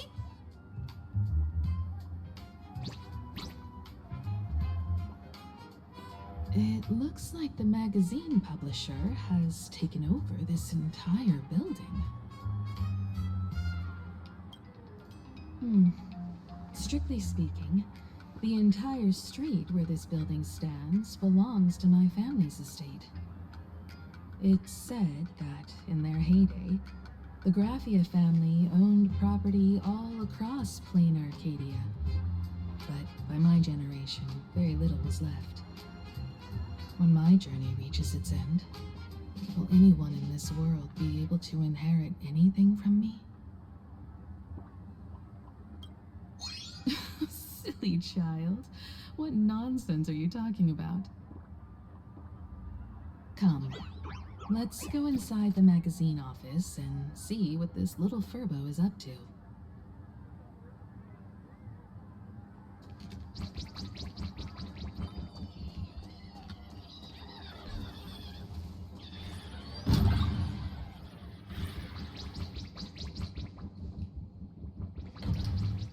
Hey there, Paraprince! I brought quite an impressive creditor to visit you. Beep beep. Debt collector signal detected. I'm out of here. Don't run! It's the Great Raccoon from the Astral Express! Furbos and raccoons. We're all one big family. Beep boop. Family or not, you're all just here to collect debts, aren't you?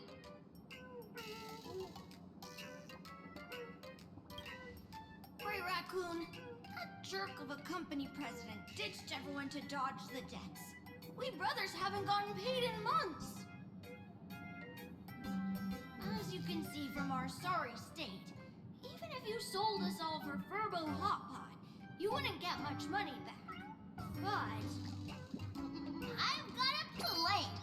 We can work together for some mutual Raccoon Furbo benefits. After all, Furbobo Weekly does have quite a readership. Right now, the hottest news in all of Plain Arcadia is the arrival of the Astral Express. Once you become the company president, Great Raccoon, Furbobo Weekly can go full throttle for you, becoming the Express's exclusive media outlet, churning out a string of hot scoops. In no time, Furbobo Weekly will be the #1 gossip magazine. We won't have to worry about our salaries, and Great Raccoon won't have to worry about compensation. No way! No way! As your devoted fans, me and my bros sincerely want to compensate you handsomely for your emotional distress. A magazine publisher? Now that is interesting. What do you think? I knew you wouldn't pass up an opportunity like this. These Furbos may be crafty and full of tricks, but they can definitely help us out. A media outlet working for you, and a network of informants who can run around everywhere? Having a logistics team like that during the Phantasmoon Games would come with many perks. And best of all, they're free. Being a company president is actually super easy. Just follow me.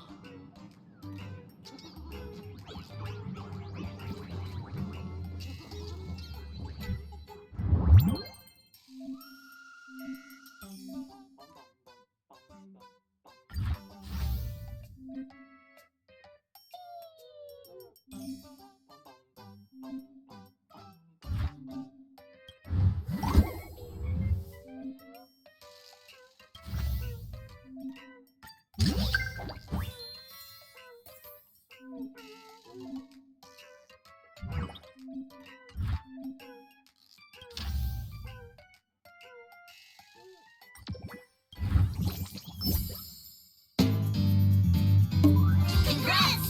Lucky Custom Blue is now a cartoon! The conductor still couldn't hold on. How long are you going to be depressed? We can't go back to the past! March! The conductor can still be saved! Let's go! Our trailblazing is just getting started!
That's all it takes? Okay, from now on, I'm your new company president. Woohoo! Great Raccoon is our new company president! Ha!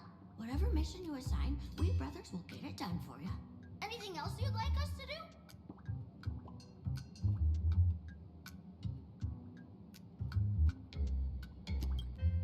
Boss, you don't like for Bobo gossip?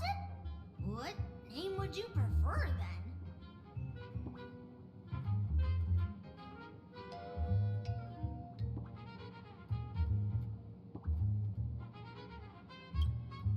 Oh, that's quite a unique name.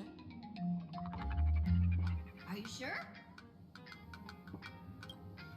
In return, make sure you create some big news stories. Oh, and that journalist Furbo who wrote that slander about you? HR will fire him. We don't need an employee around here who's got beef with the company president. I heard a supplicant has appeared at Graphia Academy. Should we have him take some pictures there for you? No problem. I'll arrange it right away. This Furbo will issue the order. Stay tuned for his first-hand report. Looks like you're already getting into the groove of being a company president. We're pretty much done here, and Dun Hung and Sunday should be arriving soon as well. I'll just have them meet us here at the publishing house.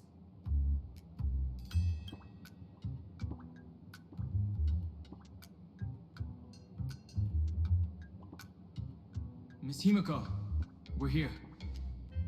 Slower than expected, huh? Looks like you had quite a harvest. That's, difficult to say. Ah, Miss Himiko. And Benefactor is here too. It's been a while.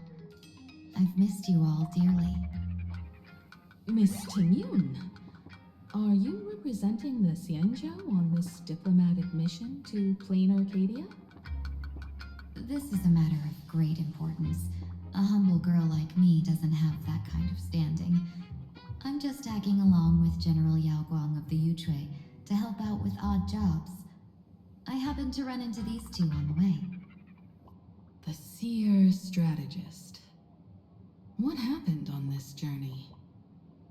Sorry, there was a bit of a hiccup. I accidentally put on a mask of elation. Now I'm a supplicant in the Phantom Moon Games. Well, that's quite unexpected. I know the Express has been seeking to join the Phantom Moon Games, and I've been quite curious about that. Sorry.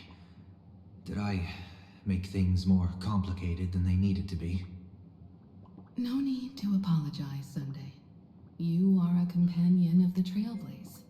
No Nameless would ever stop a companion from finding their own path. Many thanks. But wait, did you just say accidentally? It's a long story. I'm afraid we'll have to wait for General Yao Guang to explain it herself. She was with us just now, but somehow disappeared without a trace. Madame Yao is always like this. She probably disappeared suddenly to deal with something urgent. This Seer strategist is just as elusive as the rumors say. Should we wait for her? No need. I wouldn't dare impose. The tides of fate shifted. I had to delay my steps to arrive at the proper time. I asked for your understanding. Oh my. Counting me, we make exactly 6. Let me do some calculations. Your fortune in the coming days looks grim. You'd better watch out. Wheel. Makes sense. You got what you wanted today. The fates spell danger. This matter is most likely connected to that blade. The little fox's misfortune has overflowed into good luck. She's blessed with constant good fortune, a true harbinger of prosperity. That's weird. I can't see yours. So, you're that trailblazer Fushuan mentioned. Your reputation precedes you, Seer strategist. I'm Himiko, navigator of the Astral Express. Whatever's on your mind, you can discuss it with me. My sincerest apologies. When a diviner encounters someone whose fate is unfathomable, we can't help but feel 3 parts excited, 3 parts flustered, 3 parts curious, and 1 part awestruck. What do you mean by unfathomable?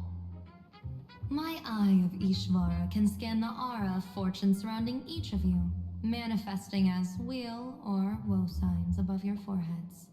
I'd like to divine your fortunes as a welcome gift.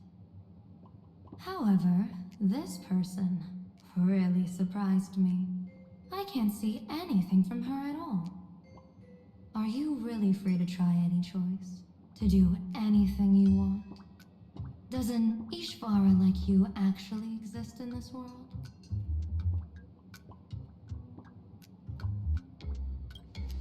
Everyone has options in life. But some options, they can't help you escape your fate. What do you think this means, General? As an Ishvara, their mere presence in the playfield creates a variable in the game. It's both a blessing and a curse. As I said before, the weal and woe of us 6 align with the 6 lines of divination. If she represents woe, then the hexagram falls to water, where dangers lurk above and below, spelling doom. If she brings weal, then the hexagram shifts between wind and water, presenting a great opportunity to strike. Auspicious. So, the fate of our journey in plain Arcadia rests on her decision.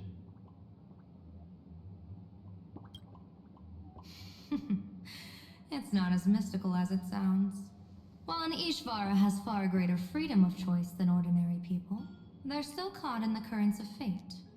I just want to remind you to choose wisely. Back to business. I take it you're not just here to read our fortunes? I am here to greet everyone, to apologize to the Express Navigator for my previous indiscretions, and to borrow someone from you. Miss Himiko, now you understand how I ended up wearing this mask. I get it. She says she wants to borrow you for an operation. I want to hear your thoughts. If you're not comfortable refusing, I can speak up for you. Oh, you two. No need for whispers. I can hear you loud and clear. How did you... Well, since the General heard us, would you mind telling us your reasons for doing this? I'm collecting variables. During this journey, I'll be acting as unpredictably and irrationally as possible. Don't be surprised. Some Arbiter Generals excel in battle with their wit and valor. Others master the art of forging weapons, and some guard the netherworld with their lives. I, however, fight for the Alliance by calculating and manipulating fate itself, peeking into the future. I'm here to discuss matters regarding the Anti-Destruction Alliance, and then I'll head to Astropolis for the vote. That's the real business. But according to the divination, this Arcadian world faces an extraordinary danger. When a bird's nest falls, no egg will remain unbroken. Are you saying we'll all perish along with plain Arcadia? What's going on here? Intel indicates that a serious Xianzhou criminal is attempting to join the Phantom Moon Games. This individual has been infected by the flesh of Shuhu, the emanator of the abundance, and is extremely dangerous. According to my interpretation, his long-suppressed violent nature will eventually become uncontrollable, bringing catastrophic disaster to everyone. There's no way he could do that. That's the divination's answer. Rather than asking whether he could, we should ask, how would he do it? My divination shows dragons clash in the wilderness, their ichor dark and yellow. While the term dragon clash could simply mean fierce battle, could it be foreshadowing a great calamity from your conflict with Blade? Perhaps this prophecy has other interpretations, but with my limited intel right now, I have to prioritize Blade, this most volatile and dangerous factor. I've heard that different interpretations of prophecies can lead to completely opposite outcomes. Until things become clearer, it's better to reserve judgment. Let's put that aside for now. In any case, I've brought along a creation forged by Blade himself. If things get out of hand, it might temporarily restore his sanity, giving us a brief chance at victory. What is it? I'm sorry, but fate has shifted once again. I must take my leave. To put everyone on the Express at ease, I solemnly swear that Mr. Sunday won't be obligated to do anything for the Xianzhou. On the contrary, our delegation will give him every ounce of aid within our power. What did you say, General? Aid within our power? She's gone. Whoa, that was quick. Madame Yao must be really busy. Has she vanished into thin air like this before? Yes. I don't know the details myself. With Madame Yao, it often happens and no one knows when she'll return. She doesn't do it on purpose. Allow me to apologize on her behalf. No worries. At least we know what the Xianzhou is up to. Right now, 2 companions from the Express are still trapped somewhere. She and I must head to the tavern to uncover some clues. If Miss Himiko needs my help, please don't hesitate to ask. Are March and Mr. Yang in trouble? I'll go with you. No, you and Sunday will act together with the Seer strategist. We're not at the point where we need to call in reinforcements yet. The situation with Blade is unusual. That Seer strategist's concerns aren't just baseless worries. I don't want to see the Phantom Moon Games bring catastrophe to my homeland. So this is also my request. To put it in the General's words, please do your best to introduce new variables.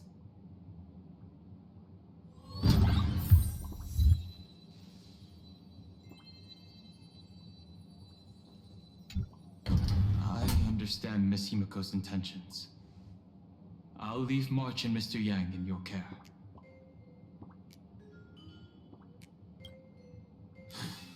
Blade's appearance means the Stellaron hunters are also on the move in this world. From everything we've seen, this mission to Plain Arcadia is of the utmost importance. I will accompany General Yao Guang to uncover the Stellaron Hunter's schemes. Whatever happens this time, I hope it won't put any of you in danger. I'll do my best to make sure of that.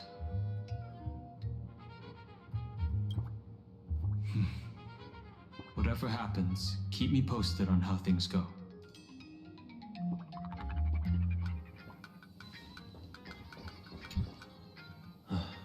Mask of elation can reflect the shape of one's soul.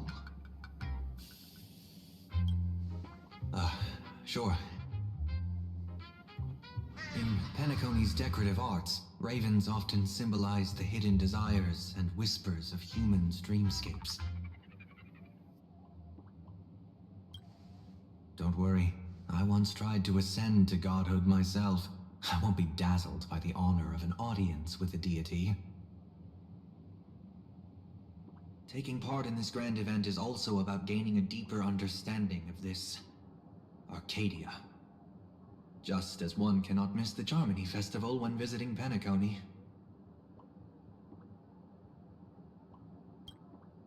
After putting it on, I seemed to hear curious voices. The mask whispers to me, urging me to show my elation to the god, to create miracles that will make the people of the Arcadia laugh with joy.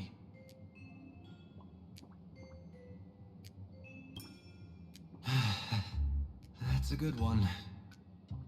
When that general, Yao Guang, shows up again, I should discuss our collaboration plans with her. Good luck.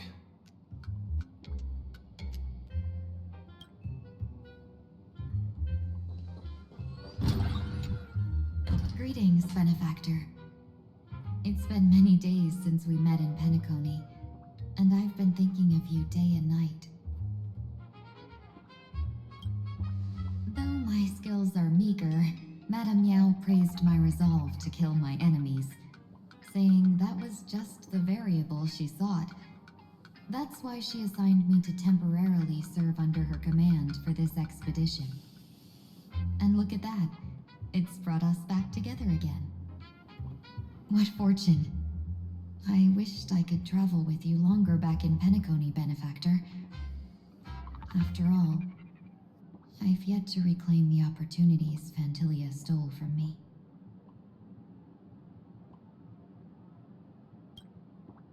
Hard to say.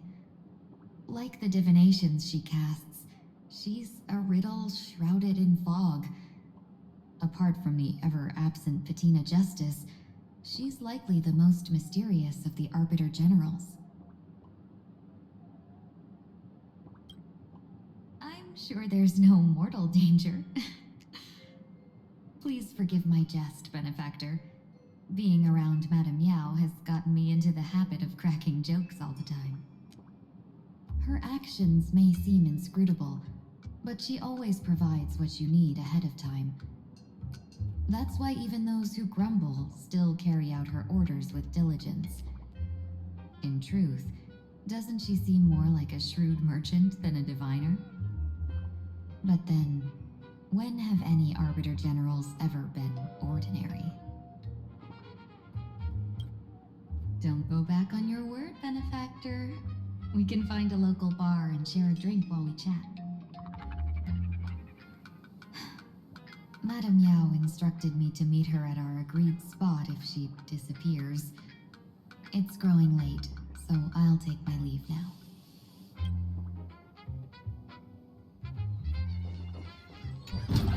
The IPC, Masked Fools, a Cienjo General, the Stellaron Hunters, and the Nameless. Some came for the Alliance. Some for the Eon's game. Whatever their reasons, a storm is brewing in the skies over this world. But at least we got some good news. Sunday has joined the Phantasmoon Games. He can help us in our showdown against Sparksy. Let's rendezvous with Sparkle at the tavern. We must uncover why Sparksy entered the Phantasmoon Games, and what sort of Sparksicon she's got planned for Graphia Academy. When I was little, I heard a few urban legends. They say the entrance to the tavern exists behind every single door in this land. But those who aren't invited, or haven't found their destined path, can never step inside. This time, we already have the Fool's invitation in hand. As for the key to open the door, there's a silly rhyme on the back of the business card. For revelry and drinks galore, no need to search from door to door. Heed the fool's riddle with care to find the key that leads you there. So, about the fool's riddle, got any leads?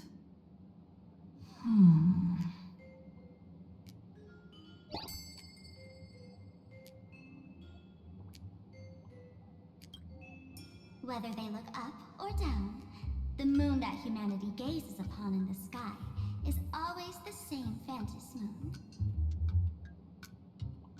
Looking up makes sense, but looking down? How exactly do you gaze at the sky?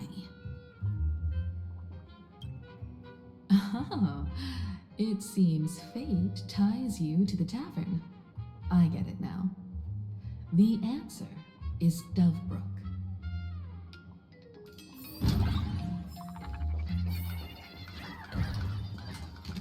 Many generations ago, the Dovebrook was already a river flowing with countless legends. It's no surprise the door to the tavern legend has it that the master painter Graphia once drew water from the Dovebrook to wash her paintbrushes. Many later artists followed suit, hence its other name, the Painter's Stream. Looking at Dovebrook's scenery,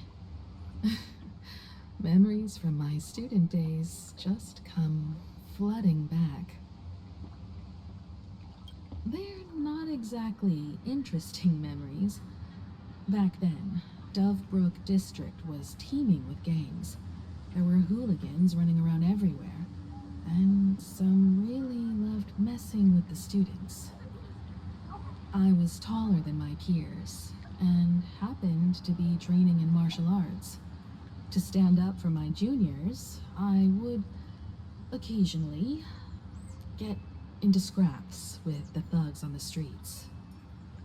The people who fell into the Dovebrook River would cover the surface like bean sprouts in noodle soup.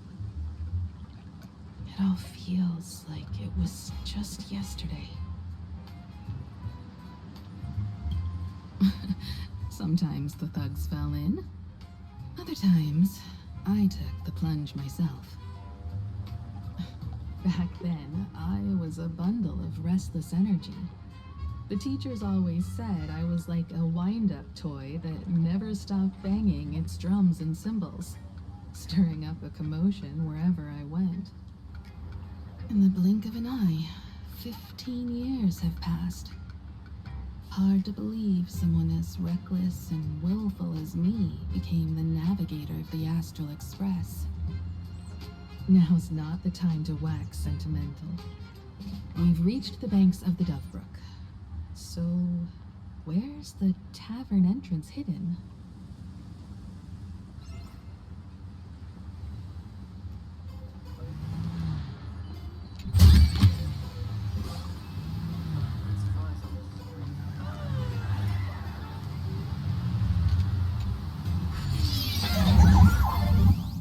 According to the business card, the tavern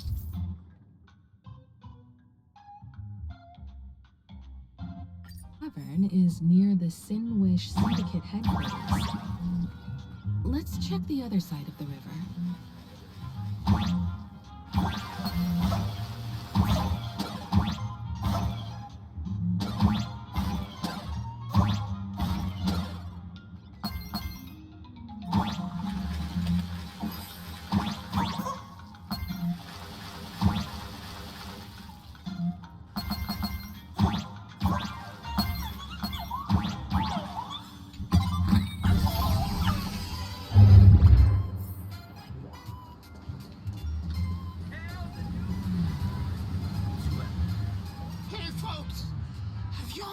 joke about the Dove Brook?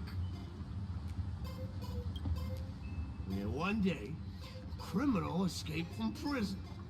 He ran for his life, but just when freedom seemed within reach, the Dove Brook blocked his path. With his pursuers closing in, the man prayed to the river. I am hammered by the law, stained with filth. Oh, pure flowing waters, please do not swallow me. A voice from the Dove Brook replied, there's a pedestal of light on the water. Step on it and you can cross. The criminal wept. What pedestal of light? It's only the moon mirrored on the water, an image that shatters at a touch. If I step on it, I'll fall in and drown. You can guess how the Dove Brook answered him. The Dove Brook said, you're not hammered at all. Otherwise, how could you still tell the moon from a pedestal? It's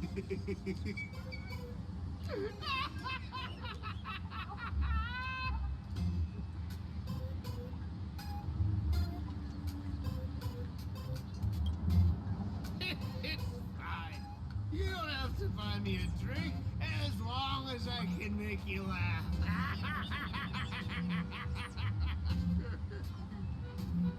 That joke sounds like a hint. Could he be a fool from the tavern?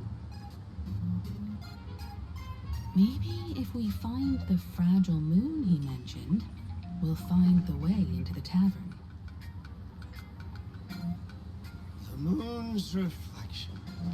So fragile it shatters at a touch.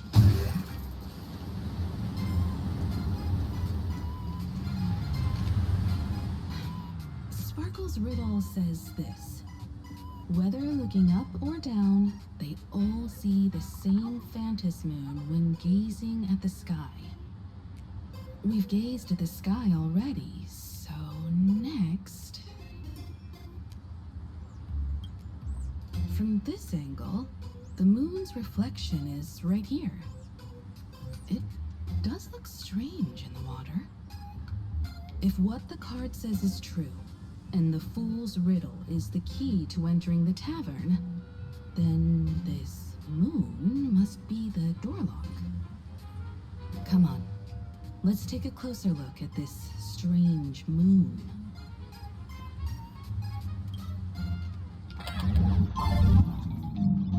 Keep going. Chase that moon's reflection.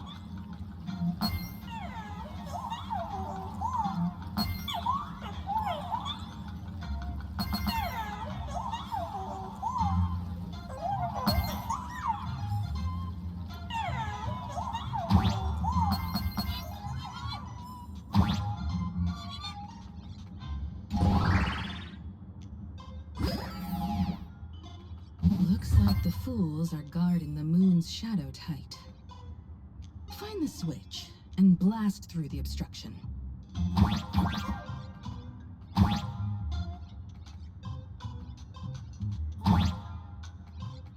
Shadow the moon. We're one step closer to the tavern.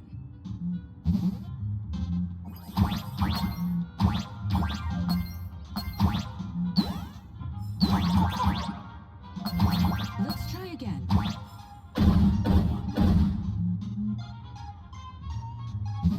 Something's back there. Is that a key? The moon is about to break. Let's try again. The key has dissolved into the water. The water's surface is about to change. Look, the tavern's shadow has appeared.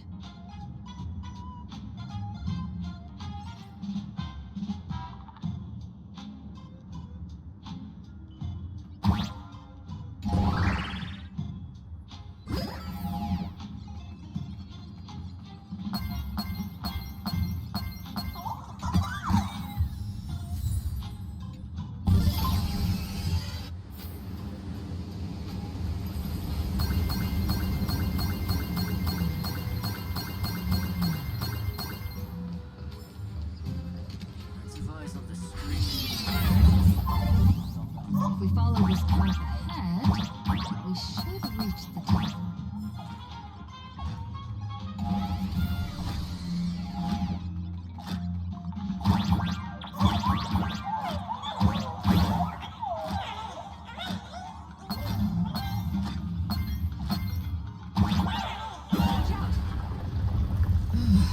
I almost forgot. You're a full-fledged trailblazer now.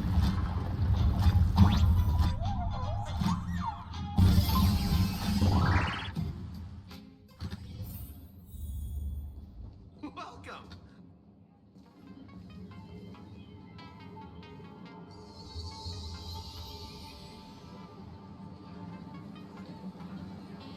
So this is the World's End Tavern. No. Allow me to correct you.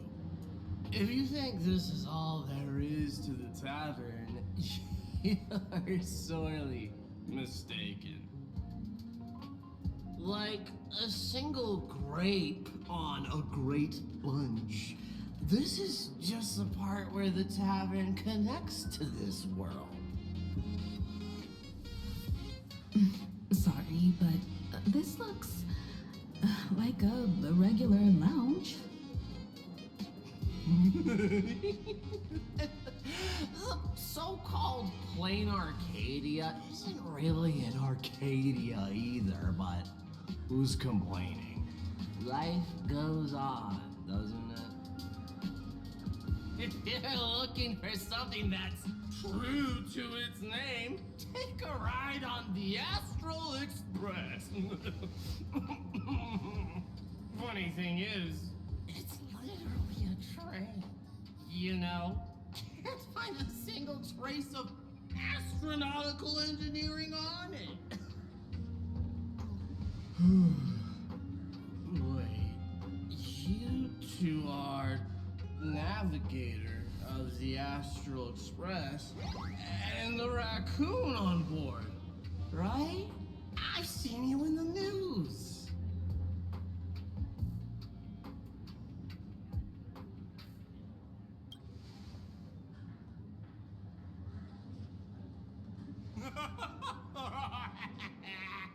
Friends, a big shot is here. A real knee slapper incoming.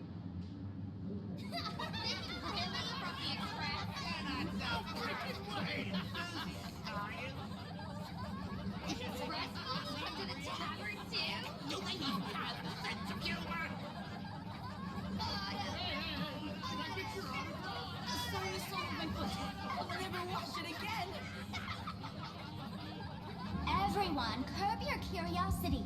These two are my guests.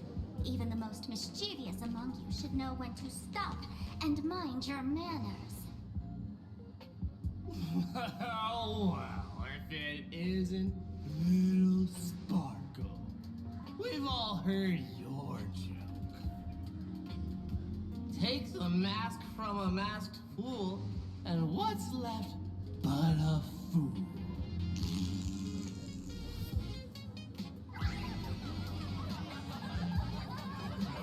Oh my! Wouldn't a masked fool be better off without the fool? An empty mask sounds even better, no?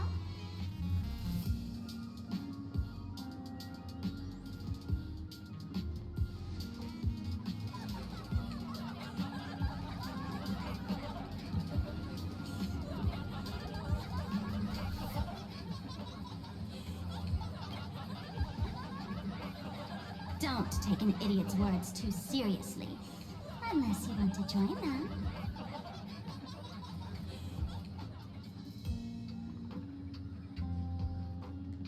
Alright.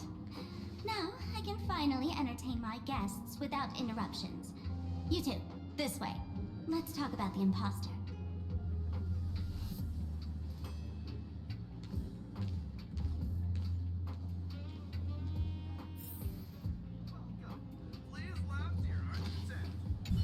The man's wary gaze sizes up the young person before him for a moment. He offers a slight nod in greeting. Your curious gaze circles him.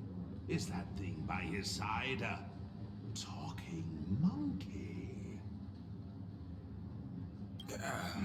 What's that? Kid, I believe you're confusing me with some other primates you've met. Sorry, my mistake.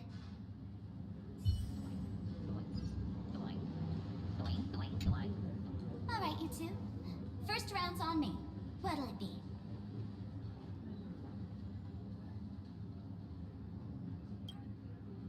We're not here to drink. Time's ticking. Did you find anything on Sparksy? Don't pull a long face. You'll sour the vintage in the cask. While you were gone, diligent little Sparkle was gathering intel non-stop and didn't waste a single minute. Sparksy. She did come here disguised as me. I called Giovanni. You might not remember him.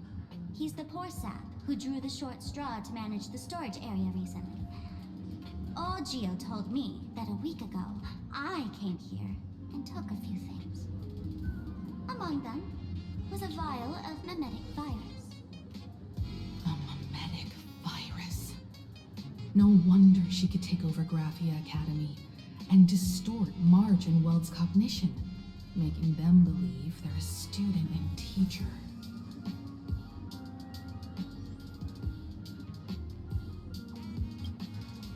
Close enough. This so-called Sparksicon is a front for spreading a mimetic virus. Knowing that isn't enough. What type of mimetic virus is she spreading? What are the symptoms? We need more on her plans and actions before we can counter it. Thought of that already. So I visited a few friends and learned where the imposter's been haunting. To dig up details, we'll have to get hands-on. Lead the way, then.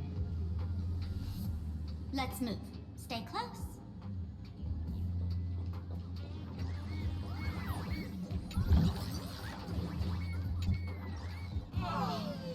Abandon all despair, ye who enter.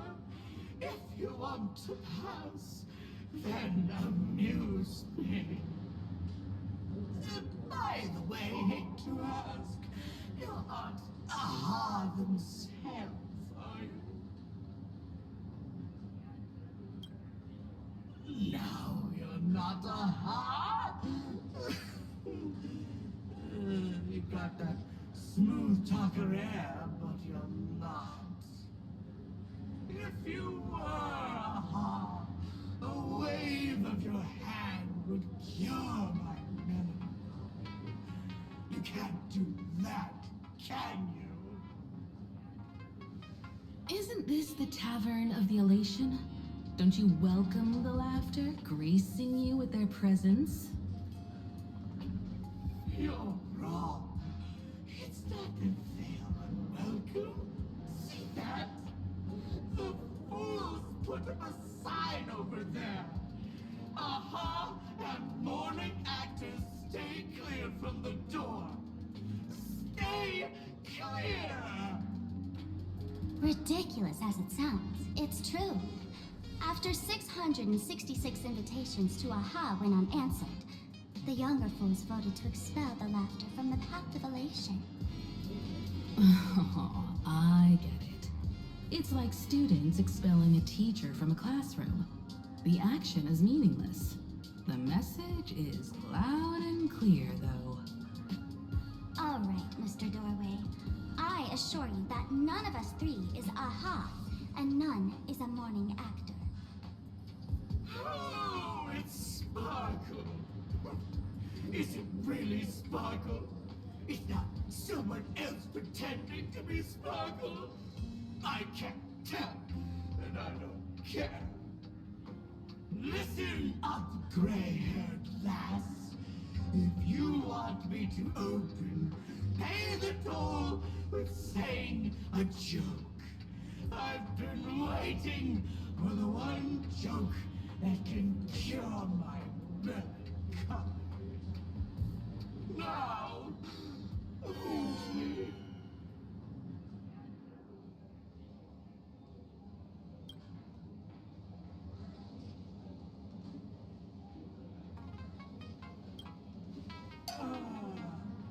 Then?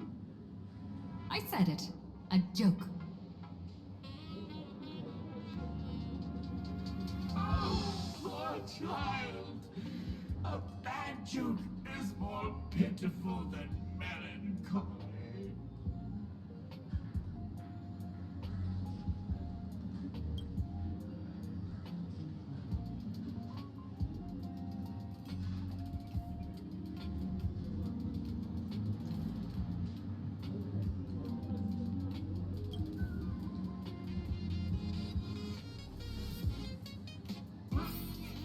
What are you going to do?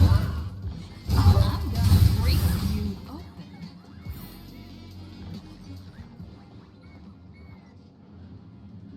Didn't expect you to have the pull to get me into the tavern. As expected of a detective's assistant.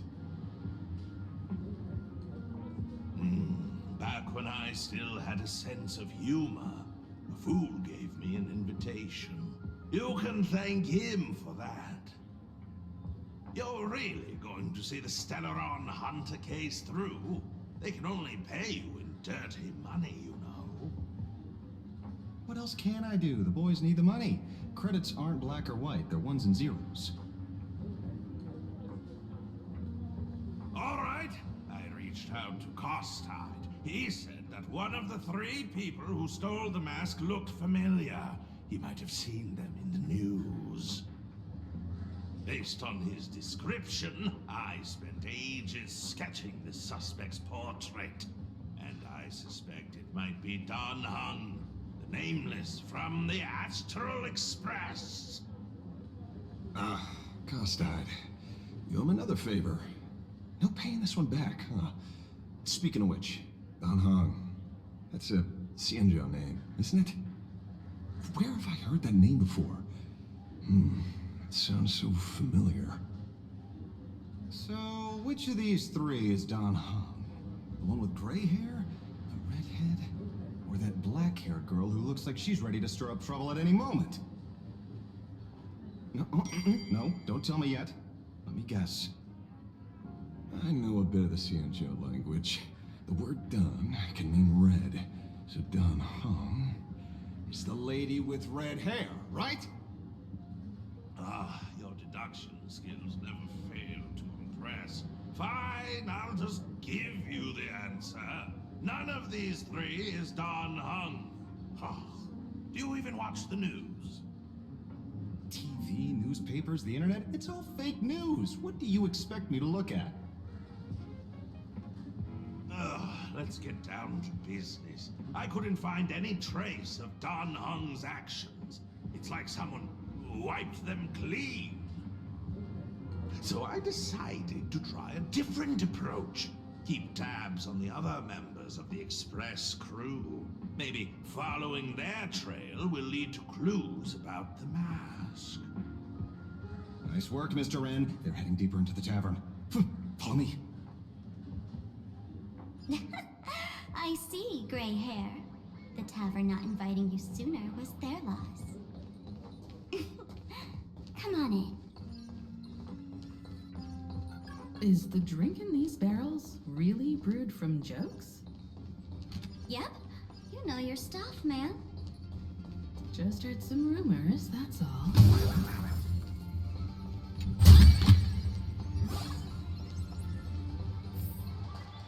Where's this? Ta-da! Welcome to the dazzling lights of the Ballista. The heart of the tavern, Plain Arcadia's dazzling dance floor. There are some tasteless masked fools who consider this place the secret to keeping the laughter going. If life's cruel, don't beg for fairness. Dance! Shake away that sadness until it's all well mixed with the joy in your body. That huge light orb up there. For a tavern, it's as essential as the Phantom Moon in the sky. If we get the chance, I can take you inside for a real eye-opener. Speaking of which, 2 months ago, some idiot, after downing hundreds of drinks, had the bright idea to knock it down with a super overlord spinning top. So, we had to reinforce the blue star with a steel frame around it, and seal it inside the world in canvas. Aha! Take care! Weren't they banned from the tavern? And given the Laughter's personality, if they took care of it, they'd just egg someone on to blow the place sky high. This fool you're talking about. It wouldn't happen to be Sparksy, would it? If it were, I'd already be tied to that light orb as the scapegoat. Anyway, the next stop is the Golden Confessional. The eyewitness says Sparksy was there. The Golden Confessional? What kind of place is that? A place where you can let go of all your worries. Well, words won't do it justice. Let's go see it for yourself.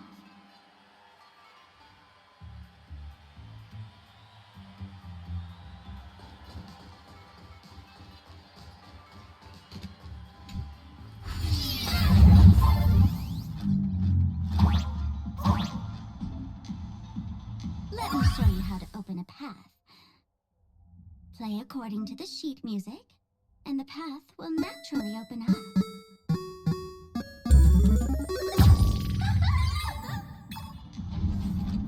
The steel frame actually opened.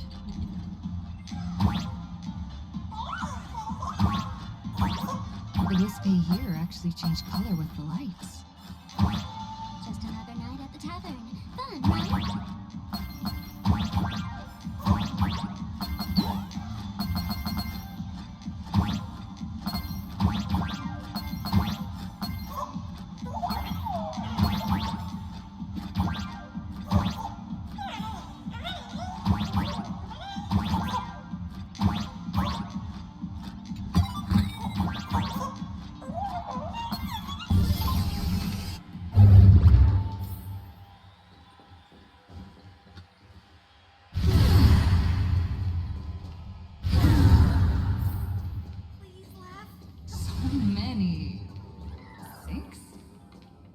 Why bring us here?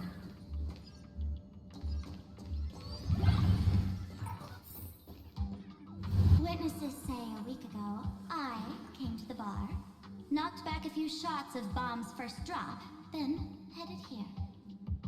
The Golden Confessional is an emergency shelter for fools who've had one drink too many. Here, we shed our excess baggage before marching light-footed into the next second.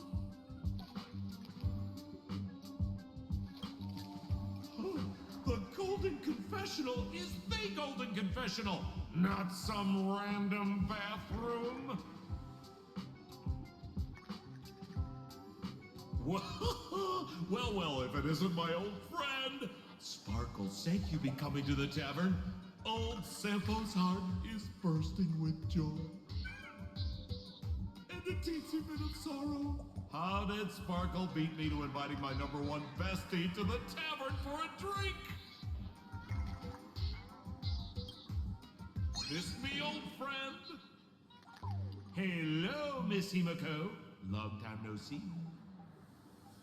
Mr. Sampo, hello. What business brings you here this time? No business. Just here to repay an old favor. Ms. Fool here sent me a message asking for H-E-L-P. Someone's been parading around the tavern impersonating her. Well, now, this is some juicy news. Miss Sparkle's usually the one impersonating others, but look how the tables have turned. The trickster's getting a taste of her own medicine. Shush, Sampo. I brought you here to repay a favor, not to gossip about me. Oh, I've suffered the embarrassment of losing my mask myself. Thanks to Miss Sparkle's mercy, I didn't end up stranded, so here I am today, ready to help you out. No questions asked. All right then, let's get to work. Get to work? What are we doing? Naturally, we'll fish around in these thrones where humans dump their worries and find the worries that Miss Sparksy left behind. You want us to unclog your toilet? I'm not joking. Don't be too shocked, you two. Let me share a little secret about how we masked fools stay mentally healthy. Drink a mood lifter like Bomb's First Drop, and all the harmful memoria in your body, you know, the pain, the worries, gets purged in one go. That's how fools pull pranks and have a blast without a shred of guilt. So, all that memoria has settled under this bathroom, and you want to sift through it to find Sparksy's worries and catch her thoughts before she acts? If luck's on our side, maybe we'll even dig up the secret to beating her. What's wrong, man? You don't look so hot. I've got no objection to the task, but doing this barehanded, I refuse. Oh, don't worry. When has old Sempo ever come unprepared? Trust me, I won't let you get off that easy. Emotional impact drill. Ooh, sorry. Wrong gadget. Oh, this one. Hey, have you heard of a dowsing rod? Well, forget it. I'll spare you the theory. Oh, I tuned the drill bit to resonate with Sparkle's temperament. It'll drill out memoria fountains with similar emotions. But fair warning, use it carefully. It's been a week since Sparksy was here. Keep your guard up in case something else comes bursting out. Well, if you ask me, leave it to luck. We don't have time for luck. My radar says that pompous imposter would pick the highest spot to bend. Exactly. The Golden Throne. Give it a try. Girl, pick a spot to drill and start mining that gold. Sambo, does this thing even work? Of course it works. Don't you trust your old pal, Sempo?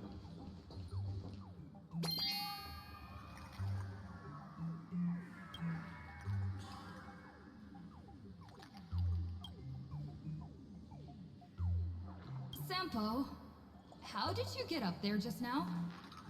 All right! Silly me. Through that pipe on the side.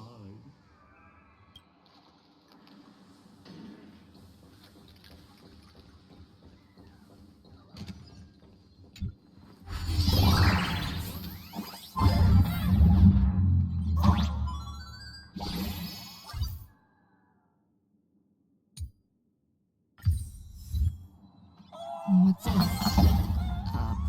Plunger.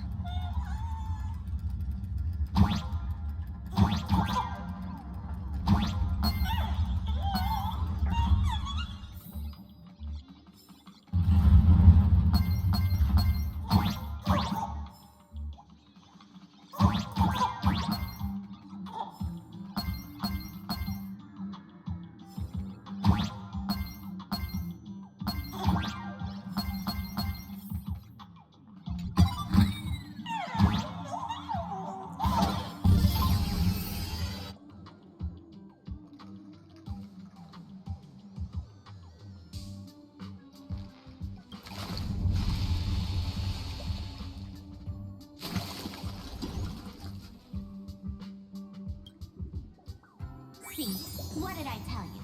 The imposter's worries have appeared.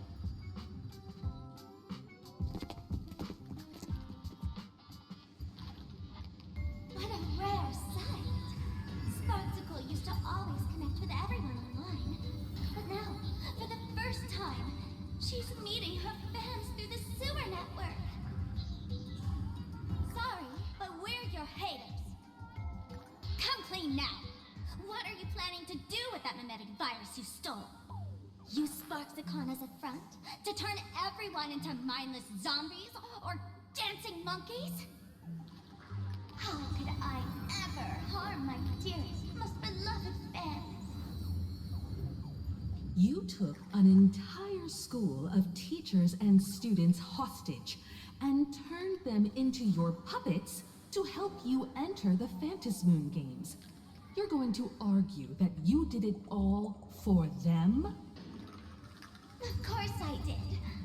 From the very first day I was created, I've been doing exactly what my creator asked of me. Listening to every fan's questions, empathizing with their pain and troubles. They feel insecure about being ordinary, cry when ignored by those they like, and strive to stand out because they desperately want others' approval. Sparksy hears every wish, and she answers. During these Phantasmoon games, I'll grant their wishes through the ceremony of the Master of Elation.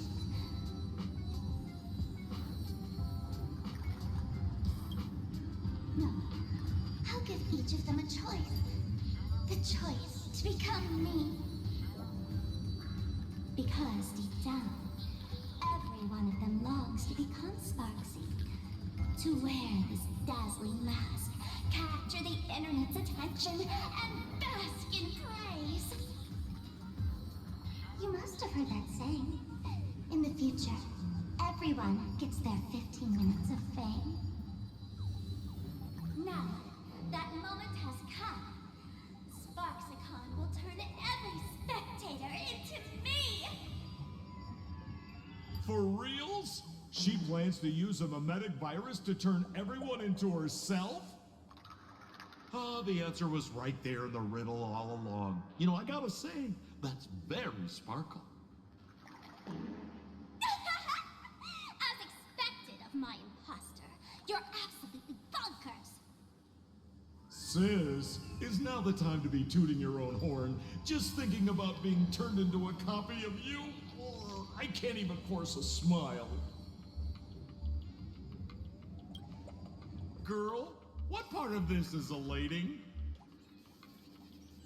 Oh? And who gets to define elation? The laughter, the fools, the IPC, or every me seeking joy on the Arcadian internet? Contrary to popular belief, the masters of the Phantasmoon games were never us, the supplicants, but the spectators watching us. Sadly, the Inner Astral Peace Network showed people other worlds in the cosmos. Once horizons widen, expectations climb. Nothing they hear or see feels fresh, interesting, or thrilling enough. And everyone fears that they're outdated, uninteresting, or unexciting in others' eyes. So the world's like a derailed train, racing toward thrills and madness.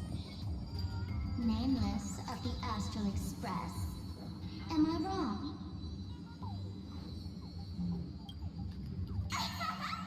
Bingo! You got it. I'm a part of her. Wherever there's a screen, wherever my audience is, my eyes and ears will be there too. I want to see how far you in this outdated model can go. The harder you struggle, the more spectacular it'll be when I live stream the Astral Express cruise derailment at Sparksicon. I'm looking forward to your resistance, Nameless. Oh, heads up, everyone! She's getting serious.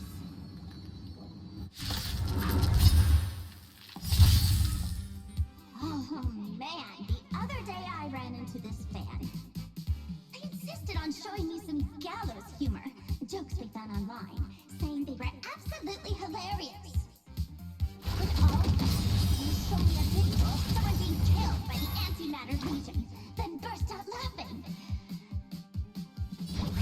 Come, let's all enjoy this gallows humor together!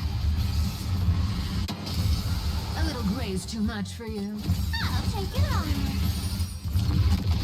Found me.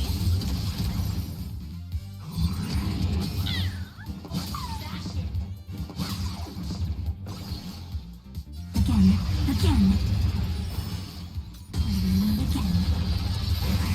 Life is not so as you wish. Guy with the rainbow bridge. Show me the way. Thanks. That feels wicked. Come to think. Time for some sweet dreams. Have some fun. Buy some fun.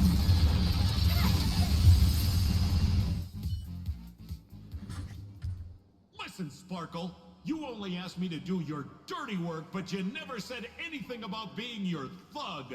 You owe me compensation for emotional damage.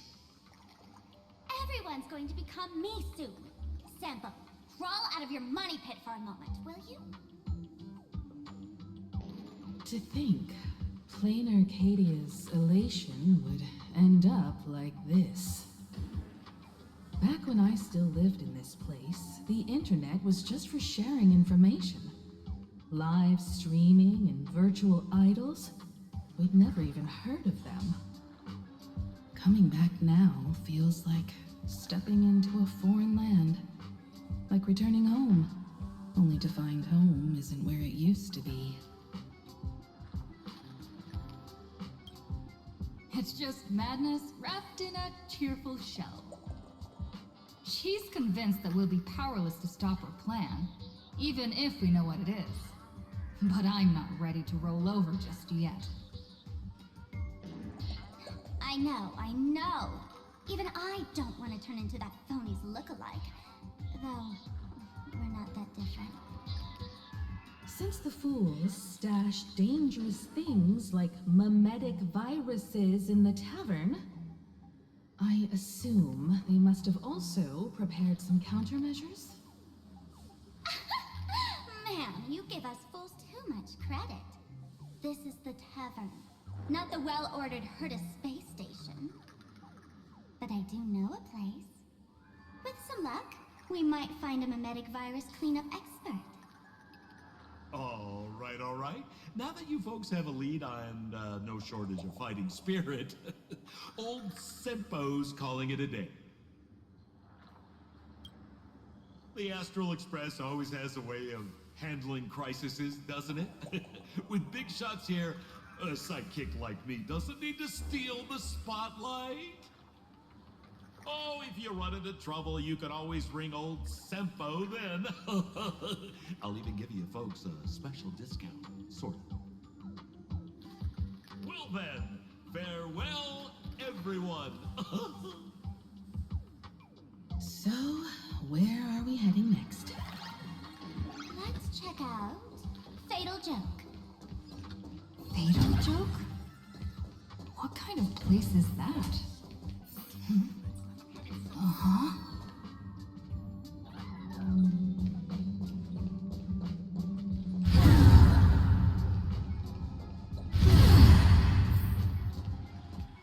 This place feels more like a maze than a tavern. Well, it is a space-time maze, after all.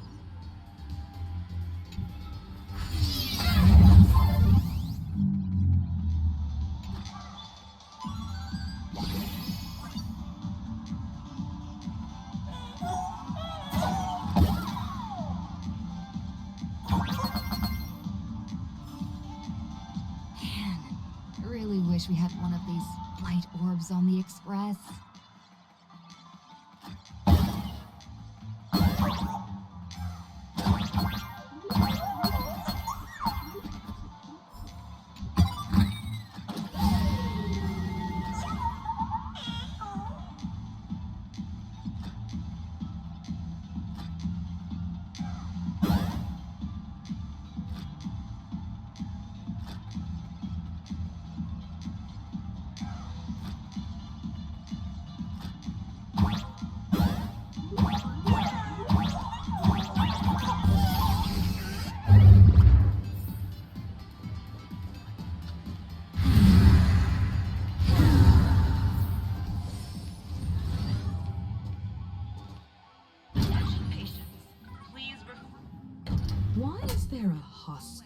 hidden inside the tavern?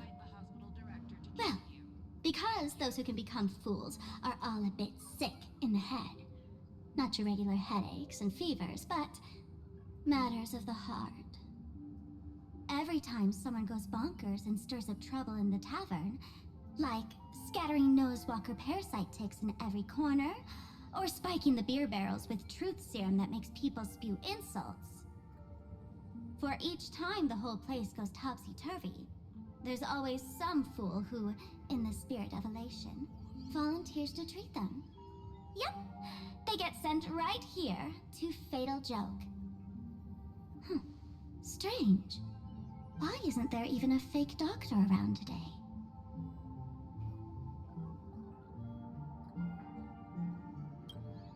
Even if some fool claims to have a legit medical license, you wouldn't dare trust them, would you?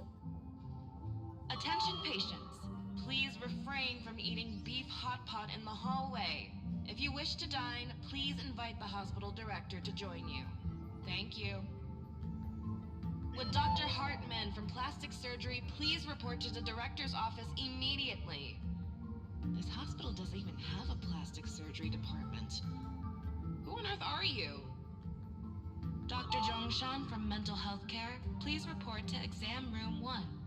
We're 1 player short for cards. Thank you. Is this a theater or a hospital? Alert.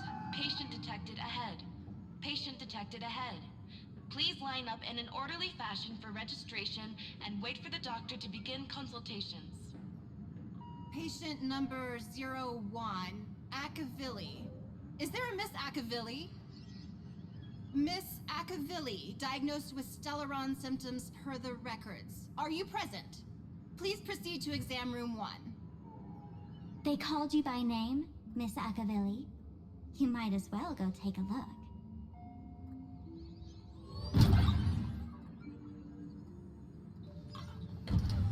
I'm extra sick.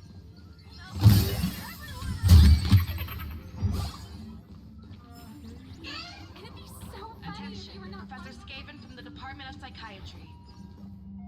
You're finally back, Akavilli. I've reviewed your clinical records. Your Stellaron symptoms are stable. Continued observation will suffice.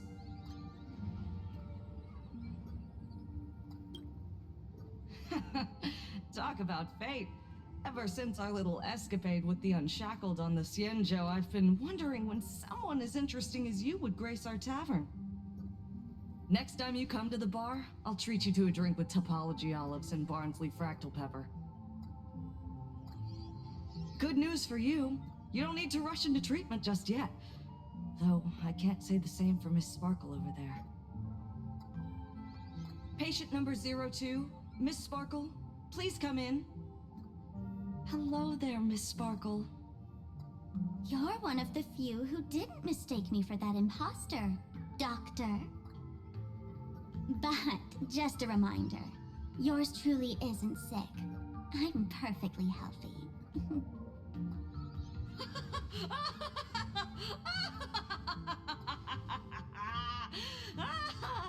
Oh, everyone who comes here says they're perfectly healthy.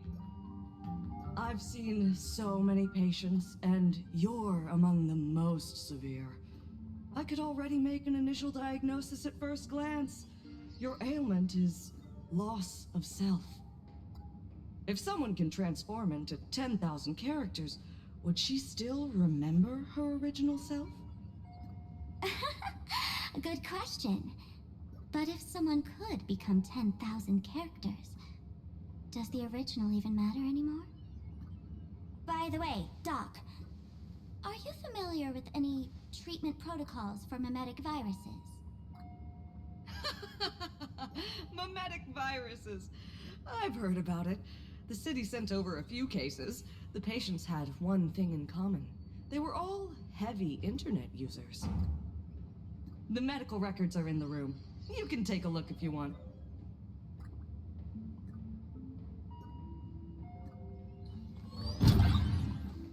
Is this Duo Mention City? How is that possible? Tavern's spatial structure is bizarre to begin with. It's not that strange to see Dual-Mention City here.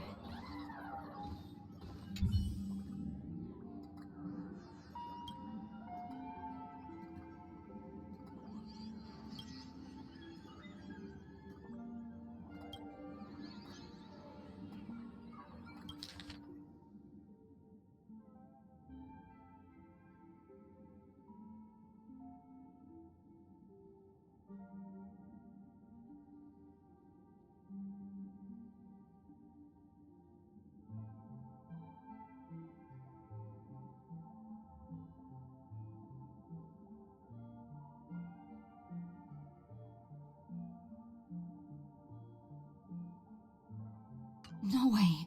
Are these General Yao Guang's medical records?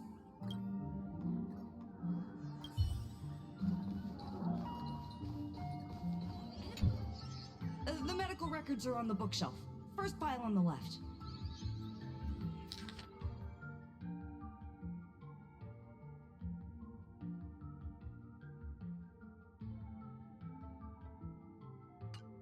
Are there already victims in the city?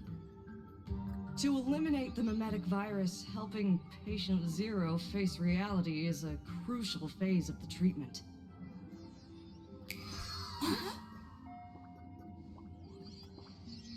What's happening? You've never been to Fatal Joke before? That's not surprising. I don't spend much time at the tavern. And to reiterate, I'm perfectly healthy. I love patients who deny their illness. I'll personally shatter their self-confidence. Miss Sparkle, I'm going to write up a detailed diagnosis report for you.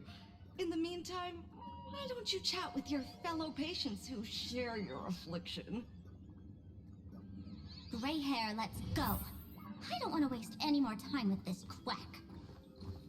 Miss Sparkle, please wait in this room until the consultation is complete. Sparkle, you're back! You seem happy.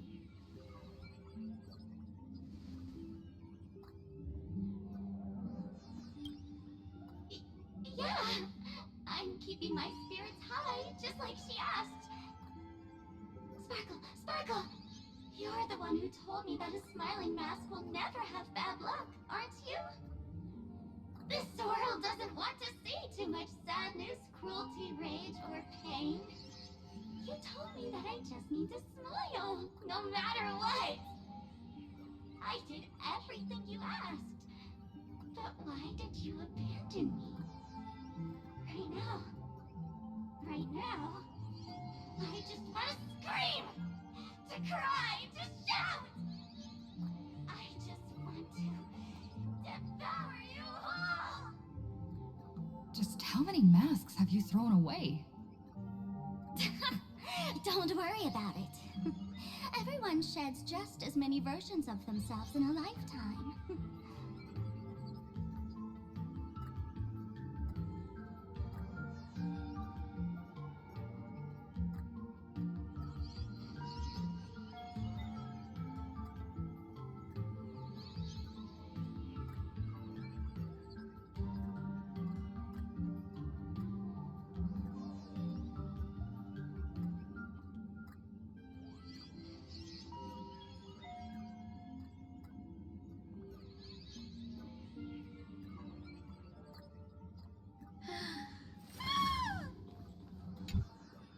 Sparkle, do you still remember me? More people got my name right today than in the past week. I'm so touched. I am your original mask. The Sparkle Roll mask. The archetype of a bright maiden doomed for a short life. The avenger who perishes with her nemesis. The lover who dies for love. The young artist driven to madness. You used me to win fame, applause, and countless eager gazes. So why would you cruelly cast me aside? Please, wear me once The worst thing an actor should do is be tied down to one type of role. Do yourself a favor and stay down. The diagnosis results are in, Miss Sparkle. Mr. David Day and Miss Sparkle, I have your results. Your main components are madness, humor, and a theatrical personality. Unfortunately, the proportions are badly imbalanced. You're beyond saving. But the silver lining is your mask has fallen off. She's free at last. And that's where everyone's misfortune began. None of the masks I've cast off ever had such strong opinions or such a temper.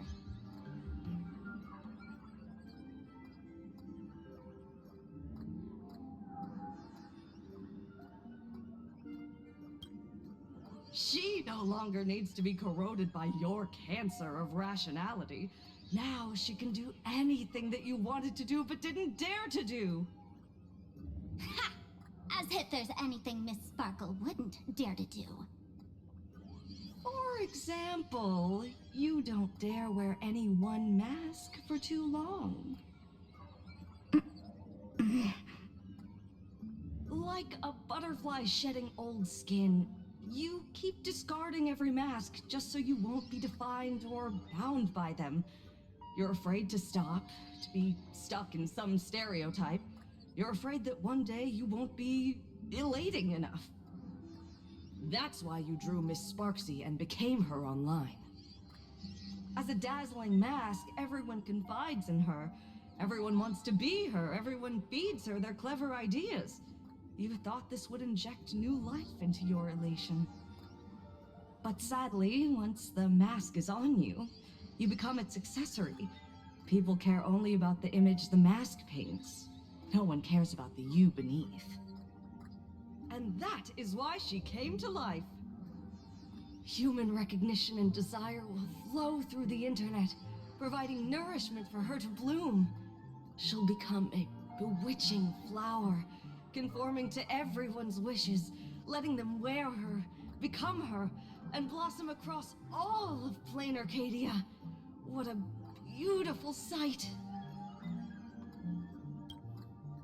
Stop? You mean treat? Yes? Cremate Sparkle. That's the best treatment I can prescribe. And here I thought you had something clever. After all, there's only one radical cure for all suffering. Make oneself disappear, right?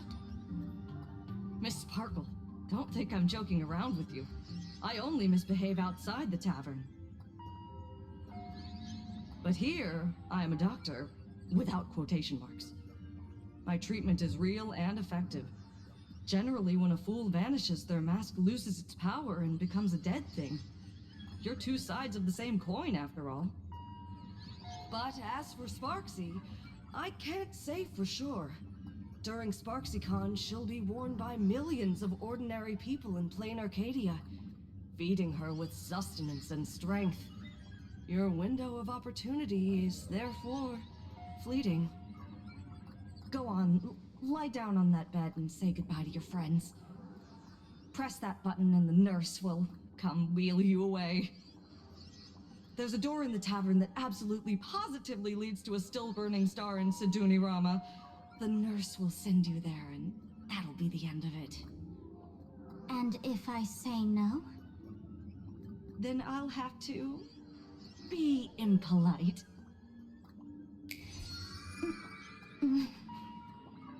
Miss Sparkle, nameless, the choice is yours. As for me, by the laughter above, I've got to catch the next ship out of this dump. Hey! What's going on? Why am I pinned here? Gray hair. Ma'am Navigator. A little help? You need me! I can help you defeat Sparksy! Hey!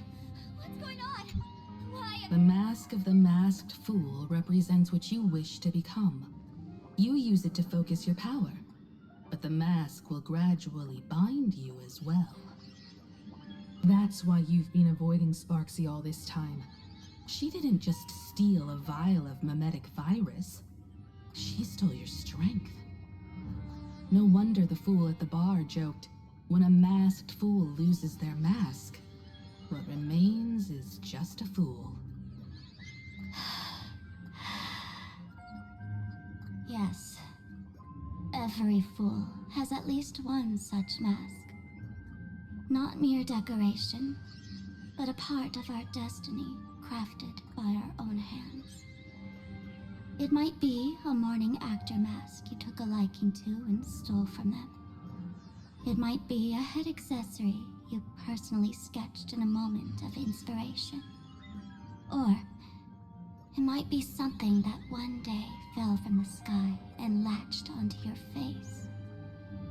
To become a fool, one must experience at least one such instance of destiny. The moment of masking one's face.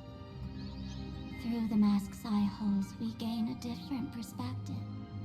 Finally seeing how the universe is simply churning with endless jokes and the absurd nature of our existence as living beings.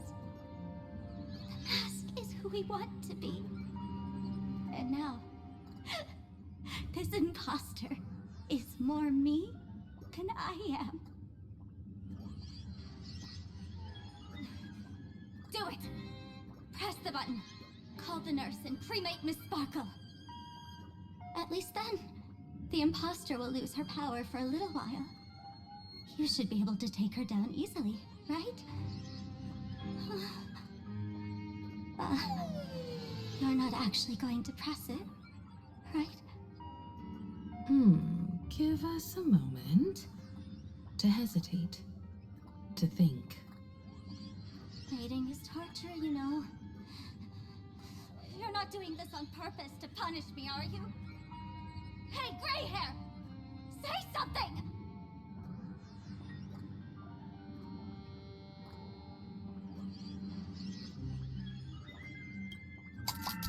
Hey! Gray hair! Have you forgotten our friendship? You'll make the button smoke at this rate. Too bad. I took the battery out of the button earlier while no one watched. It was a test, and you failed. Since the fool made her choice, she must have a plan to reclaim the mask, right? If you dare say no, I'll press this button and let the orbital cannon cremate you for real. Your sticky little fingers aren't fast enough to steal this battery, are they? There's a way. There's always a way. Miss Sparkle will definitely take responsibility and work together with everyone to stop Sparksicon. What's with this applause? Have we been watched the whole time?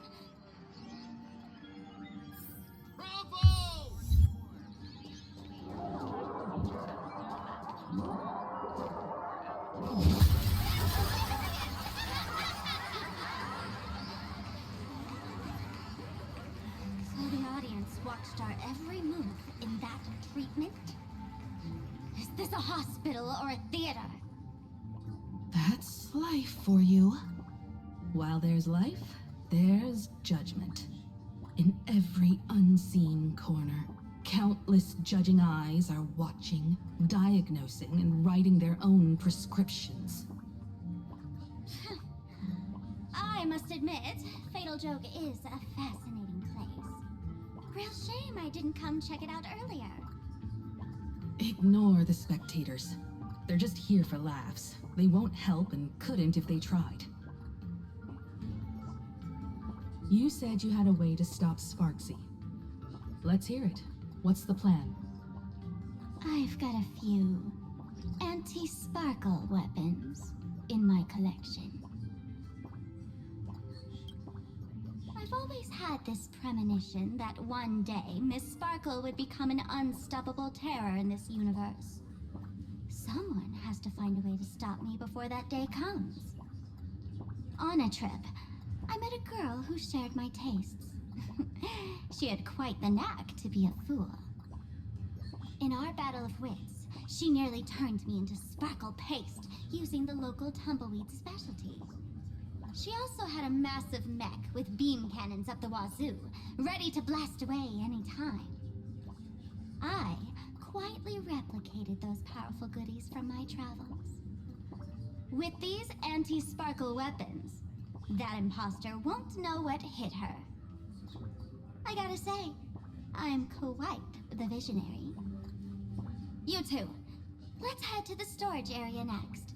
I've already contacted Giovanni. He's doing an inventory check of the lost items there.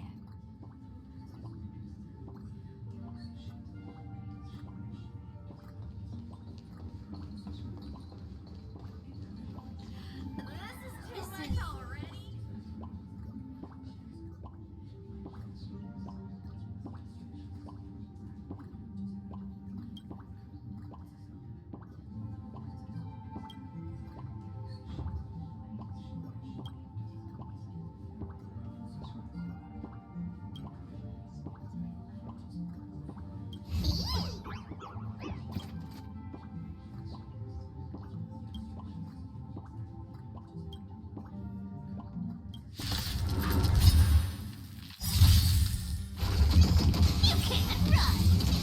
Don't worry, night falls.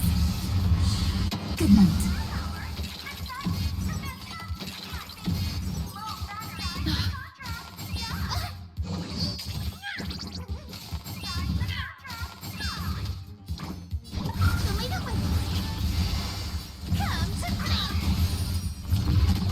Found me.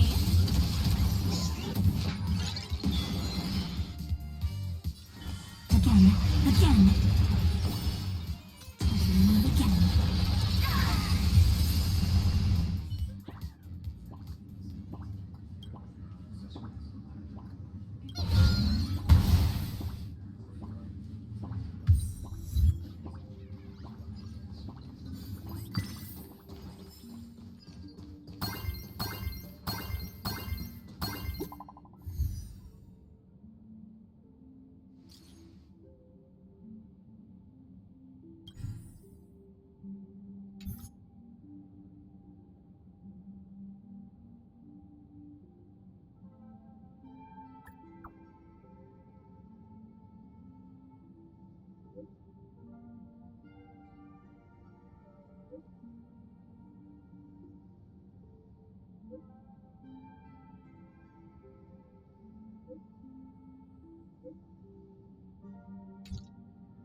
Intel from the school? The Furbo journalists couldn't find March or Mr. Yang, but they did spot Sparksy taking down the wave mural in the school courtyard. Oh? That's noteworthy. Looks like Sparksy is busy making preparations too. But why do all this? Never mind her for now. Let's check out the Fool's storage area.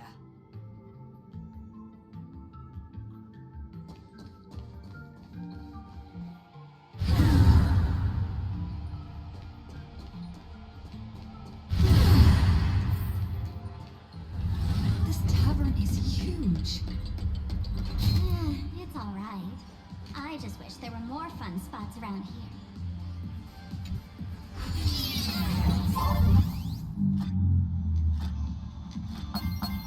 Wait, there are that many people under the dance floor?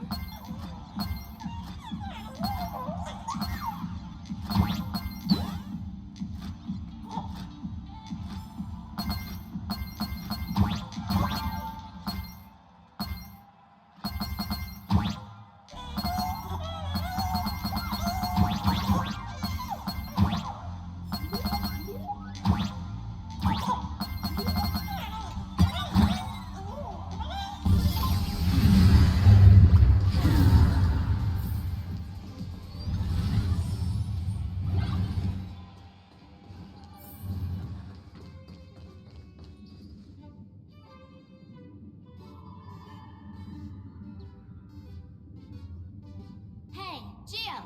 What are you doing up there? Working my tail off for you, tallying the losses. Wait, who'd you bring with you?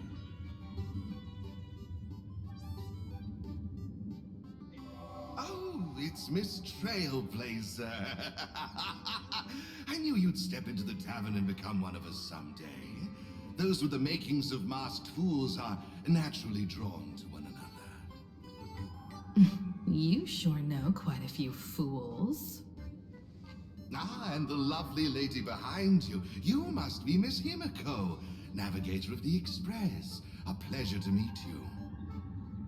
Mr. Giovanni, just call me Himiko. Normally only fools may enter, but since Sparkle brought you, and you are practically an old friend, I can make an exception as the caretaker. Let me show you around. Gio, cut the spiel.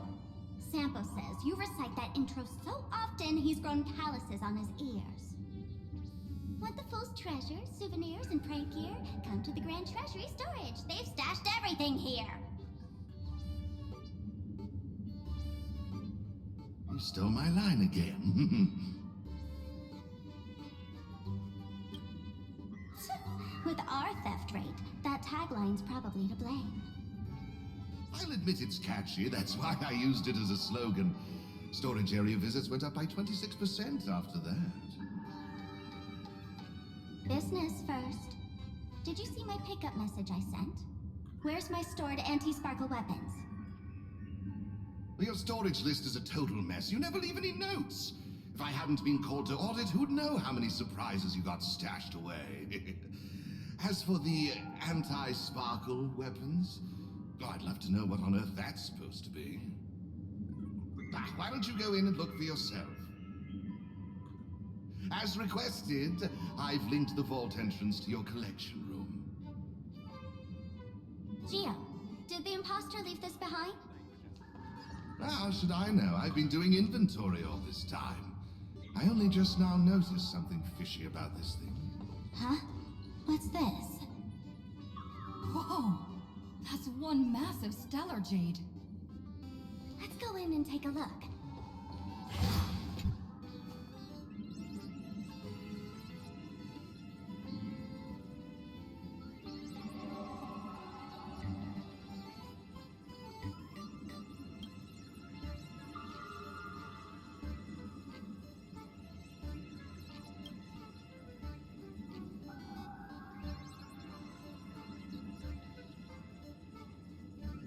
Kid, wake up. Uh-huh. This rock is dangerous. Dangerous? I'll smash it with one swing! You got it! Smash every last one and bring them all back.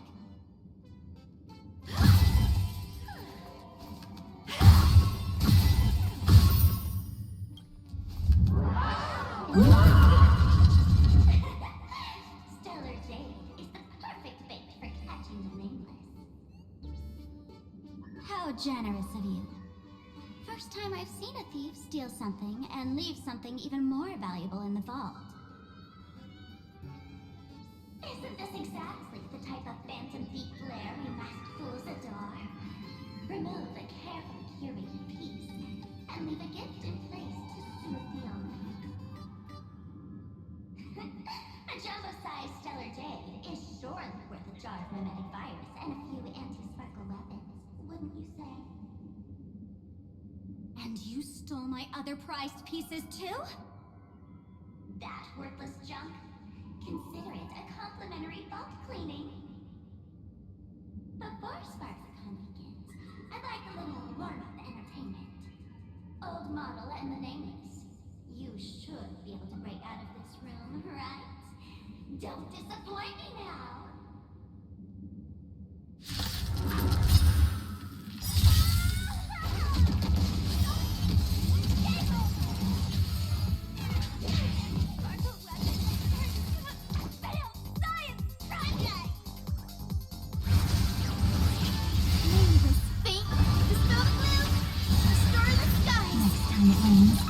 I'll be there, umbrella in hand. Okay, get on.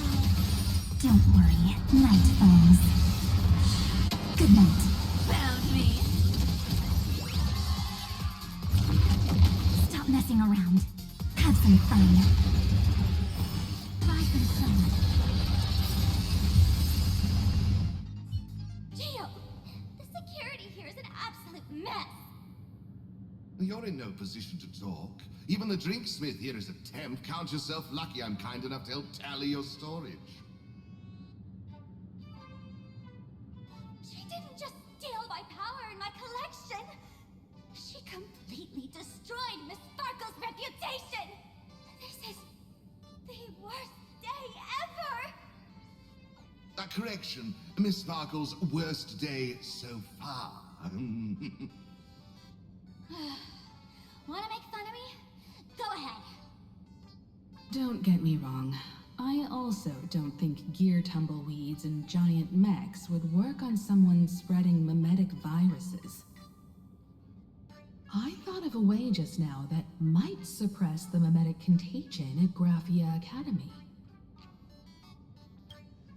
You can fight fire with fire, but a mimetic virus can be scoured away with water. What do you mean? Our informant at the school reports Sparksy is removing the central mural there.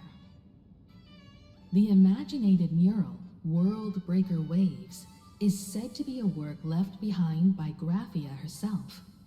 Legend says the wave comes from the Dove Brook river water she used to wash off her painting mistakes. The artists say it is blessed. That's why they kept it in the school. I couldn't understand why Sparksy went to such lengths to tear it down. Now I do. Painting mistakes are redundant information that stain a painting.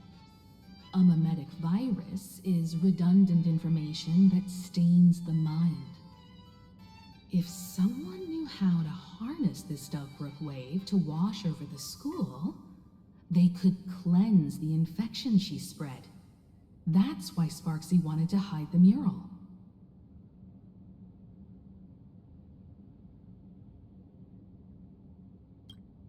Exactly.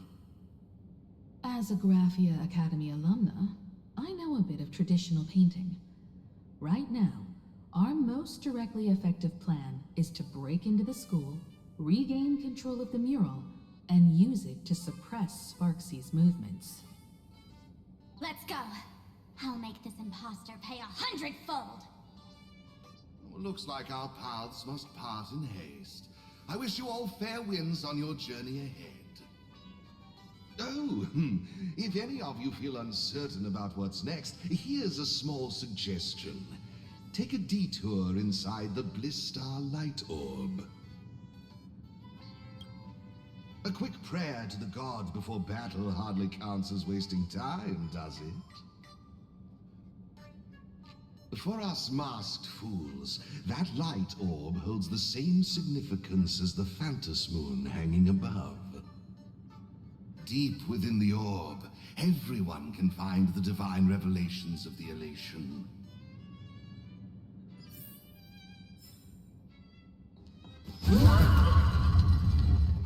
This doesn't look like where we came in. Don't worry.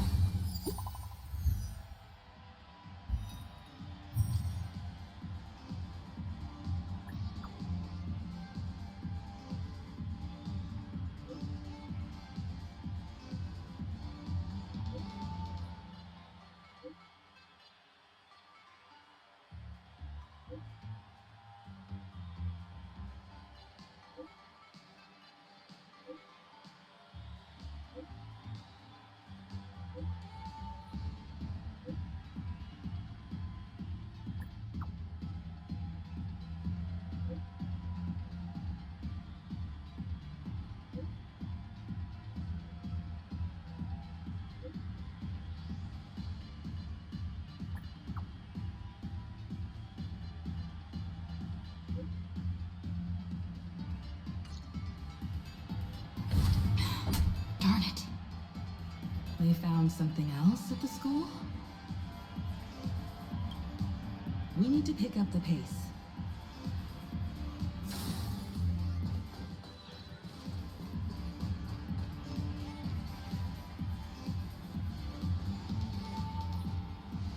Giovanni said we could find the divine revelations of the elation inside the light orb. Don't tell me this orb is another tavern room. Bingo, your intuition's spot on. It isn't just a light-polluting orb. Think of it as a shrine for fools.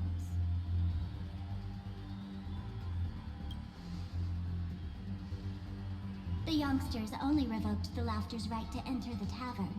They don't reject things associated with them. Inside this light orb is a miracle tied to Aha. It responds to any fool who approaches.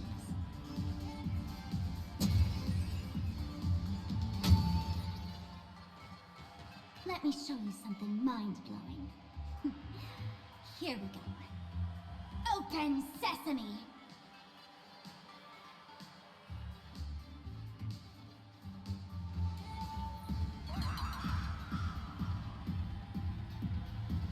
I said, open sesame! Open sesame! Sesame? Open?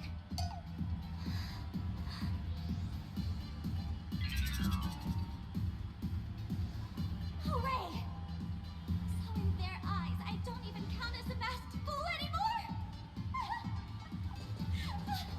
What a wonderful surprise! The imposter stole my identity too!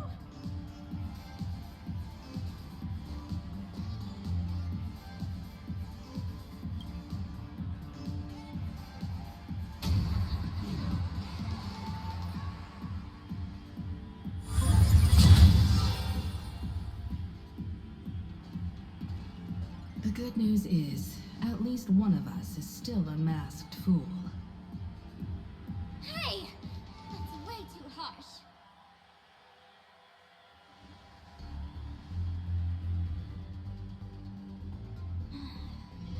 I hate to admit it, but gray hair, it's opened for you. The light orb has acknowledged you.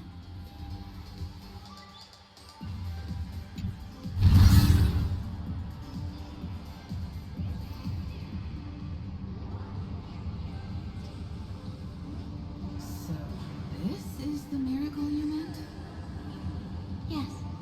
Among the masked fools, a myth is told. When the Master of Elation climbed the highest boughs of the Tree of Existence, they glimpsed the cold, abhorrent void. The stars turned like machinery, and all meaning yielded to nihility. They gazed further, until they witnessed a newborn fall and cry as if wronged beyond measure. Then they burst out laughing. That crystalline laughter tore through the cold, dead universe, echoing through the realms to this day. Many think the laughter that tore apart the cosmos is just a metaphor. But sadly, it's real. The tavern folks call this thing the echo of primordial laughter. It tore open a spatial rift. They say other tavern branches have this too, in multiple locations. No one knows how many there are, or what their existence means. When we shout into it, there's no echo. Toss in trash, and it merrily swallows it. No one knows if this thing will keep widening and swallow the tavern whole. Either way, it just sits there, right over there, motionless, grinning at us forever. Just stick your hand in there. It's said, at a turning point of destiny, a fool need only reach into the rift and grasp something. The tavern folks call it the Laughter's Gift. No one knows what this thing will bring to those who seek it, fortune or otherwise. But one thing's for sure. Your destiny's bound to get much more chaotic. Hey, gray hair. Wanna give it a try?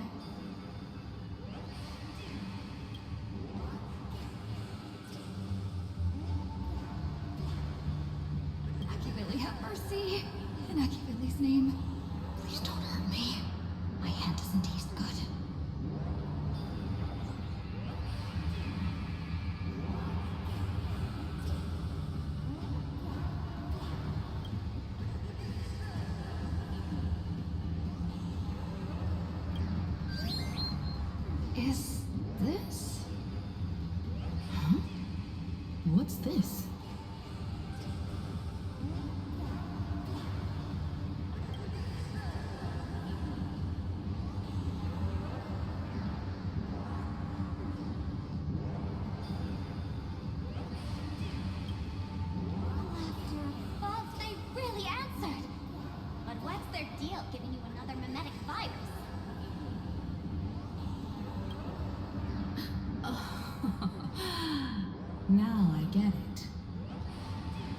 apprentices infected with the Sparksy virus naturally won't be able to resist Sparksy. We'd end up like that soon after breaking into the school. But if we're already infected with another mimetic virus, well, that changes things. And this banana serves exactly that purpose. To buy us some time to resist. The elation really has a twisted sense of humor, huh? Alright, let's move.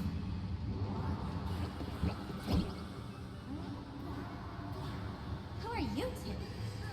Haven't you heard the rule? Only one fool's allowed in here at a time.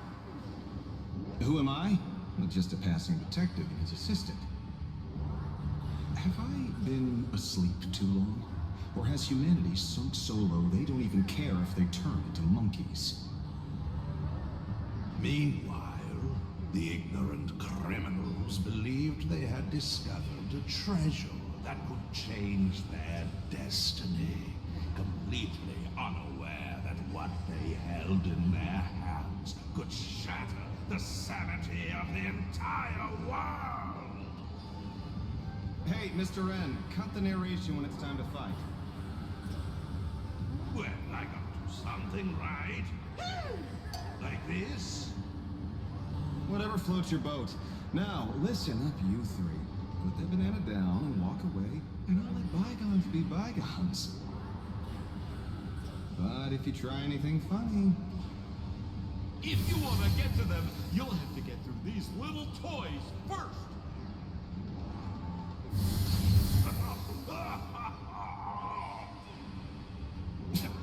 Are these folks really the Nameless? In all my years, I've never seen the Nameless dealing with mimetic viruses.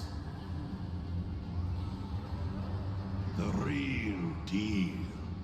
Just some nameless passing through. Mr. N, I've got to go after them. You won't be able to keep up with me. Just head home and wait for the news.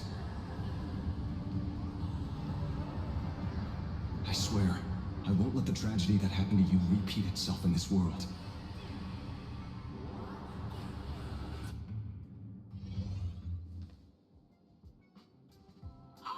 Over here! This way! Run faster! You don't want to get caught by that guy back there, do you? Yo, sis! Just how many troublemakers did you people manage to tick off when you landed? I swear, Miss Sparkle definitely hasn't gotten involved with someone like that. Thank you, Mr. Sampo. Now that we're all set, it's time to head to Graphia Academy for the rescue mission. Mr. Sampo, do you know which door in the tavern can get us back to the city the quickest? You don't even need to ask. When it comes to knowing all the secret passages and shortcuts in this tavern, you won't find anyone who can match old Sempo. Then lead the way.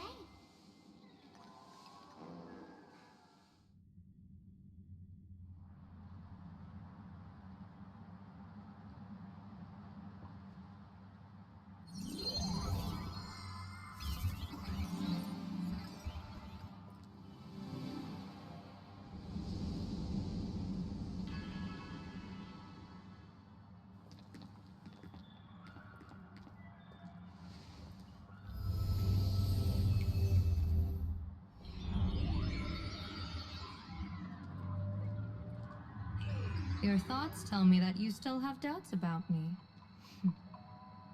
Did you ask to meet here so I could clear up some of your doubts? Greetings, Lady Yao Guang. Being able to hear others' thoughts anytime. This tuning ability sure comes in handy. Compared to the seer strategist's ability to come and go as she pleases, this is nothing but a parlor trick. I've heard that Xianzhou folks are big on etiquette, yet here I am, and you're still playing hide and seek, General. Isn't that a bit discourteous? Sorry. I have this old problem of suddenly disappearing. It's really something beyond my control. As for the reason, I'm afraid I can't disclose it. Please forgive my rudeness. Or, if you're truly that curious, why not use your tuning and find out? You know I won't do that. Besides, I couldn't even if I wanted to right now. Couldn't.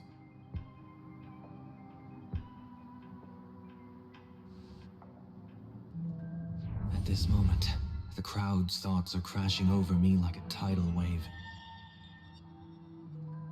I can't block out all this mental noise. Just keeping my own thoughts from getting tangled up in everyone else's is hard enough. I see. So that's why. When you were speaking with Miss Himiko earlier, I accidentally intruded on your private conversation. My tuning is spiraling out of control. This mask is distorting my abilities. I see it differently. The loss of control is temporary. That mask is amplifying your power. How is this possible? This tuning power is bestowed by the Harmony. How could the Elation meddle with their authority? Perhaps the Elation simply poured more fuel into this divine authority? In my humble opinion, this mask binds the supplicant to all beings of plain Arcadia, drawing strength from those who share the same path here for your use. That's why you're hearing others' thoughts surge toward you like a tide. Your tuning is steadily expanding, and you've become the center of this melody.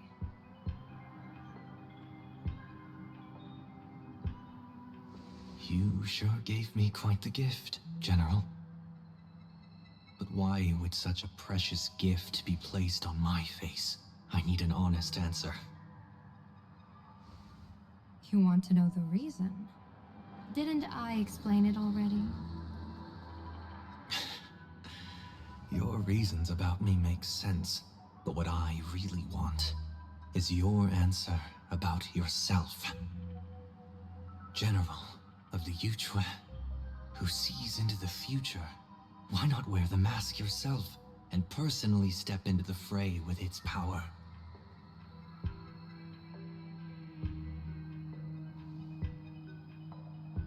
Words can deceive, but only tuning lays the truth bare. Mr. Sunday, why not use your enhanced tuning to feel the weight of that answer for yourself? Well then, pardon my intrusion, Lady Yao Guang.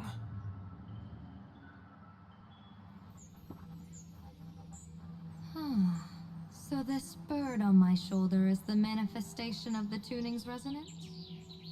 Exactly. And these symbols I see floating above people's heads.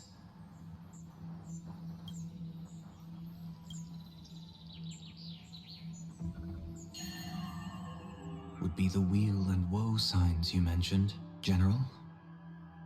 That's right. To become an Arbiter General, one must undergo 3 ceremonies. The Rainbow Ordainment, the Rainbow's Gaze, and the Bestowal of Spiritus. Only then can one truly take up the mantle and live up to the title. When I was appointed as the Yuchue's general, I was bestowed with the Rainbow Spiritus called Kalachakra Sky Plume, which represents the vision of the hunt among the 7 aspects of the rainbow. A symbol of foresight, verdict, and self-discipline. Thanks to that, I gained the Eye of Ishvara, which allows me to read the flow of destiny. Since the day I arrived on this world, every person I've seen bore a crimson woe sign above their head, without exception. Within days at most, a catastrophic disaster will befall this place. So, that red glow rising from the edge of the city is... The blazing light, formed by the convergence of all those woe signs in plain Arcadia.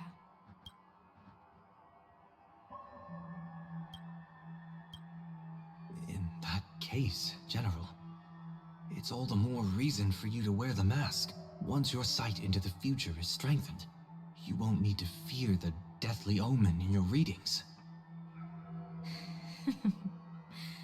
Mr. Sunday, have you heard the diviner's iron law? Never divine the same matter twice. In Penacony, diviners also warn clients beforehand. You can't ask for another spread just because you dislike the result. There's a reason for that, isn't there? Divining the future is, in essence, a form of observation and calculation.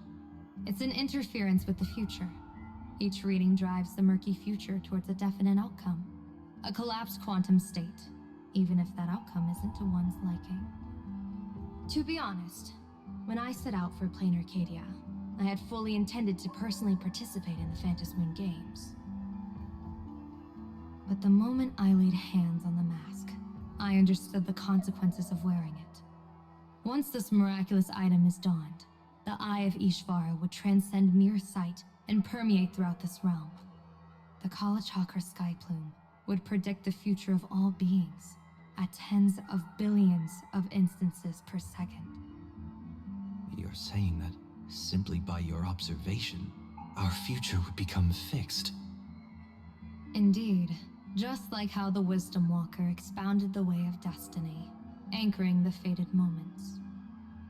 If I wore the mask, I would become the noose of Plain Arcadia, and I would personally anchor a destiny that drives us all into a bottomless darkness. We will become locked in a dead end, with not a shred of hope for salvation. Close one. I passed the trial. There's still a sliver of hope in this round. Now that makes me even more curious. Pardon my bluntness, but the fate of billions in Plain Arcadia never had much to do with you, General. Your encounter with the Express and the IPC was merely a chance meeting. You are a messenger of the Xianzhou. Since you foresaw the omen, that an Arbiter General will fall here, you could have boarded your ship and left at any time. Why choose to stay and help us? To help this world break free of this death trap? Because I am guided by great compassion. Every life is precious beyond measure. Such diplomatic pleasantries won't fool the former master of Penacony like yourself, would they? Then, how about this reason? The Astral Express has distinguished itself time and again against the destruction, and bears an irreplaceable duty for the future. I can't just sit idly and watch you face annihilation. Give me a break. I really am terrible at all this diplomatic talk. Mr. Sunday, what makes you think that everything I've done is just to save Plain Arcadia? What? Weal is where woe lurks. Woe is where weal leads. The good fortune of some often births the ill fate of others, and a dead end for someone may hide an opportunity for another. This treacherous land where life and death turn again and again, where fortune flips to misfortune, is, in my eyes, the perfect board for a game of wits. A game with whom?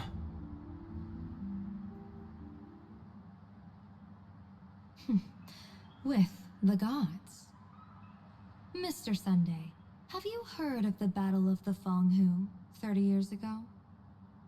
I've heard rumors of that war, but not the details. General, are you suggesting Plain Arcadia is now facing dangers just as perilous as the Xianzhou Fanghu was back then? You got that right. 30 years ago, the Abundance Axis broke our lines and invaded the Fanghu homeland. The abominations awakened a living demonic star, intending to sink the Xianzhou Fanghu.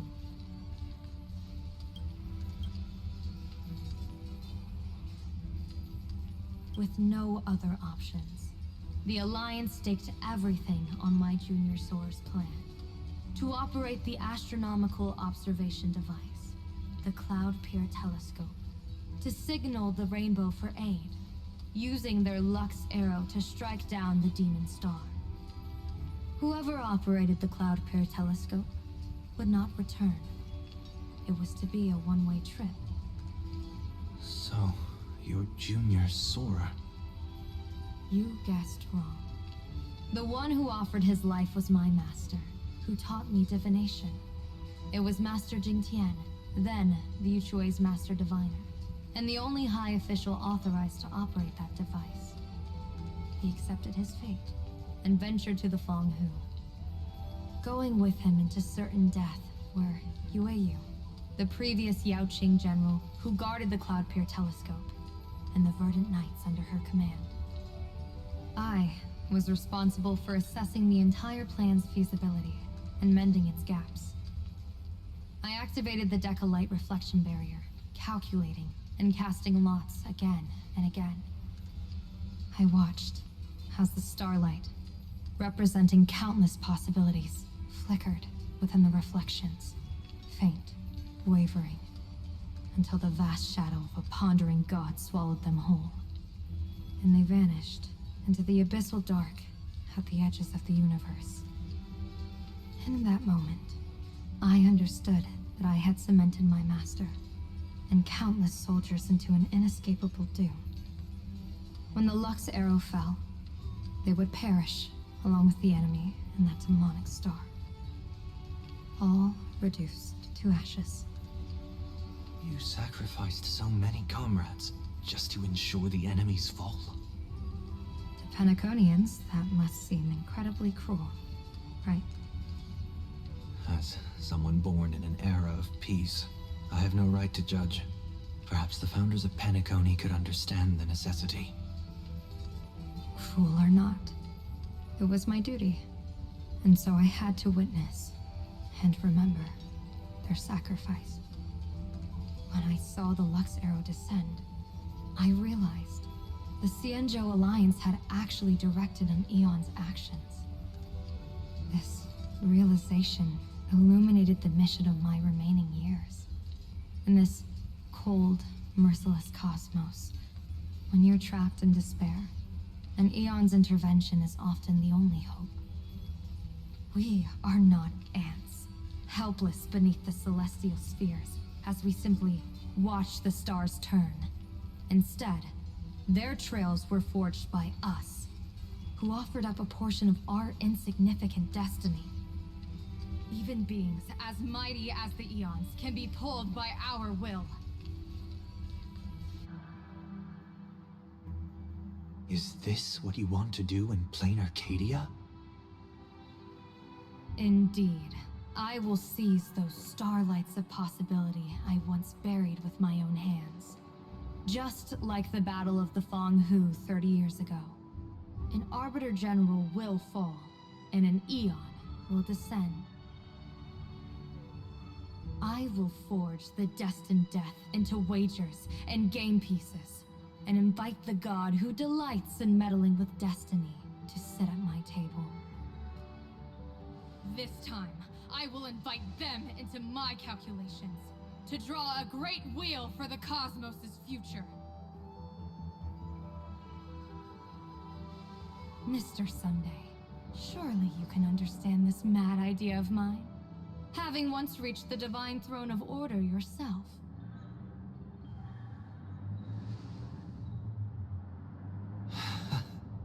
Our common ground goes far beyond mad ideas. But I was reviving a god who already lay dead and buried in the infinite dark. General, how can you be sure that the most capricious Eon would be led by your fancy?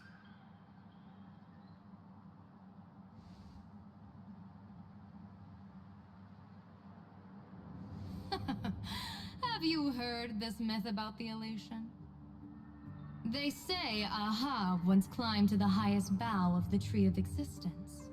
Gazing out, they saw stars turning coldly like machines, and the meaning of everything yielded to nihility. Only the cry of a newborn made them burst into laughter. Mr. Sunday, answer me. Why did Aha laugh?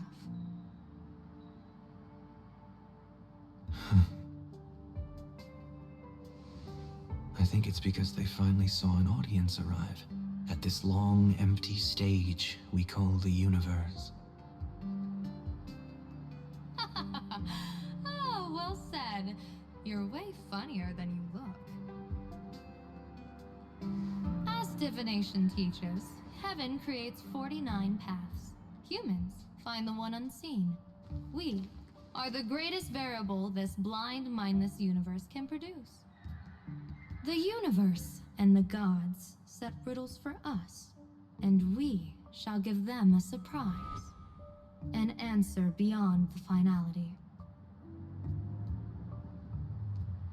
Ah, looks like it's about time. Don't tell me you're disappearing without a goodbye again, General. No. This time, we will set our eyes on the same place and carve a sliver of possibility out of destiny with our own sight. Could you be talking about the school where Himiko and the others went? Yes. The crimson light there pierces the sky today, marking it as a locus of woe. The Arcadia's first calamity will erupt there.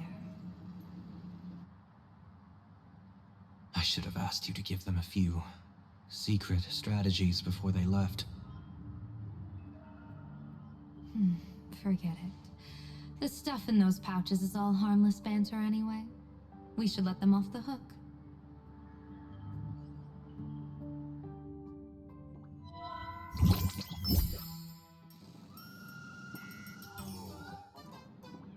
Hello, everyone. Welcome back to Full Wish TV's special news segment, Arcadian Morning Report. I'm your host, Poofy. Hi, everyone! I'm your host, Snowy! It's been 3 hours since our first supplicant, Miss Sparksy, announced her entry into the Phantom Moon Games. The performance she announced to all her fans, SparksyCon, is also about to begin. How curious! Plain Arcadia's day-night cycle was completely scrambled in ancient times. Graphia Academy's location just happens to be bathed in light. So, in broad daylight, what kind of fireworks show does Miss Sparksy have in store for us? Who knows? Maybe she'll blow the school sky high in a blaze of fireworks. After all, at the Phantom Moon Games 15 years ago, Graphia Academy also. Senior, you can't joke about that! Dear viewers, our apologies. Let's move on to news about other supplicants. According to the Department of Aberration Defense's staff, during a routine inspection of the Phantom Moon courtyard, 2 additional mask shapes manifested on the altar. In other words, 2 more supplicants have appeared! Although none of them have publicly announced entry into the games yet, the altar's masks mean someone, somewhere has quietly donned the masks of elation. As for the 2 masks, Department of Aberration Defense staff describe one as a raccoon and the other as some kind of bird. A raccoon mask, huh? Hard not to think of the Astro Express that just arrived in plain Arcadia. Will the Nameless from the Astro Express join the Phantom Moon Games? I hear they've even invited them to SparksyCon as special guests! Will it be a miraculous show formed out of the collaboration between supplicants, or a head-to-head showcase between 2 famed contenders? Countless streamers are already live, broadcasting the scene at the venue. Let's cut to the feed now.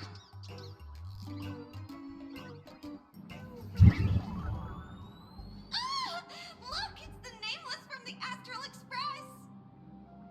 One girl, 1,000 faces. 1,000 faces, one girl.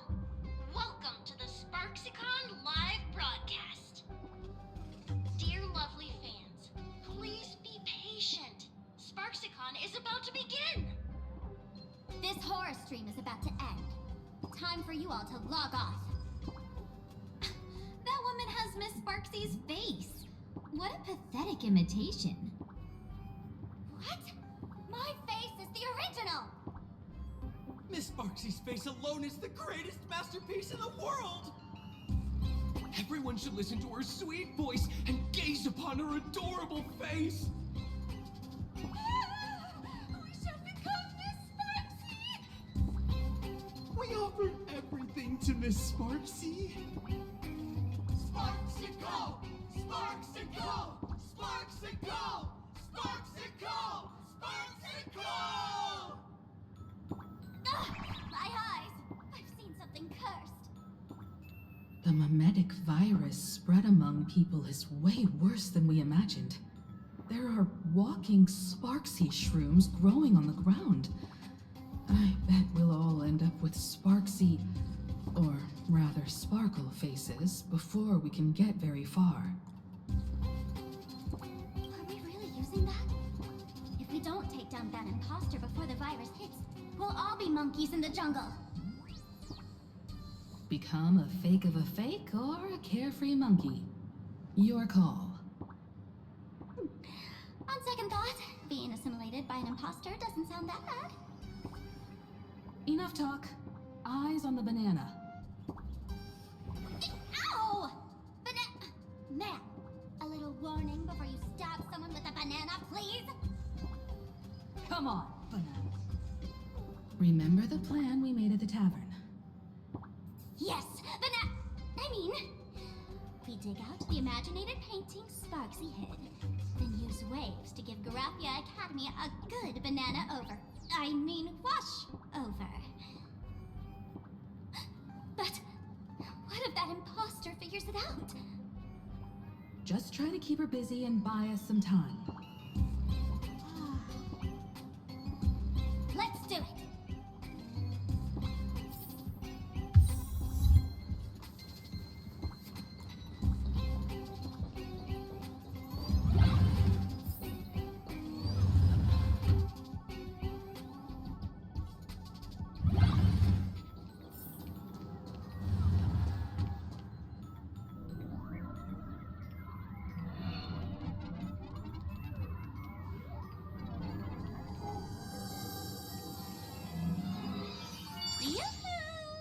Welcome, dear guests.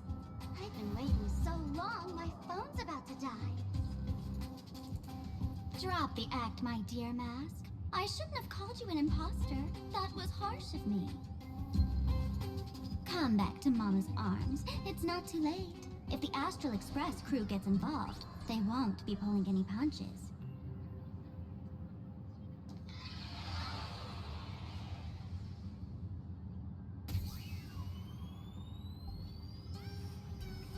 Of course I get it. Surrendering now would ruin the stage you so carefully set. Total buzzkill, right?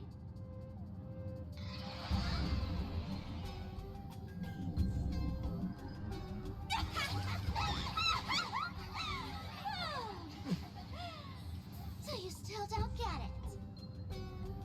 The worst thing an actor should do is be tied down to one type of role. Standing before you, the loyal friend who's been by your side all along. The masked fool who never played any tricks.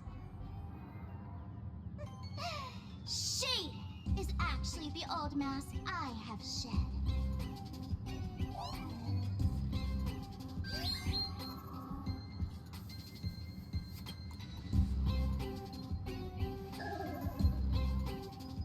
Haven't I been telling you all this time? She's just an old model. No wonder the light orb in the tavern didn't react to Sparkle.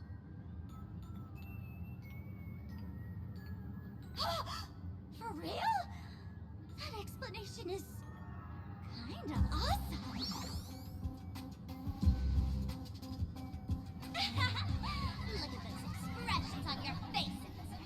This is the best opening act for Sparksicon ever!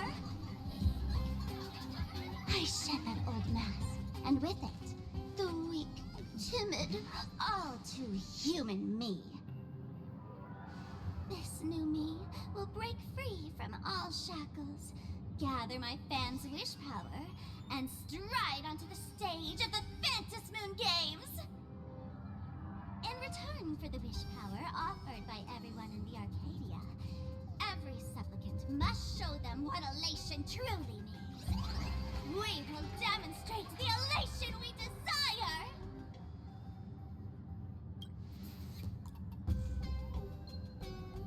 There's no coercion involved anywhere in this. It's a simple yes or no. Like scrolling to the bottom of the terms of service. Want attention, talent, quick cash, universal praise? Download the Sparksy virus. Ta-da! Click confirm, and you're set. Isn't that exactly what they crave? Elation in 3 minutes flat? Nameless, you're doomed to lose. You can't stop what people desire. We can't stop their desire. But in this stream, we'll show this Arcadia world another possibility. What did you just say? We'll show everyone watching the live stream the elation of the Astral Express.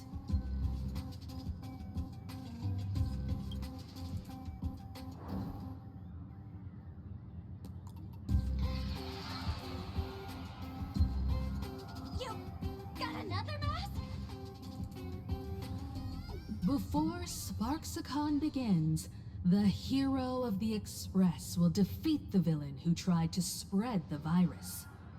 And soon, the world will watch it happen live. In their hearts, they'll long for the Trailblaze too. You were never the only option for the audience, Sparksy.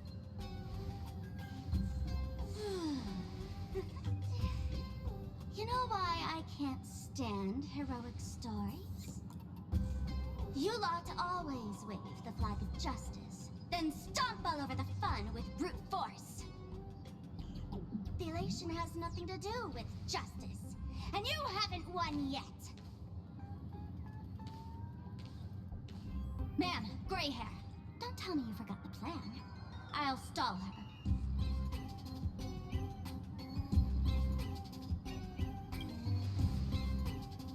We don't have much time left, do we? I'm trying to give us better odds of winning here. There's one thing I've always wondered. Who's the real Sparkle, and who's just a mask? Shouldn't the last one standing decide that? Then let's settle it, right now! I'll make you the opening firework of Sparksicon!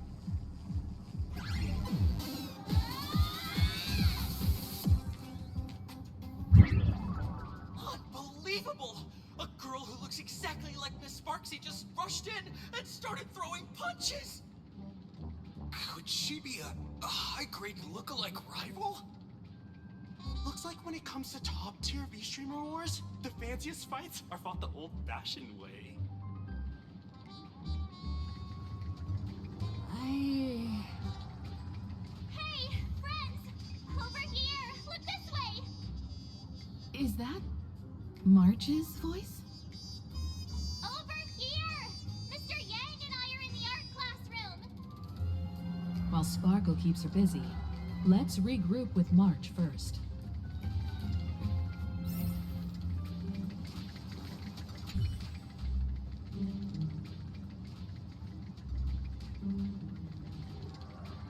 A mere mask dares to threaten its master with such arrogance! Who's the mask and who's the master? That's still up for debate! Ha ha!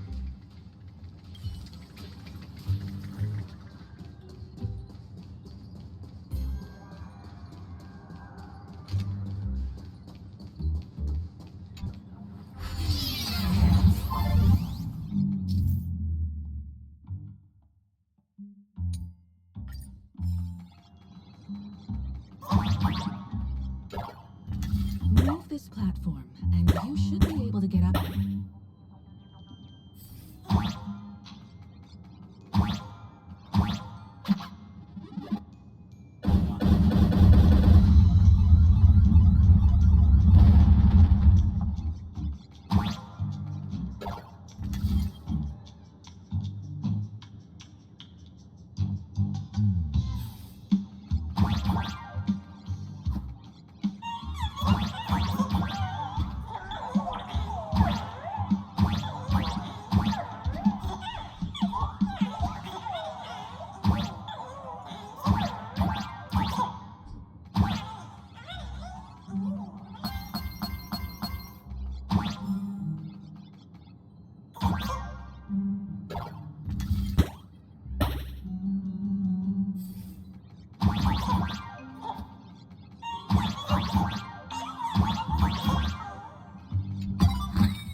March. I'm just so happy you're safe, Bana. After she escaped the school, I figured she'd bring you back. So while Sparksy was away, I found a classroom to hide in. The students around here have been acting weirder and weirder. Good thing my heart is pure and untouched, so her tricks don't work on me. Hold up. Were you two just talking with some weird verbal tick? What? You actually used that Penaconian mimetic virus to counter Sparksy's influence? I don't care if the Express turns into a Sparksy train or a monkey train. I want no part of either. What about Welt? Is he all right? Mr. Yang, it's our friends. Come on out. You look perfectly normal, though. So that Professor Welt she saw in the news...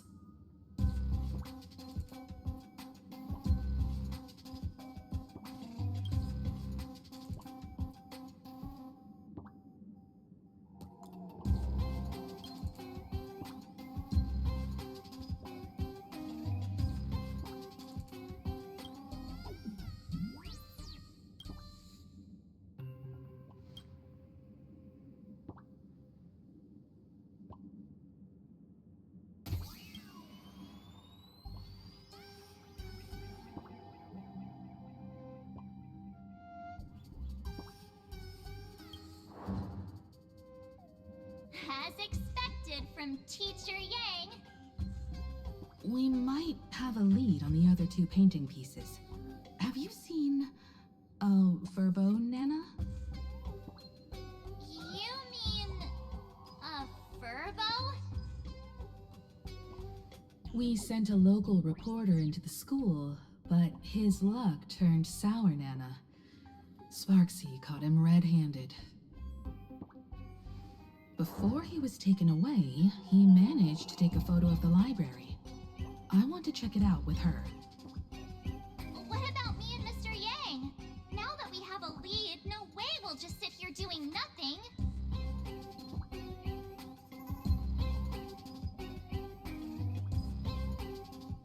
That's the plan. Let us know right away if you find any leads. Himiko, where's the library? I know the way. I just hope they haven't renovated the academy in the past 15 years.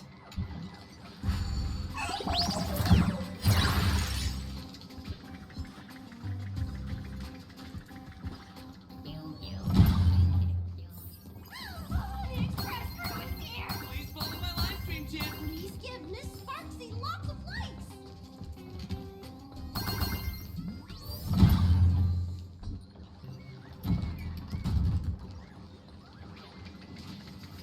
Let's go! You're pulling my hair! That's the whole point. Surrender to Miss Sparkle like a good girl.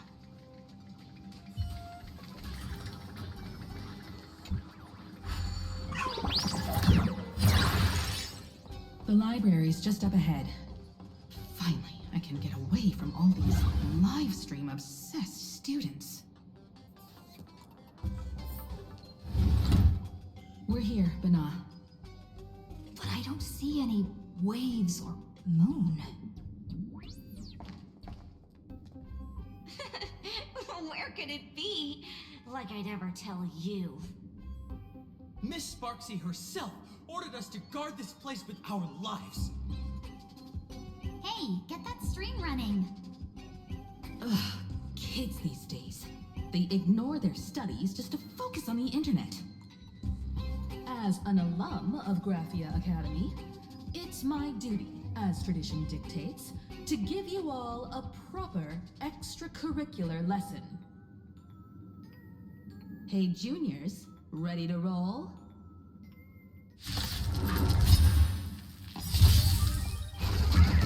Found me.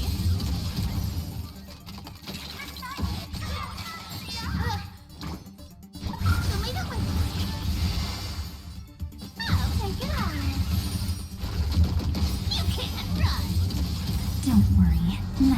things. Good night. Again.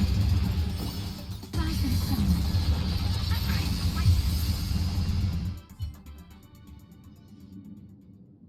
Where could they be hiding the landscape painting? After all, it's an image-nanted thing.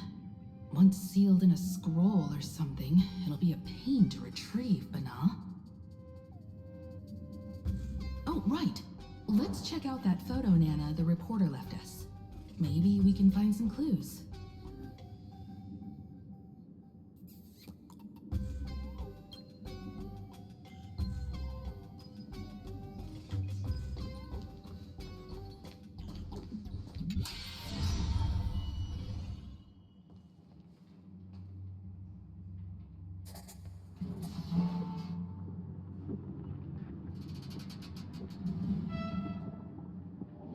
Where are we now? This place looks just like any other classroom. But something's off.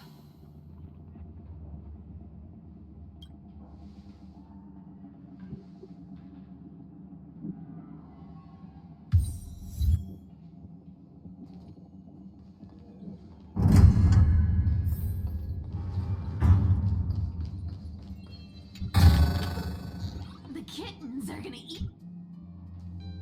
So this is where they stashed the wave. Did you hear something? I didn't hear a thing. Something's not right.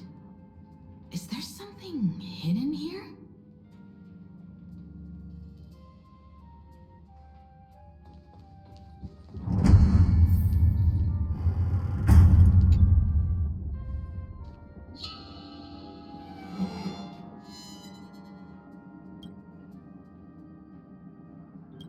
July 22nd, 1984? Belle? Could this classroom be... Senior? You're back!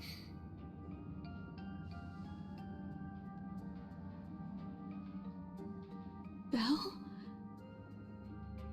And you're? But... how is this possible? It really is you, Senior! You look so different. We almost didn't recognize you. Still, that dashing aura of yours simply can't be obscured. I, and so many of us, we've been here, waiting all this time. I'm so sorry. I was gone too long. It's unforgivable that I never came back to visit you all. You apologizing so seriously? That's not like you at all, Senior. Yeah. After all this time, the least I can do is smile. But all of you are already dead. Himiko, these students, who are they? They're the shadows cast by my past regrets. Young lives buried here by a tragic accident. What? Oh no, Senior, he's here!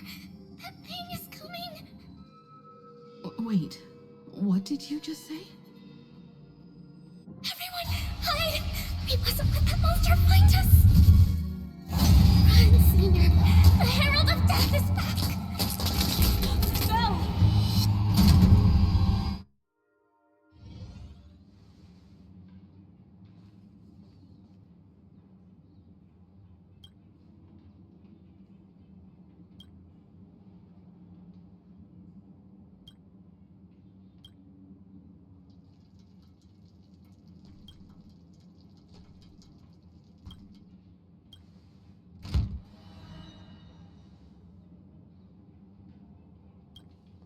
We've got the wave now. Time to regroup with Welt and the others. You can't save them. They're already ghosts. It wasn't Sparksy who attacked them, but something far more cruel. And they didn't die in the present, but during a certain twilight 15 years ago. We can't change their fates. However, this definitely isn't some kind of time travel to the past. Someone created this space for unknown reasons, only to reenact before an eyewitness the bloodbath at Graphia Academy from the Phantasmoon games 15 years ago. That's right. But that has nothing to do with the enemy we're facing right now. I know you have a lot of questions now, but we'll have time to talk about all this in detail after we deal with Sparksy. Come on. It's time for us to meet up with Welt. He just messaged and said he and March found the missing Furbonana reporter, Bana, and the final landscape painting piece.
In time, or you would have ended up as a target practice dummy.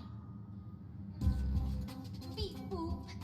This Furbo nearly bit the dust. President, you're here. You're gonna give this Furbo some hazard pay, right?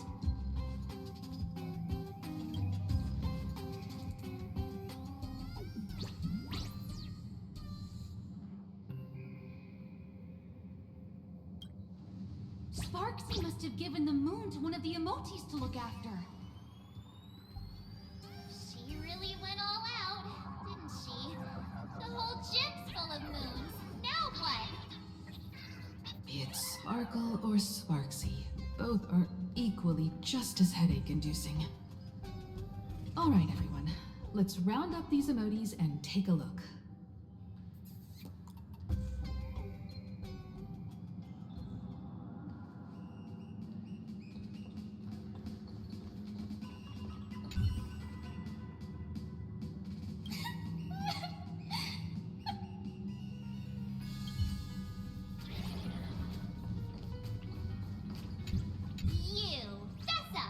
Did you stash the moon somewhere?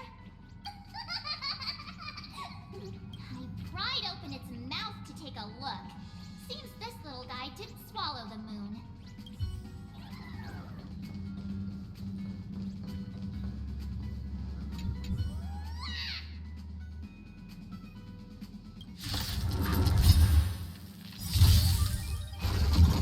Found me.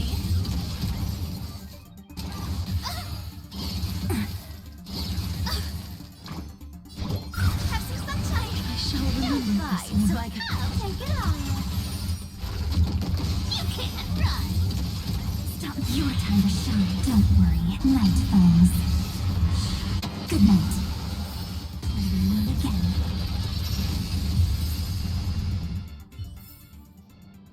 What a big haul.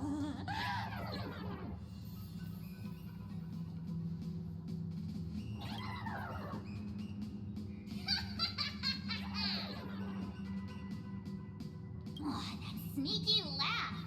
It probably does know where the moon is hiding. But how are we meant to even reach the thing?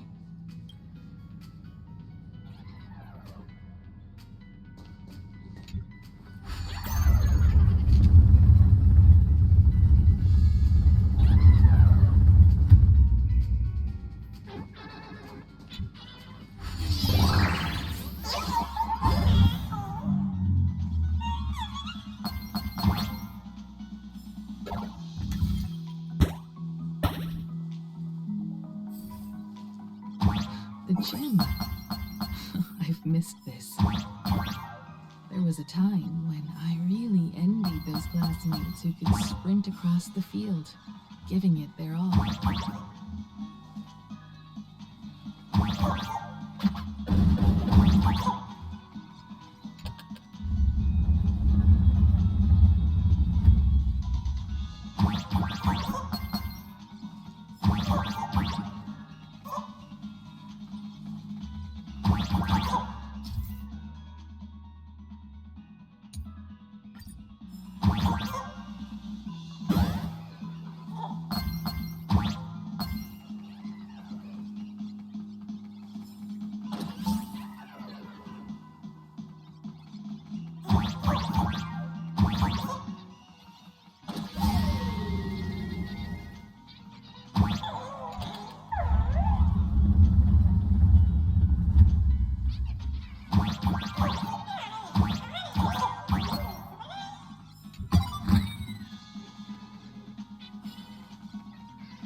Graduated by the time I started feeling this way. Due to some circumstances, I went back to my father's school to work.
Should be able to reach that emoji.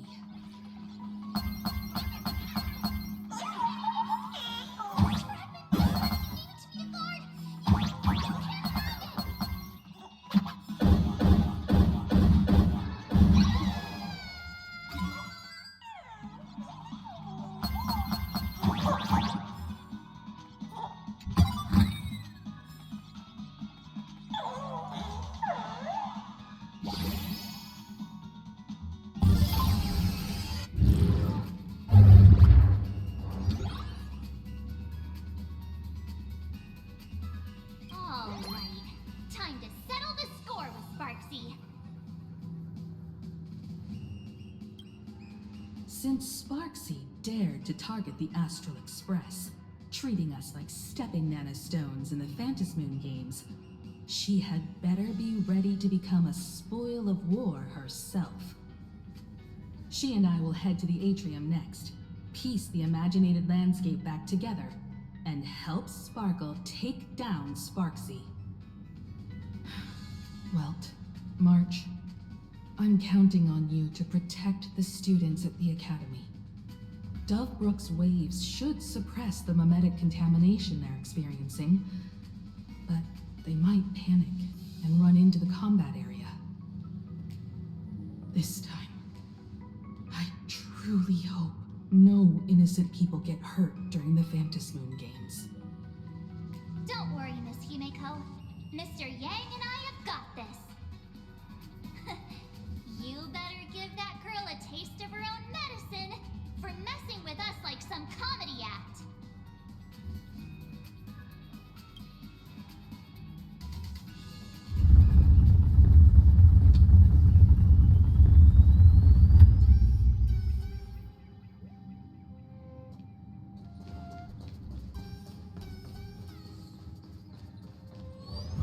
What does everyone think?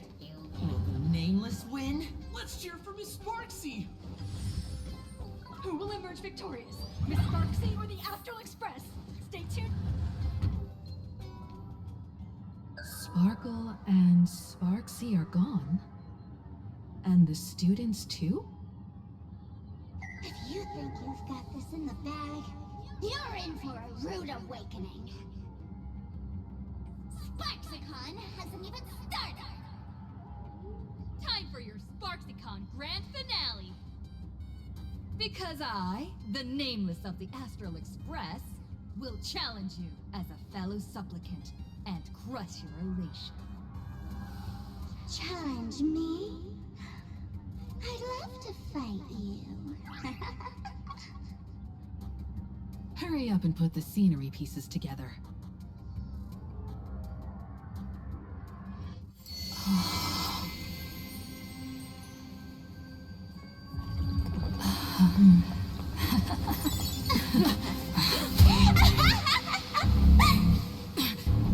That annoying old mother has already fallen asleep. Soon, there will only be one sparkling world. Or maybe everyone will be one.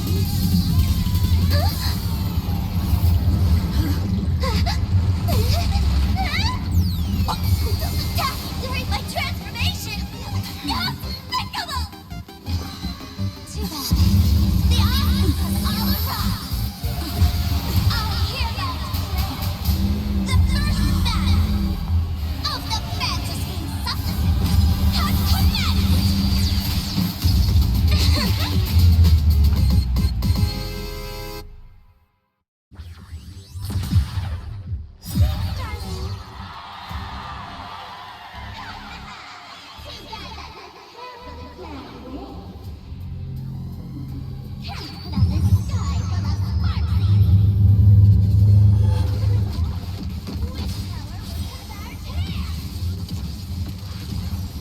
May this faint light dispel the gloom, restore clear skies once more.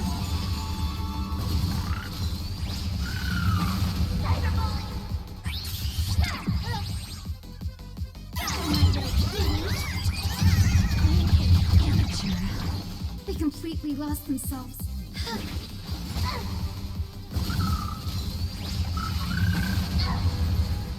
Here's the best pass. We'll pick it up. You found me.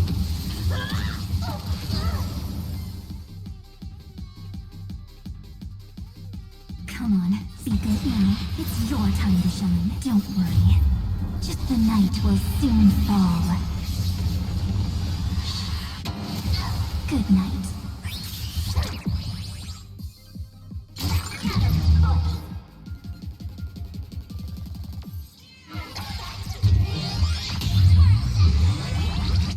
Where the heck did she drag me to? I grant you this, as you wish. Embrace new life, Pollux.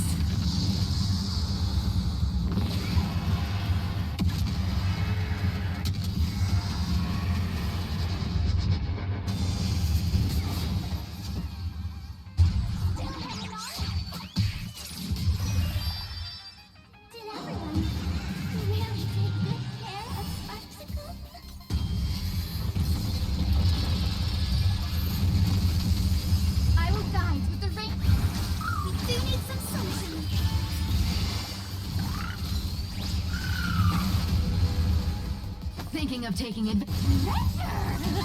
Come with me. Let's do that again. All right. Rise and shine. Time to wake up. You can't run. Yeah!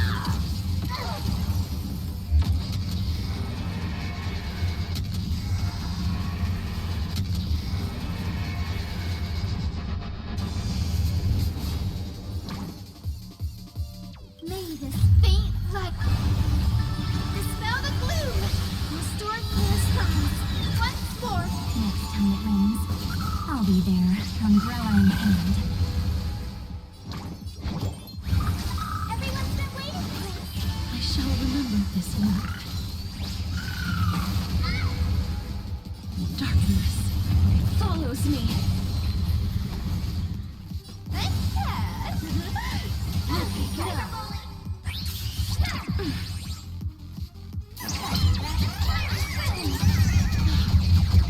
The Evernight draws near. Go on, treat our guests nicely. Until we meet again. Everyone.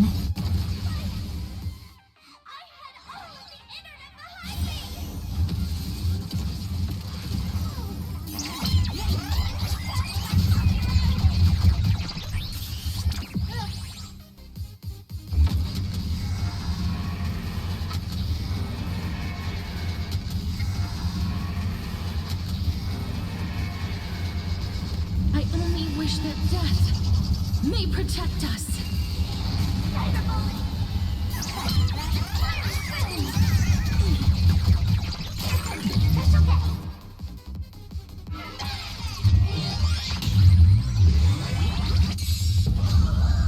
Please, wait here.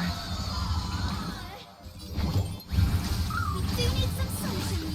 Next time it rains, I'll be there, umbrella in hand. May this faint dispel the gloom. Restore clear skies. Once more. Next time it rains, I'll be there, umbrella in hand.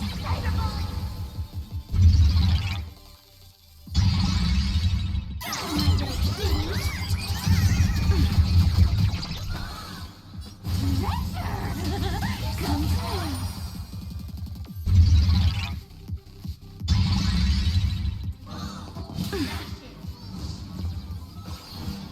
I'm okay. Come on, be good now. It's your time to shine. Don't worry. The night will soon fall. Good night. You can't run. Yeah!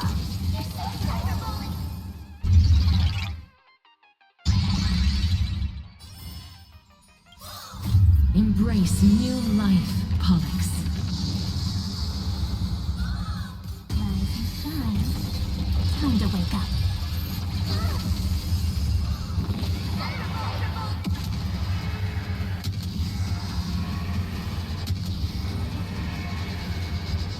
I only wish that death may protect us.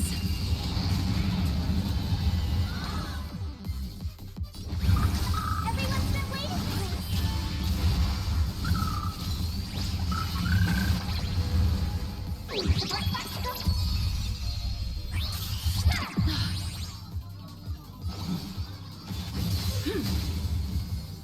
Here's the deal. We'll take it all.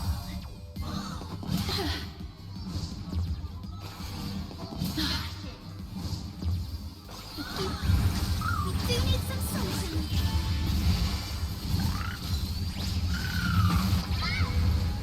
You found me. Our cute play session is over. Collide that everyone believes in becomes a reality. Gotcha. Not everyone wants to be you. I'll show them my elation.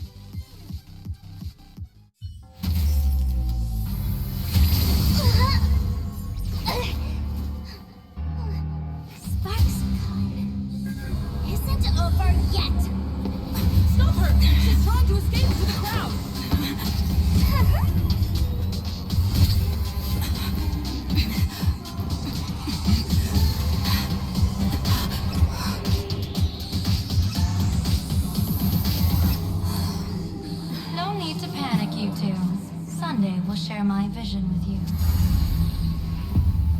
my eye of Ishvara see through it all. Weal and woe, clear as day.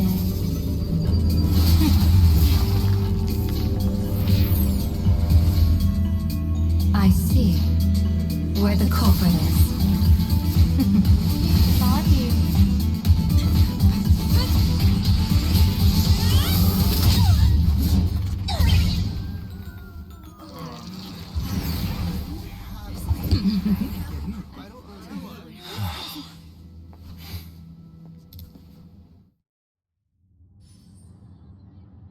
Are you okay?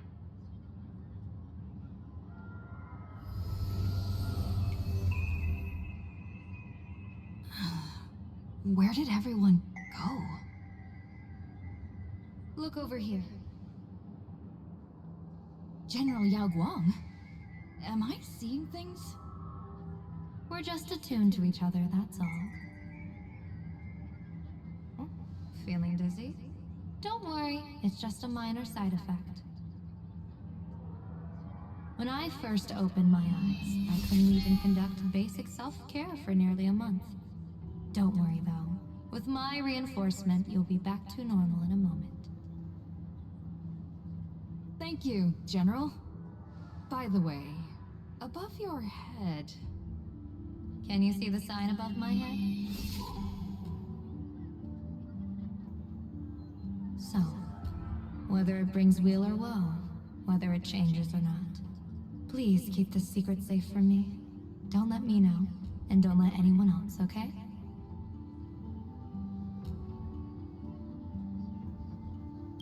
I'm afraid not. As an observer, your gaze reaches far deeper than his. In that fleeting moment, your eyes gained insight into my destiny. For those who wish to defy their own destiny, the best approach is to avoid gazing too long into fate, especially not letting powerful observers do so. Now that you know the reason, surely you'll do me this small favor and keep this secret?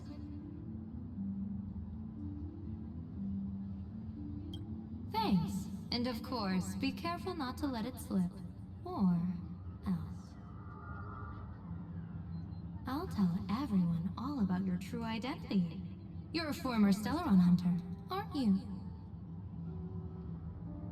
Oh, just imagine the chain reaction that would cause.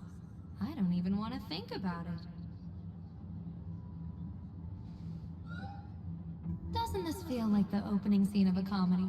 Two people who barely know each other, yet they're keeping each other's destiny a secret. I guess you could say we're now partners in fate. No surprise there. After all, both comedy and fortune-telling thrive on unexpected twists and turns of fate, don't they? All right, looks like the side effects have worn off. Time for us to say goodbye.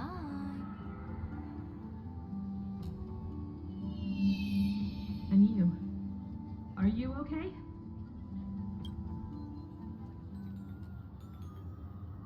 What just happened?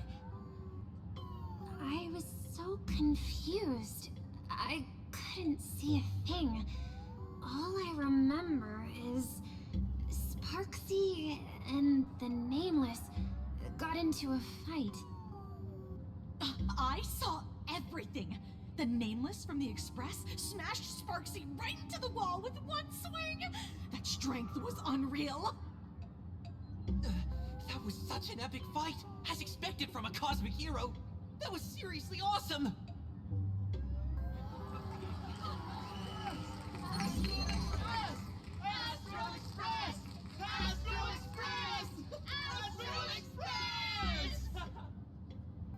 Looks like the students have all recovered from the contamination.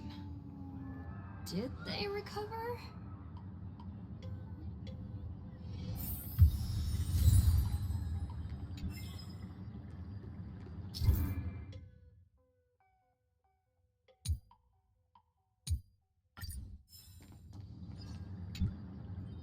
Sparksy probably didn't expect that the first miracle of the Phantasmoon games wouldn't be everyone becomes her, but the Express hero defeats the villain spreading the virus. Compared to a streamer reflecting people's desires, the fearless trailblazer of the Astral Express is more of an attention grabber. That's right. Sometimes the supplicants work together, sometimes they clash. It's like a coin toss. No telling which side will land until the moment it hits the ground. At least this time, I hope it doesn't end in bloodshed. You're one step closer to an audience with Aha. Right now, all of Plain Arcadia is watching you, and all of their attention's flooding over you, and the mask you wear. Make the most of that attention. From now on, you'll represent the Trailblaze to show this world of elation what elation is. Show mercy. Or don't. No, I'm just kidding. Lower your bat. The audience in this Arcadia doesn't go easy on losers at the games. She'll lose her wish power soon enough, and the Sparksy virus will fizzle out. You can hand her over to the Department of Aberration Defense for imprisonment, or set her free. As a supplicant who's become the focus of all, I'm sure you've already made your decision, right?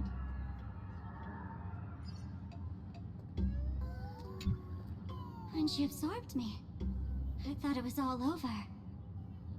Thankfully, Gray Hair, you won this one. 1 point for the Trailblaze. Who knows? But come on, doesn't that sound insanely cool? I'm totally adding this to Miss Sparkle's 132 origin stories. Maybe we're all just masks that someone else has shed. The tavern? They might kick up a fuss about Sparksy's defeat for a few days. Maybe some foolish hotheads might even come knocking to fight you. But trust me, give it a couple days and the tavern will act like none of it ever happened.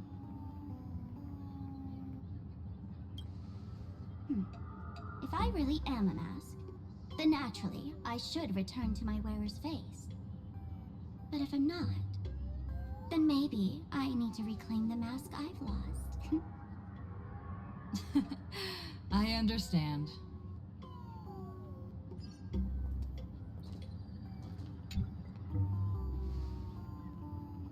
So, Victor, here to claim your prize? Very well. Sparksicle has no objections to that. So what'll it be? Gonna hand me off to the Department of Aberration Defense? Lock me up as a hardened criminal? But knowing you, you're not that heartless, are you? Or maybe you want to take away my streaming account as punishment. I'll livestream 24/7 and sing praises of your valor. All right. Let what belongs to the Graffia family return to the Graffia family. But don't let this little win get to your head. You've still got a long way to go before you meet the laughter. We can keep working together. Better to have a friend at the Phantasmoon Games than another enemy, right? What? No parting words?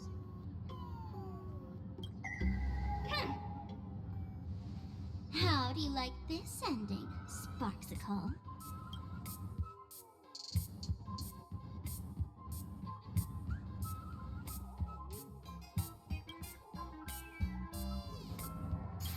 Old model, you and your powerful supporters won this one. I've got no comeback.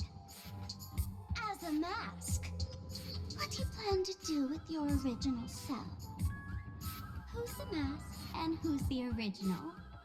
Shouldn't that be decided by the one left standing? Your plan is finished. Your relation has been eliminated. You're the one who should be called the old model. That elation isn't mine. It's the elation everyone chose. And besides, wasn't it your idea in the first place? What? You told me to leave you behind. You also told me to take the idea and its relevant memories and go chase my dream.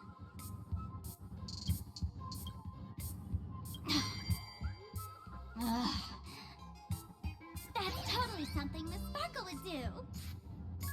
How do you like this ending, Sparkle?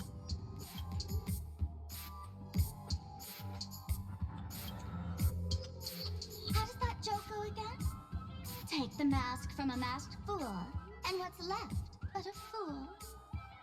But take the fool out of a masked fool, and all that's left is the mask.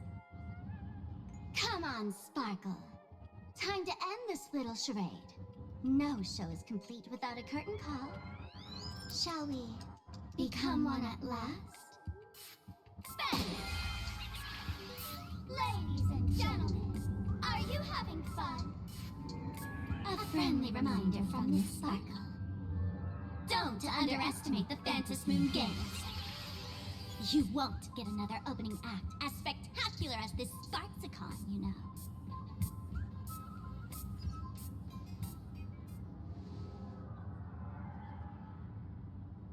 Sparksy! No. Sparkle? Which one is which? Perhaps it was just a masked fool playing a harmless trick under the watchful eyes of the gods. Or maybe she just wanted to remind us that the elation in plain Arcadia has become something even the gods no longer recognize. In any case, everything here has come to an end. We should move on and unravel the next plot.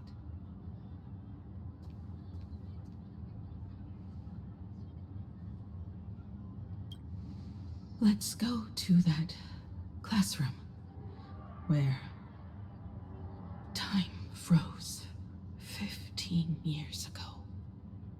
I want to investigate and find out who exactly created that place and why. Let me know when you're ready to head out.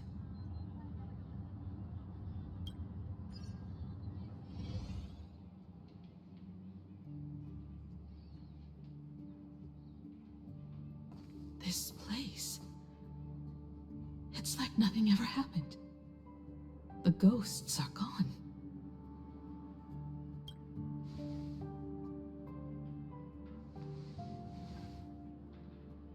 "15 years ago, during the last Phantom Games, I participated as a supplicant. I once believed that all it took for a supplicant to win was to show the people a magnificent miracle. And then I'd have an audience with the Eon of Elation. How foolish. How naive I was. Not everyone wants to obtain everyone's wish power in a positive way. On July 22nd, year 1984 of the Arcadian calendar, a supplicant harboring immense malice stepped into Graphia Academy.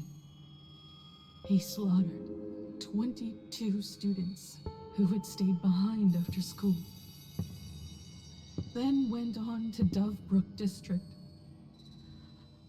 where 146 innocent civilians were either killed or wounded. That sheriff moved like a deranged artist, leaving corpses imprinting his signature mark. The Bloody Bloom. The media dubbed him the Herald of Death.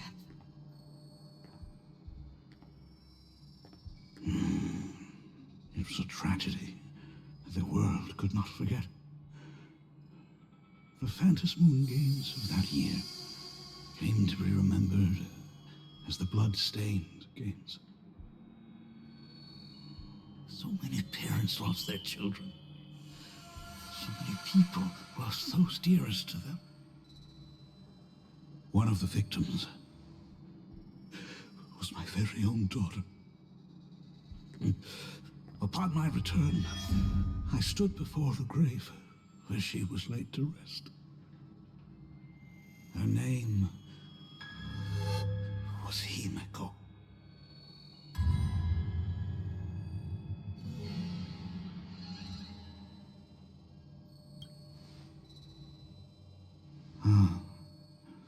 Forgive me. Allow me to introduce myself. I am Ryusuke, the current dean of Graphia Academy. So, this lady who bears her name, who exactly are you?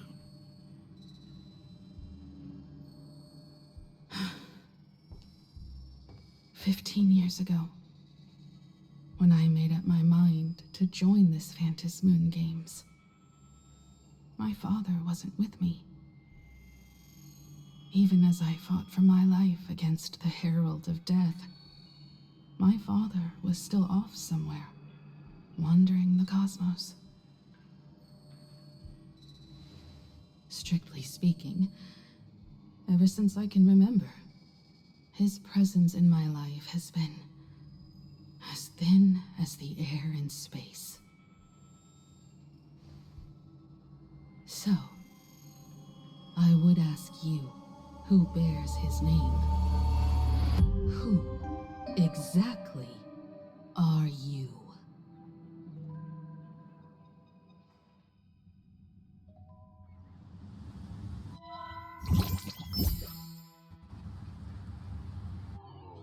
Welcome back to the Arcadian Morning Report Special Edition. We continue to bring you updates on the Phantom Moon Games. The SparksyCon hosted by Supplicant Sparksy came to an abrupt end less than an hour after it began! Under the watchful eyes of the entire network, the Nameless from the Astral Express went head-to-head with streamer Sparksy in a spectacular showdown. Unbelievable! I used to think all of the Trailblazers fight scenes in director Rekka's latest film, Holy Grail Stay Night, were just special effects. Turns out she's got real moves. We'll continue following the Astro Express's activities and bring you... Breaking news! Around 4 p.m. today, the Security Bureau uncovered multiple corpses at the Sinwish Syndicate's headquarters in Dovebrook District. Initial reports suggest violent infighting among gang members as the cause. Even more shocking, an IPC employee was found dead at the scene. According to the investigation, the victim was identified as... Lyndon Scott. Lyndon Scott, age 34. Field operative in the Strategic Investment Department. Ring any bells, Mr. Ashvale? Never heard of him. What was someone from the IPC doing here? Word is, the Sinwish Syndicate recently got hold of a mask. Maybe Mr. Scott came to negotiate for the Phantom Moon Games, and got caught in the fallout. Apologies for interrupting your work, Mr. Ashvale. Wouldn't call it an interruption. The mess at Graphia Academy cleared itself up. But this... Initial assessment. 33 Sinwish Syndicate members. Leader Polwave included, along with second-in-command Costide, were murdered in the same time frame. Costide... The victims show clear signs of trauma and fractures, along with massive blood loss. Exact cause of death still pending for their autopsy. These stylized handprints. We both know what they mean. Bloody Bloom. Only one person ever used that as their calling card. The Herald of Death is back. Your suspicion isn't without merit, but that guy was executed 5 years ago. Executed? Who witnessed it? Was the execution broadcast to the public? Who can prove he's dead? Who's to say you didn't let him out to rig this entire game? You've heard the rule, haven't you? No one can enter the Phantasmoon Games twice. So let me give you a piece of advice. Don't let rage gnaw away at your reason. It's bad for your health. The case's info is in the dossier. Get to work. The Department of Aberration Defense isn't paying us to bum around,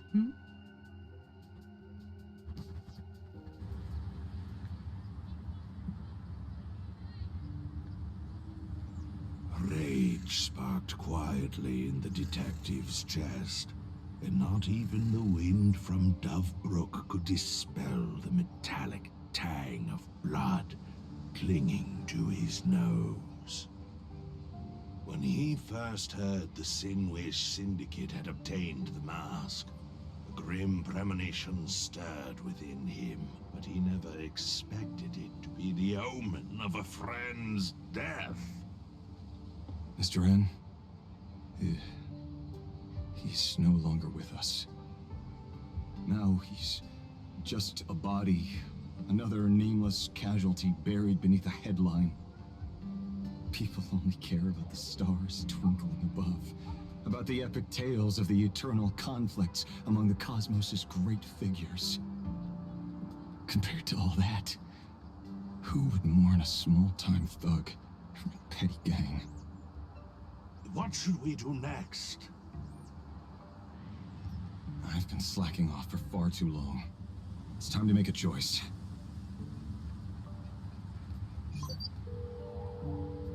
Mr. Ashvale, if you're calling now, may I assume you've accepted my offer? You are right, Miss Pearl. I'll join the games, assuming you still need me, of course. My offer still stands. Just like 15 years ago, the same omen returns. There are signs the Phantasmoon Games are spiraling out of control again. Mr. Ashvale, I ask for your strength to steer the Zeonic Games back on course. All I have to offer is a heart set on revenge. Today, 33 citizens of Plain Arcadia and one IPC colleague perished under mysterious circumstances. Someone is imitating the Herald of Death's methods, attempting to interfere with the games. Only victory can bring solace to the fallen.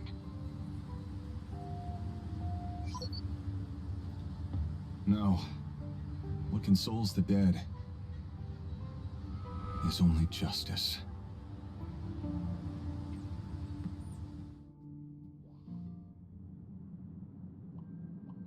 What's the matter? Found a better candidate? Don't I even make the short list? This is a game shaped by the most capricious Eon. Surprises and twists are its very nature. It's only right I choose the strongest players. Even so, I have to ask, what makes you so sure that I'd hire a wanted criminal to fight in the Phantasmoon Games, instead of tossing you into an IPC cell? Throw me in prison? But the Strategic Investment Department in Penacony clearly extended an olive branch to us Stellaron hunters. No? Changed your minds already? You suits sure turn faster than a page in a paperback. So let's cut the fluff. Give me a mask.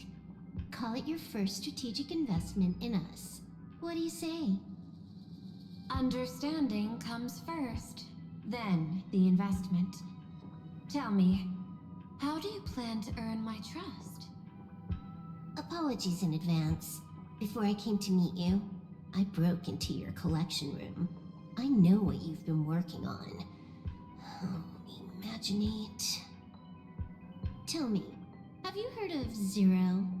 Greatest hacker and most feared player in all of Punk Lord? Some say she's an emanator of elation, while others say she enters the dark zone created by Mythos, as if it were her own backyard. She caused Punk Lord's data meltdown and infected IPC branches in 28 segmenta, isolating them from each other. Most information about Zero is half true, half false, much like the rumors surrounding you Stellaron hunters. But one thing is certain. Zero suffered a major downfall, and is now a prisoner of the IPC. It's obvious she left a deep impression on you. Traumatic, even. In that case, you should also know that ether editing and imagenesis stem from the same technological source. Or art. I know. I've studied it. How could I forget? You stole Zero's tech to make that lousy cash grab game Ethereum Wars. Of course, you'd know all this. But you corporate moneybags will never comprehend it. The fleeting, ever-changing power of the elation. Zero once tampered with a parameter of reality, creating an independent realm that belonged solely to her, just like that other one. Just like Graphia. Are you willing to trade the secrets of imagenesis? I can think about it. Deduction. You may be lying. I've heard that those who join the Stellaron Hunters have long since abandoned the path they once walked. Who knows? You're in the Arcadia of Elation. Wouldn't it be a waste not to test your luck? Deal, Ether Hacker. And to seal it with confidence, let me show you a little trick of the trade. A hacking trick?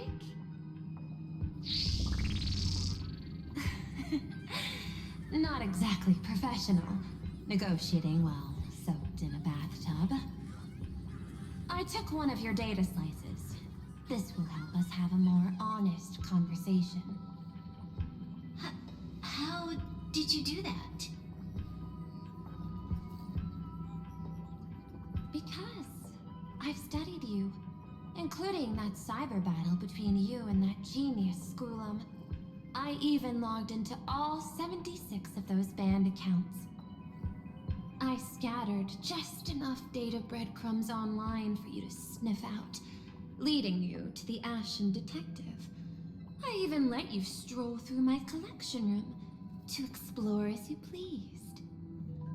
Miss Silverwolf, a word of advice. Don't treat that mask like some 10 Stonehearts investment in a Stellaron hunter.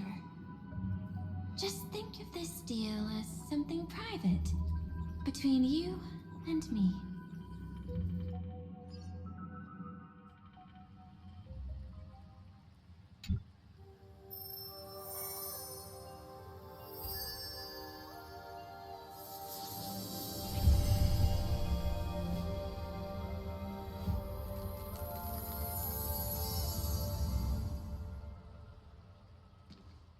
What the heck?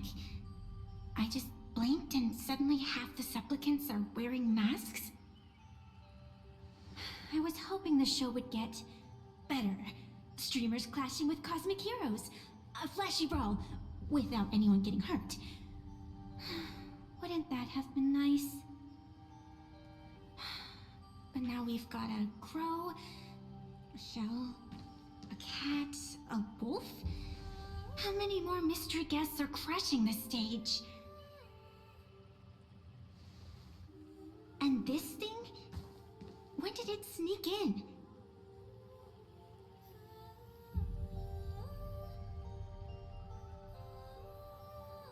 In the end, everything always spirals into the abyss. But you're the rare exception. Your first battle wasn't bad for a greenhorn protagonist. Since you came out on top, let's wipe the slate clean on that doom-filled oath. Who knows if the owners of those masks will become your friends or opponents? Or maybe one of them will bring about that terrifying future I saw in my dreams.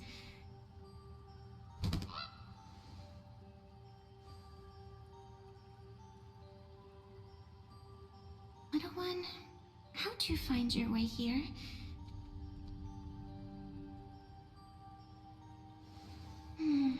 The supplicants in this Phantasmoon Games really caught me by surprise. Why don't those people in the Go Home Club go